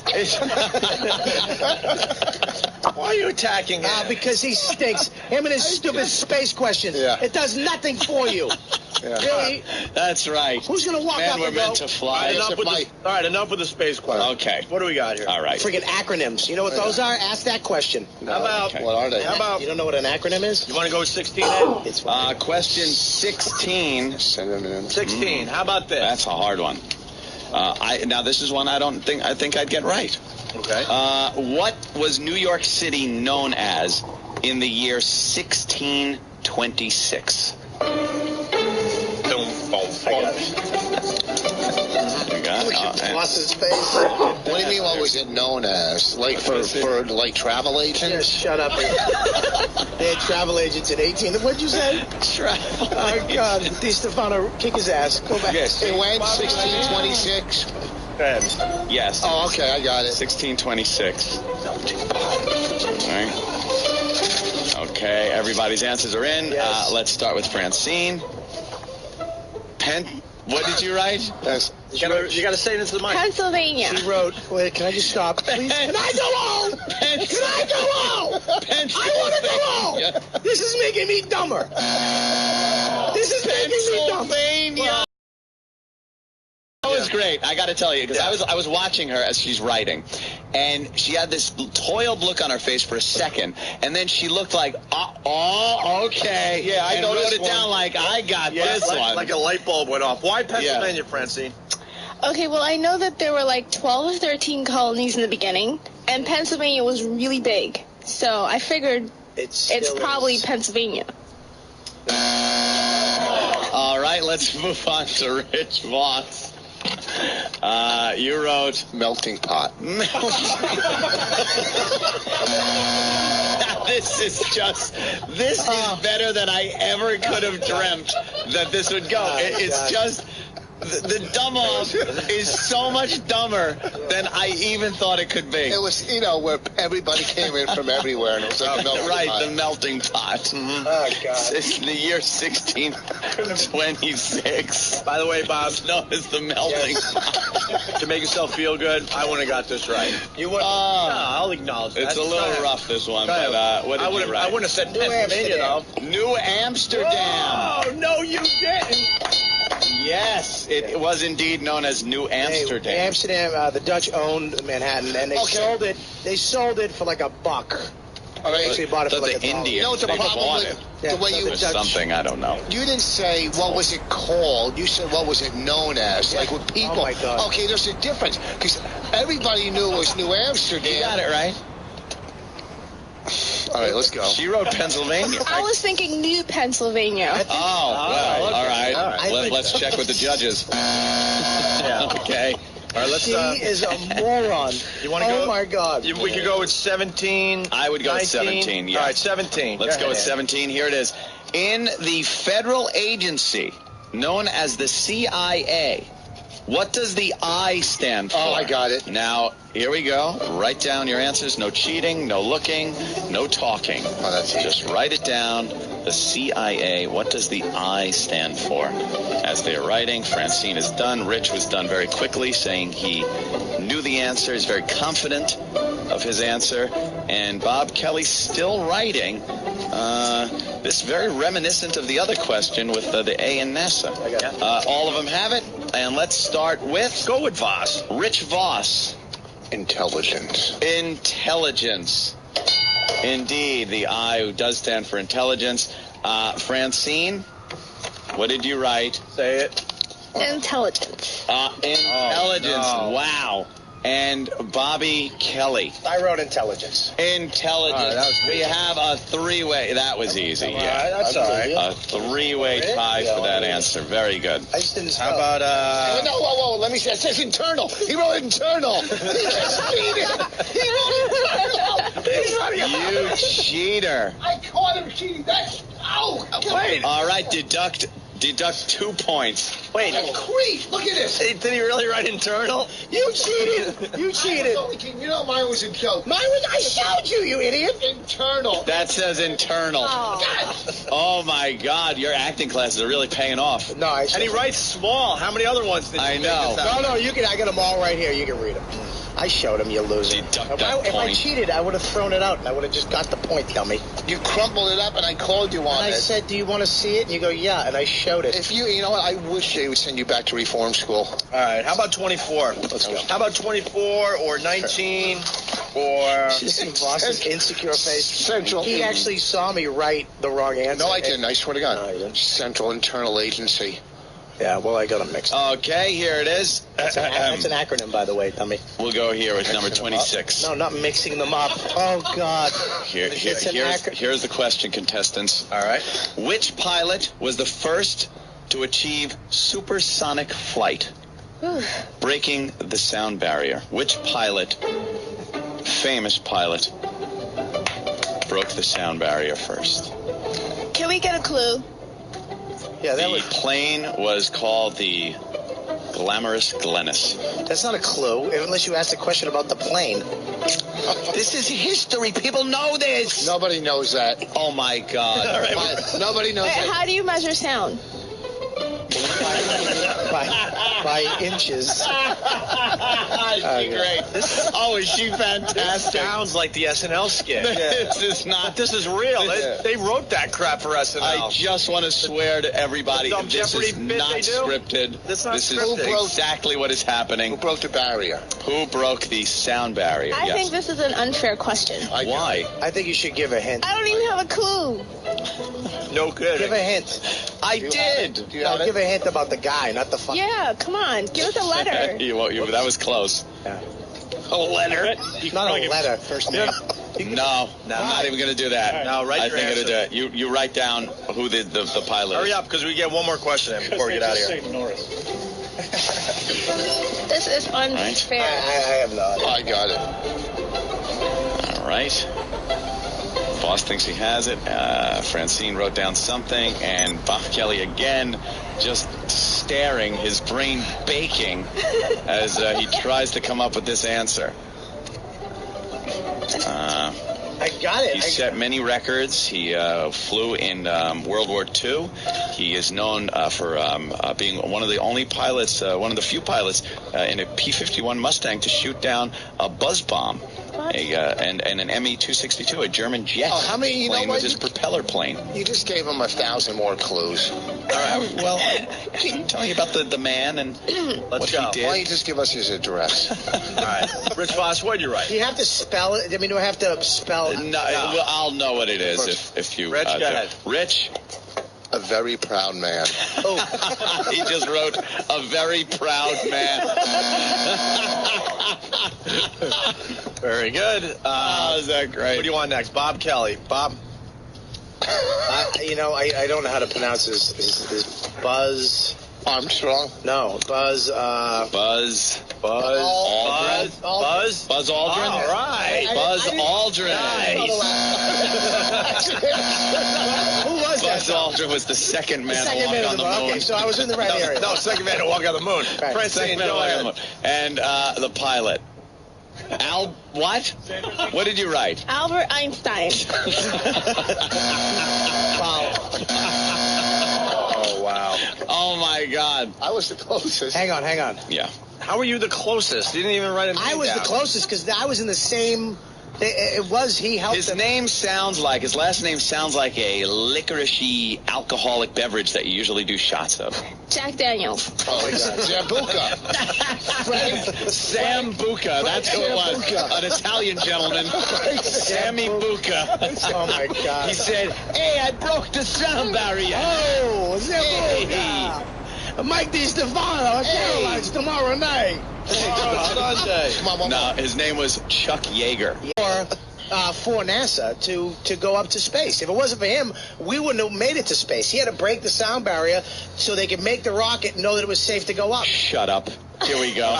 We're running out of show, but maybe we can squeeze one more in here. It's the dumb off with Rich Voss, Bob Kelly, and Francine. I love it. Which one you want to do? I think 28 is very good. If it has anything to do with space, or speed, no or space. planets, No more sound questions. Hold on. Sound. Let's pick the best one that's left. What about... Yeah. Nothing to do with sound. What about 19, Ed? 19. Let's look at 19. Oh, boy. Bobby ain't going to like that one. No, if you say space, I'm going to hate it. That's not even it. All right. Or how about, I think that could get the most interesting answers. Okay, let's try that one. All right? This is the last question to dumb off. All right. We're ending with an easy one, by the way, fellas. In which... Thank And Gal. If they say galaxy, guys, say galaxy. In which galaxy What is it? is our sun located in? What galaxy is our sun located in? There you go. Write it down. The pens are moving. There's no way I'm going to get that. And Bob Kelly But we're just ending with kind an of... easy question so we could all come together. Well, apparently Bobby Kelly doesn't think it's very easy. Yeah, maybe we can get one more in after this. Let's just go. Let's go. This is it. I'm done with this. No, because we're going to try to get one more. We got time. Let's get through this. Bob Kelly, go. What your answer? Bobby? Milky Way. Milky Way galaxy. That is correct. And that's also a candy bar. Yes, it is, Francine. Yeah, Francine, what did you write? Well, I didn't guess it, but I just thought it was the universe. The universe. I have to go. You're going to become a white girl soon. You are hysterical. He wrote the universe. She is gold. We need to kill her and take samples of her brain. What brain? Exactly. There's nothing there. We need to open that up and See see these what are questions. Okay, now what did you write, Rich? Yeah, he wrote. Solar system. Look, I'm dumb. I'm dumb. I'm dumb. I would love to continue. Do we have a score for the end of this before we wrap up the day here? Yes, answering 5 questions correctly, considering his penalty, is Bob Kelly with 5. Voss got 4 questions correctly, and Francine got 2. Wow, Bob Kelly wins. Yes, sir. Are we done or are we the going to... dumb off. We're done. Finish. We're done, dummy. Oh, no, we're done. We're Is done. there a prize? Yeah. I want something. You're going to get a scholarship. All right. Blacks and whites in the news. Why do you say blacks with such... Can you say that again with just the same inflection with whites and blacks? With this? Blacks and whites. Blacks. You're saying it like brack almost. You're looking at the wrong person. B-L-A-C-K-S. Just say black. You're looking at the wrong person. There you go. Thank you. You should be looking in that direction. Why? Why? Oh, we only record it every day. I think you got Anthony's clock today, just mere minutes. Mere minutes? The Anthony clock, mere minutes. Well, I was watching the news, so I get a little, I think that you guys are equally as racial. You could say racist. I don't take offense You to don't it. mind racist? No. I don't mind racist. I think you're equally as racist, but I think Opie gets angry at racist. Opie's more racial than he is racist. Yeah? Yeah, you accept racist. Yeah, I'd accept racist. Fair enough. I would. I think your racialness is as equal to his racist. Wow, you're so off on that one.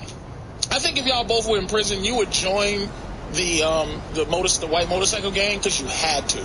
Anthony would go in rubbing his hands like, where are these? Where at? There's the brotherhood. Let's start a riot. Let's stab some niggas in the neck with some sharp toothbrushes. Opie would be like, do I have to? Can I just sit in the corner and by myself and read a book? Nah, man. Nope. You gotta join. What is it? The Aryan Brotherhood. No, it's a new one, man. Oh, yeah? I gotta keep up on my prison gangs. Yeah, Damn you it. gotta. What's the new one? It's not the Aryan Brotherhood. The ones that taking over, man. A white gang? Yeah, and they're Nazi like lowriders. Lowriders. Nazi lowriders. Those are the new big. Those are Nazi lowriders. Nazi lowriders are the big boys on the block. They're taking over the Aryan. Oh, great! Wow. I figured Anthony would be interested in that. I'm going to research the Nazi lowriders. Perhaps I could give them some tax deductible contributions. I can't even spit it out. I'm so distracted because we're not on in Philly, by the way. Beyond distracted. Those dopes. That is annoying. 2 days in a row. Supposedly they moved studios and they're having problems with the new equipment, whatever. Oh, is that it? Whatever. And then they're going to look at, never mind. I'm going to just go off, and then that guy's going to be right. So blacks and, He's trying. Why don't you just I'm trying not to. Because that dude got in your head. But, you got to get it out. It is what it is, man. Get it out. You're upset with Philly. You won't be able to focus. But I don't understand the people that don't understand that why we complain. Because we have passion for what we do. We want as many people to listen to what we do every morning. We work hard preparing for this show. And then you hear that Philly, which is a really important market for us, is not on the air. And we're supposed to sit here and just go, oh well, no big deal. By the way, this is complaining. Yeah, I know. See? I know, I understand. No, I'm just pointing it out because that idiot didn't seem to be able to tell the difference. Right, okay. Blacks and whites in the news. In the news. I think this Philly situation is causing you to say blacks with such fury. Blacks. Anyway, so... And whites. No, but, I mean... Whites. Blacks. Whites. Blacks.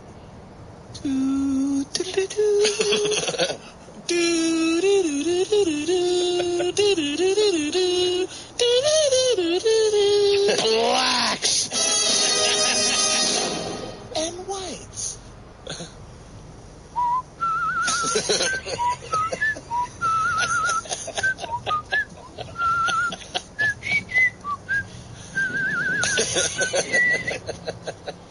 You scare me, Ed. How the hell does he know how that song goes? We all kind of know how it goes. It's the morning show. All right, do it. Morning. Do it like he just did. He whistled it. But he goes further than anyone else can do it. He missed it. Blacks.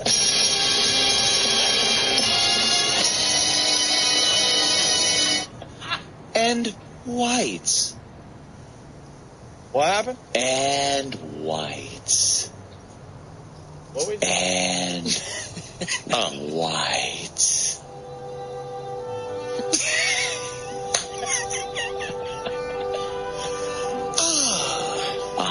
In the news today, whites. White people went to work. This is what white people did. Now let's talk about blacks.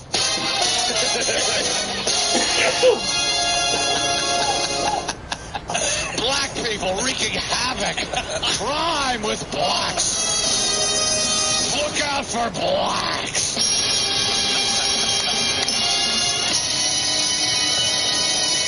And white people today went to work, took care of their families. See that all the police driving by because they knew they were there to protect them. Got their newspapers, waved to a neighbor. The smell of cut grass in their neighborhood. Coffee shops open at 5:45 because that's when Tim gets up and he needs his coffee. Look at that. A robin redbreast has landed on my finger. Hi, little bird. I'm a white person. I didn't need a cab, but thank you for stopping. There's a black man over there. What? Blacks? And we got Bob Brown being told a joke by a little retarded kid. Aw, that's adorable. All right. Let's see. Bob Brown from 2020 and a retarded kid. I don't know the background of this, but I guess a retarded kid had a knock-knock joke. What could it possibly be? While Bob Brown from 2020 was... Knock, knock. Who's there? The genetic police, and we have a gun. Knock, knock. Who's there? Not a chromosome. Aren't you? Aren't you glad you didn't wind up in the dumpster behind a Planned Parenthood?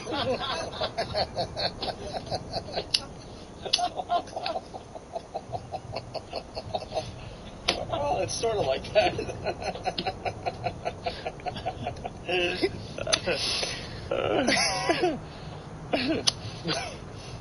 You ready for it? Yeah. All right. Let's hear his knock. Knock, knock. Who's there? Olive. Olive who? Olive you, Bob, because you're the best news failure in the whole wide world. Wait. Can we play just the setup for that again? Just a question? Yeah, guys. Of course we can. Knock, knock. No. I mean, he has to ask the whole, like, who's there? He has to go. Who's there? Yeah. No, knock, knock. Who's there? You have to let his answer go. The guy's Olive. Yeah. Cut it after Olive. Maybe I'm retarded. Knock, knock. Who's there? Olive. It should have been Olive who? Olive who? All right. Cut it after Olive who? Yeah, this is... They told me to cut it after I know. I strap in, kids. We all know timing's very important to comedy, so try to recover from this one, Jimmy. Knock, knock. Who's there? Olive. Olive who? I'll live until they learn to detect this condition in the womb.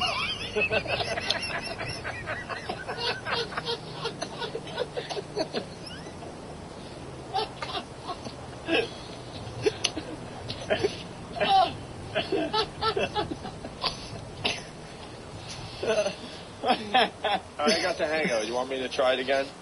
All right. Knock, knock. Who's there? Olive. Olive who? I'll live for as long as my family doesn't get sick of me spoiling every photograph.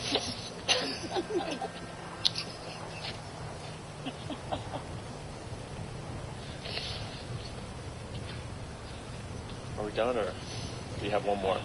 I don't know. Anybody else want to chime in with one? That's how it goes. It's brilliant. All right, it's sitting here just in case, all right? All right. Just in case you need it.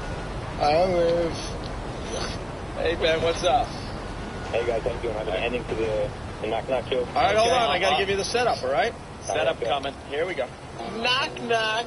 Who's there? Olive. Olive who? I'll live as long as they allow retards to collect shopping carts.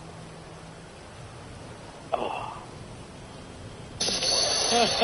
He goes, oh. There was pain in his voice. As there should have been. At least he gave it a try, ladies. Sure did. Thank you for that fucking ice pick into the funny bone, sir.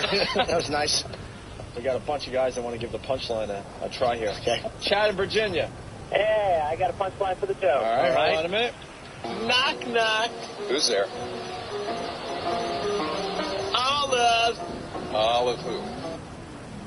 I'll live as long as Mommy doesn't make Chicago backwards.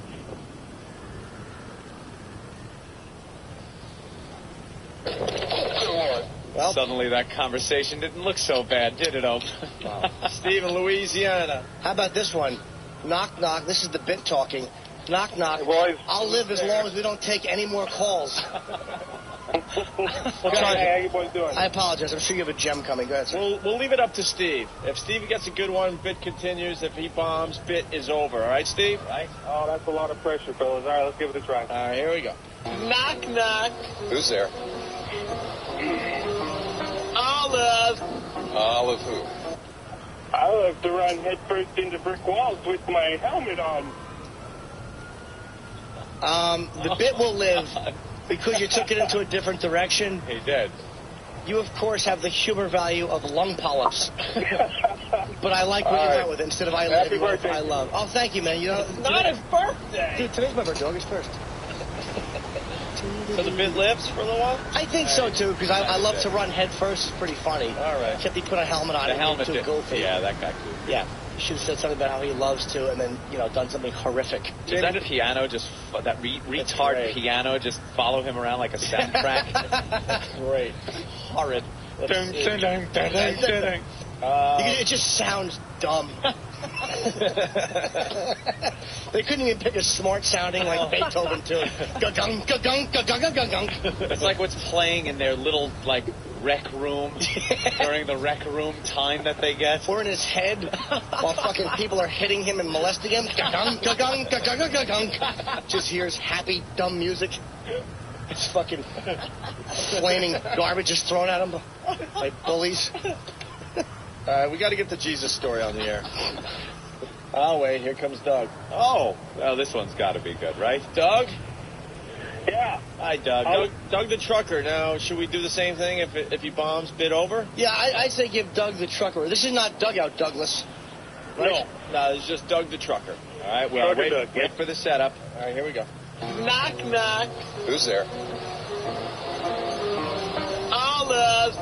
Olive who? I'll live until somebody hands me a knife and asks me who's special. Wow. All right, you can put that CD back in the case. Yeah, I huh? guess we can throw that one away. You could take it out of the CD player and put it away. Look how they massacred my bit. But New York is a very funny state usually. Can we try one more? Why don't you use all your skills? Try to put this bit together. I don't want Elo to hear it this way. Can we try one more? All right, one more. He was a trucker, so. Yeah. Rich? Hey, what's going on, fellas? All right. It's up to you. Sharp and energy. Rich sounds ready. It's up to you to save the bid, okay? All right, cool. Knock, knock. Who's there? Olive. Olive who? I'll live until I'm strapped with a bomb belt and sent on a bus ride. Oh, first class. Sorry, fellas. Yeah. Sorry. Wait, hold on. All right, here, this. Oh, Jim, you're going to try to save the bid? Yes, but you have to. You have to stop it one line sooner. Jimmy. Oh, we got to stop it at Olive. Yes. No, wait. What do you want me to do? I'll tell you here. All right. Write it down. Stop it here. Wow. Right after that. All right. But that's how. All right. I'm not going to question the professional comedian. Here we go. Knock, knock. Drop dead, retard.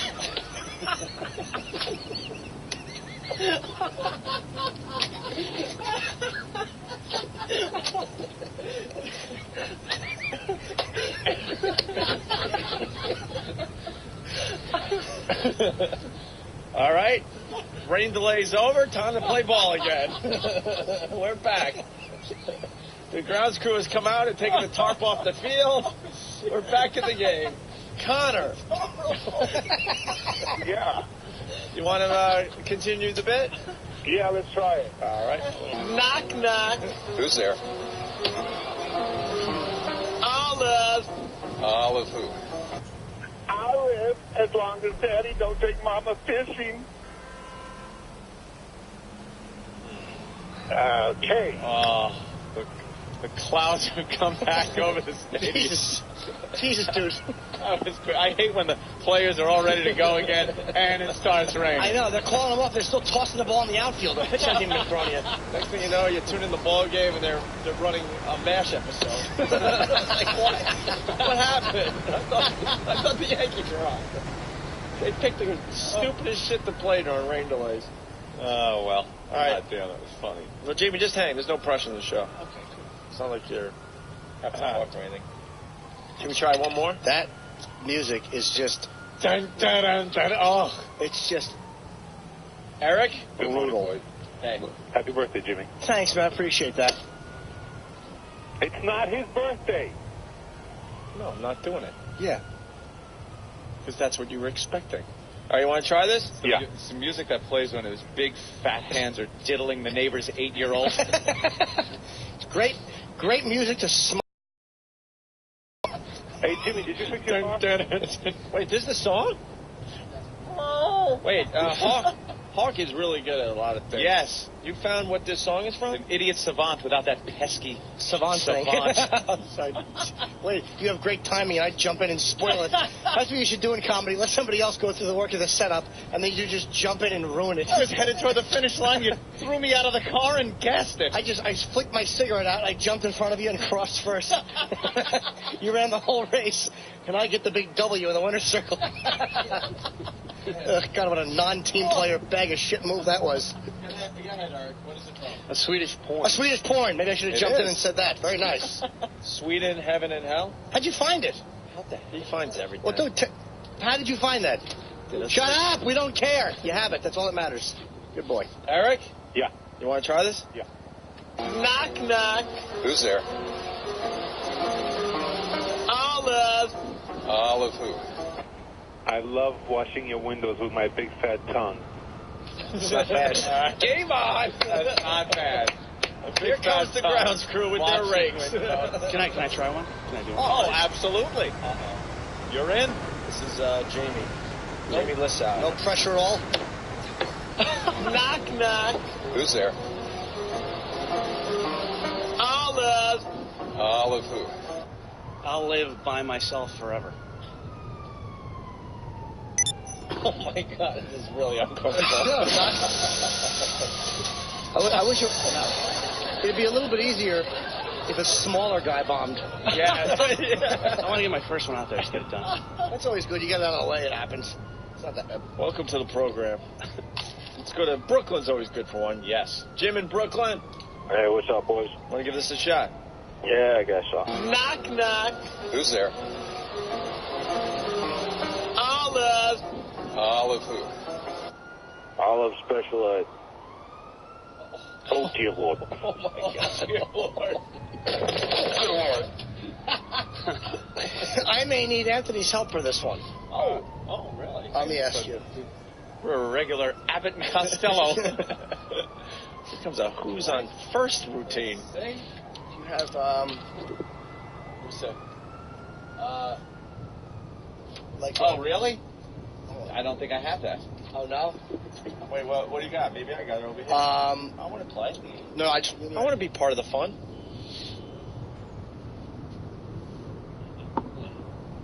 Like some kind of, yeah. How about this one? He's writing. So just hold on, kids. It's all worth it in the end. See? Oh, yes. Hold on. Got it? Yeah, are you helping me at all? What are you doing, Hawk? You're standing there, you're putting your dick beaters in front of Anthony, just fumbling clumsily with your meaty mayonnaise fingers. Oh, which one? This or this? Okay. And you'll know when to use it. Cause I hope so. Only because Brooklyn called and it just made me think of something. All right. All right. What do you need me to do? Oh, we'll play the whole setup again and we'll stop like we've been doing the traditional way. All right. Here we go. Wow, the timing on all three of us Well, I has to like be that. perfect. All right. All right. Start with me? Yeah. Knock, knock. Who's there? Olive. Olive who? I'll live at Howard Beach as long as no fucking by the house next door.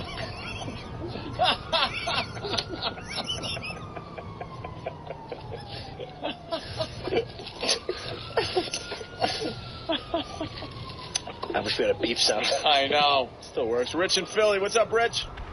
I got a Olive joke, I guess. All right. For you. Knock, knock. Who's there? Olive. Olive who? I'll live with Bonnie when she marries me. Bravo, sir. Any joke that bashes Rich Voss is a good joke. Yes. Oh, that was a good one. I got one. Oh. Knock, knock. Who's there? Olive. Olive who?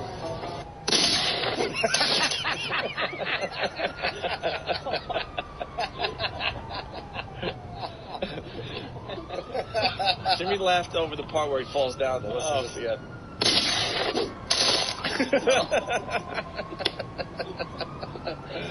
All right, game on. Dave in Maryland. What's up, Dave? Hey, how you doing, boy? All right. Hey, Jimmy. What's up? I want to try the knock-knock joke. All right. Knock, knock. Who's there? Olive. Olive who? I'll live as long as I got my 90-pound lead hat. No. Oh no. Oh no. One more. That wasn't funny and it wasn't accurate. It wasn't true to Jimmy's 90-pound lead hat reference, which was for what? Parkinson's? Cure for Parkinson's. I love that line. All right, Rick the trucker. It's up to you, Rick. Hey, boys. What's up? Want to give this a try? Yeah, let's go for it. Knock, knock. Who's there? Olive. Olive who? Hello, Fred. Well, maybe not. Well, maybe not. It's funny. It's like the Howard retard thing. Very, very. I love the music in the background. It just sounds like circus music, like he should be in the middle of a big tent and being whipped brutally while he tries to do math equations. And the long gap because he can't remember that the joke is fucking olive. Yeah. He's thinking, toaster. No, idiot. Olive. Joe in Brooklyn, what's up? What's up? I got an olive. Knock, knock. Who's there? Olive. Olive who? Olive, my cock is in your mouth, Jimmy. Monster aim! Damn it. There was a way to go with that, too. Yeah. They just ruined this bit. It's ruined now. They've ruined it. Let's go to Randy in New York. Randy. Hey, I'll do one of those fine knock-knock jokes you have. Oh. Okay. Knock, knock. Who's there? Olive. Olive who? Olive until God fixes all of his mistakes. And then he bails out. Does our own Nathaniel Than have a knock-knock joke for us today? Wow. Come on, Than. You got your hand up in there. You got one? Putting him on the spot. You wanted to try one You're or no? a good stand-up. Don't be shy. Don't be shy. All right, he'll try to right. think of one before we end the show. Give him a little opportunity to shine today. Let's go to M.O. Is that Missouri, I guess? I don't care. Let's go to Jersey. Chris, what's up? Yeah, I'd like to throw in a little olive joke here. All right. Have we gotten one good one from the listeners today? Yeah. You did? Knock, knock. Who's there? Olive. Olive who? Olive until abortions are left out. Oh, God. Hey, how does it feel? How does it feel? The retard had better timing than you. Shut up. Oh, he's got excuses. Yeah. Can I tell you what it was going to be? It doesn't matter what it was going to be. No, Everyone has an stupid. excuse. For you, it's nerves. For the kid in the clip, it's a fucking pony on mama's stomach in the 6th month. Afro Party Rock back together, punching out. Oh, horrible. That was so uncomfortable to listen to. What did you learn on the show today? I learned that Voss is not the only retard out there telling jokes. That was a good one. Let's say hi to Matt in Philly. Matt. Hey, boys. How you doing? Good, Matt. I got a knock-knock joke for you. All right. Knock, knock. Who's there? Olive. Olive who? I'll love you, bud. Young guy. You totally. Oh, did you screw him over? That was the only way that it had to end. Oh, Nathaniel, you want to try one? Nat? Oh. You want to try one? Sure. All right, it's our own Nathaniel. Better known as Than. Yes. Nat. Knock, knock. Who's there? Olive. Olive who? I love petting puppies until they die. That's all right. No? All right. Nope, you might want to pet yourself there. All right. You should pet that joke. You got it. Oh, well, someone's laughing. Well, The 3 clowns in that room. You mean never take a chance, Travis? Sure. Enjoy anonymity, stupid. Oh, he smashed you. He may have bombed, but he's calling you a pussy boy, and I think he's right. Never take a chance, Travis. Wow. All right, really? let's say hi to Bobby Big Rigger. Bobby. Hey, I want to do a knock-knock, guys. All right, let's try this. Knock, knock. Who's there? Olive. Olive who? I love the smell of napalm in the morning. Watch it out. You can't. Someone is saying you can't punch out here. Let this guy say. Right, Because he's exactly. right. Huddla from whackbag.com. What's up? Good morning, boys. Doesn't anyone have a real name anymore? Huddla. I know. Whackbag. And the thread last night for the olive jokes, forget it. It was going on till 4 in the morning. It was fantastic. Really? Fantastic. Oh, it was fantastic. I posted about 20 myself. It was fantastic. Do-do-do-do-do. Fantastic. Listen, the only problem I had, we're going to do these Dublin ticket shows. We need to educate the listeners. Punching out means saying what you say and acting up. No response. You punch out before the plane crashes. Old listeners will know this. The new listeners are driving me fucking crazy. You punch out. You say what you gotta say. Punch the fuck out and leave. Leave it alone. That is not entirely correct, sir. What are you saying? That is not entirely correct. Punching out comes from a fighter pilot. What he does when his plane is crashing, there is no hope of recovery. His engines are out. Whatever it is, he is crashing toward the ground. What does he do before he hits the ground? He ejects. He punches out of the plane. Yesterday, we had a prime example. Somebody called up, completely muffed his line. He said, I got a olive thing. And then he went punching out. He left the aircraft because he saw there was no hope. You can't say a line, have it bomb, and then punch out. Well, yes, you can. No, you can't. You're already in a big crater, a flaming crater. You rode the plane down to the ground. You didn't leave before it crashed. That's how it works.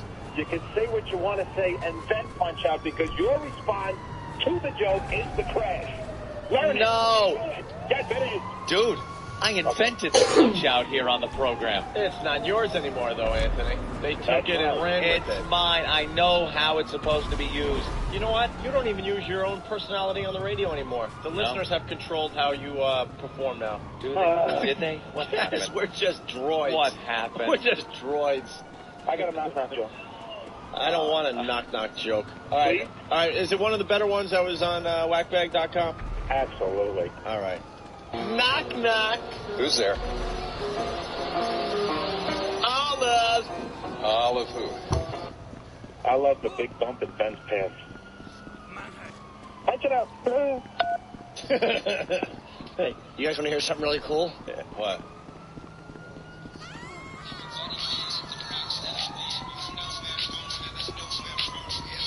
Huh?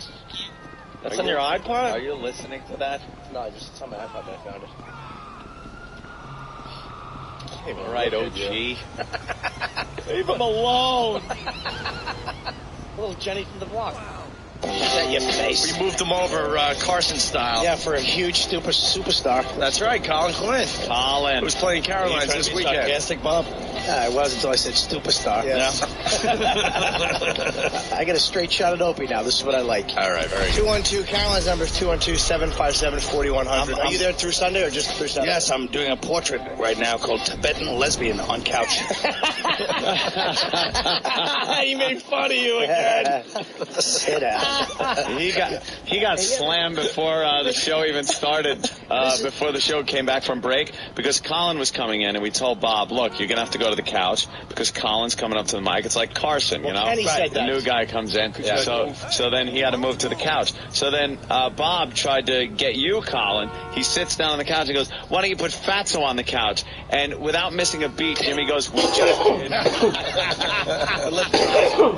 That's hysterical. I put on a few. Yeah, of course I did, but like I'm a person that got fat. Yeah. I'm not a person that is fat. Bob should be like, throwing a spear at a whale in like Manitoba. You look like my Aunt Peggy, Fatso. On. You look like a middle-aged housewife. No one looks the same as he did when I saw him last. Whipping huskies on a sled right now. The size of his head. Look at your head. At least I have my hair left. You look like I'd rather have. You look like the fat mosque in Iraq. The Sunni insurgents are gonna blow up the mosque. You look like the Queen of England. You know what I love about this? Colin has your number. Oh, he has your number. Colin has everybody. He has a lot built up. Let me tell you, he has a lot built up. I will say that Bob can be pretty brutal. Yeah, I know. Oh, yeah. Not necessarily amusing, but just brutal. No, yeah, Bob's the guy that goes too far. Like a no-filter guy on here. The greatest. Hey, Stephen, he's the greatest. He's the greatest Bollywood uncle in the Bollywood musical. Bollywood. Stephen S. from Bayshore. Will Bob be appearing anywhere at Mohegan Sun besides in front of the buffet? Oh, that's you know what? Fuck you, Opie. Go fuck yourself. Hey, Hey! Sorry. Hey! Hey, we're about 45 minutes from that, my friend. Oh, you can't do that now? No, we can't do that. I thought we were on XM. And now you wrecked Stephen S.'s great line because you cursed at the end. Stephen S., I wrecked your line. Do you curse when you're selling rugs to tourists in Istanbul? No, so don't do it here.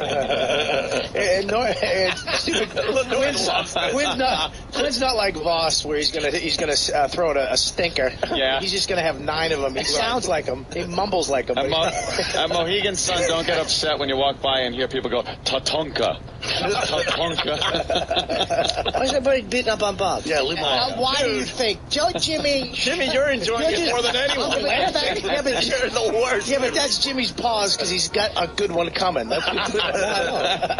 like it. Also, from someone's cell phone, Mancow, the official radio show of the Lewis and Clark Trail. That's very, very good. He's in all these cities that are just like they were hot spots in 1850. Deadwood. He's in Deadwood when the gold rush was happening. It's great. Yeah, I'll be up in the Pacific Northwest trying to find a new route. Hey, let's say hi to Jeff in Jersey. Jeff, what's going on? Hey, guys, how you doing? Good. Bob, I was the guy who bought you breakfast on Wednesday. Oh, yeah, thank you, buddy. Oh, that was How you doing, man? Good, buddy. What did your credit card company call up and think it was stolen? I actually was having a really nice breakfast. Yeah. Tell them what I was having. Here's the deal. We only got 45 minutes left on this side of the show. Right. I got this huge breakfast plate, and it cost me $7 with the tax and the tip and the coffee and the juice and the whole thing. So I went to the guy up front. I said, I want to buy this guy breakfast. So I take out a $10 bill, figuring that should cover it. It was like $18. Was it $18? I ordered fruit, cottage cheese. I ordered like a couple eggs over. I ordered like a special type of dietary meal. Special dietary meal. He was taking up the whole hour over there. Yeah. Thanks for the nice gesture. I hope I see you at the airport again. I'm going to throw eggs at your face. Another instant feedback from Gutshot Drew. The morning hole has dirty. We were talking about Eric and Kathy up in Chicago, just wrapping that talk up. The morning hole has dirty thoughts about pseudo over-aggressive Tank while she's betting her henpecked whipped husband. Yep. The fake husband. Colin, you've done those radio shows, right? Yeah, I've done them all. The guy and the girl, they act like they're a couple for some reason. 6 seats in the show. Yeah. I thought they were a couple. I don't even think I was invited on Eric and Kennedy. Yeah, they act like they're married and a couple, and sometimes the guy will say married. something. And I find that when me and the other sucker moms are driving our minivans, we like to have something we can identify you like with. listening to that and go, oh, this little is fights, good. and it teaches you how to get along and suffer silently through your awful marriage. And, you know what I mean? And you don't drive the minivan into the side of the school or anything. You know? The guy talks about mowing the lawn, and she goes, oh, and you always do it wrong. Well, hon, why don't you get out there and give it a try? You. Oh, gosh. Right now, I just feel waiting for one of those shows to snap. That would be just lose their mind. The best. I feel like I'm in the basement with my 5 uncles when they used to make me just sit there and get them beers and open them. And why? What else would they make you do? Yeah. The couch having a mood swing. I'll tell you why, too. If you want an analysis of Bob, now it's not beat up on Bob Day. Yeah. It's just Bob's dream is, which I figured out, is to be like a guy, like a Budweiser commercial. They have a bunch of friends and they sit around and have a few laughs on the weekend. He wants to live that Eric and Kathy life. Really? Yep. But he's so twisted. But he doesn't realize, like, after 6 years, hi, neighbor, and his neighbor's a normal one who's going to accidentally run over, like, his seed feeder or something. And then they see the guy's got, like, pruning shears in his eye as Bob turns on him. You don't think Bob could make a good neighbor? Yeah. He'll pull it off for a while, but then, yeah. Hey, how you doing? Like, talking over the hedge to his neighbor. Right. And then after a little while, like, one thing goes a little wrong. Yeah. And Bob just loses his mind. Yeah, because Bob breaks into realizes the house and kills his family. Yeah, he'd love, like, all of us, like, Norton, all of us to be over at each other's house and laughing, watching Sports Center. Clinking. Hey, I hope the ladies let us get away with this. What's wrong with having friends? Oh, I hope the wives don't hear us down here. That'll ruin the fun. What's wrong with it is you want to live the American dream and you're not fit for it. That's all.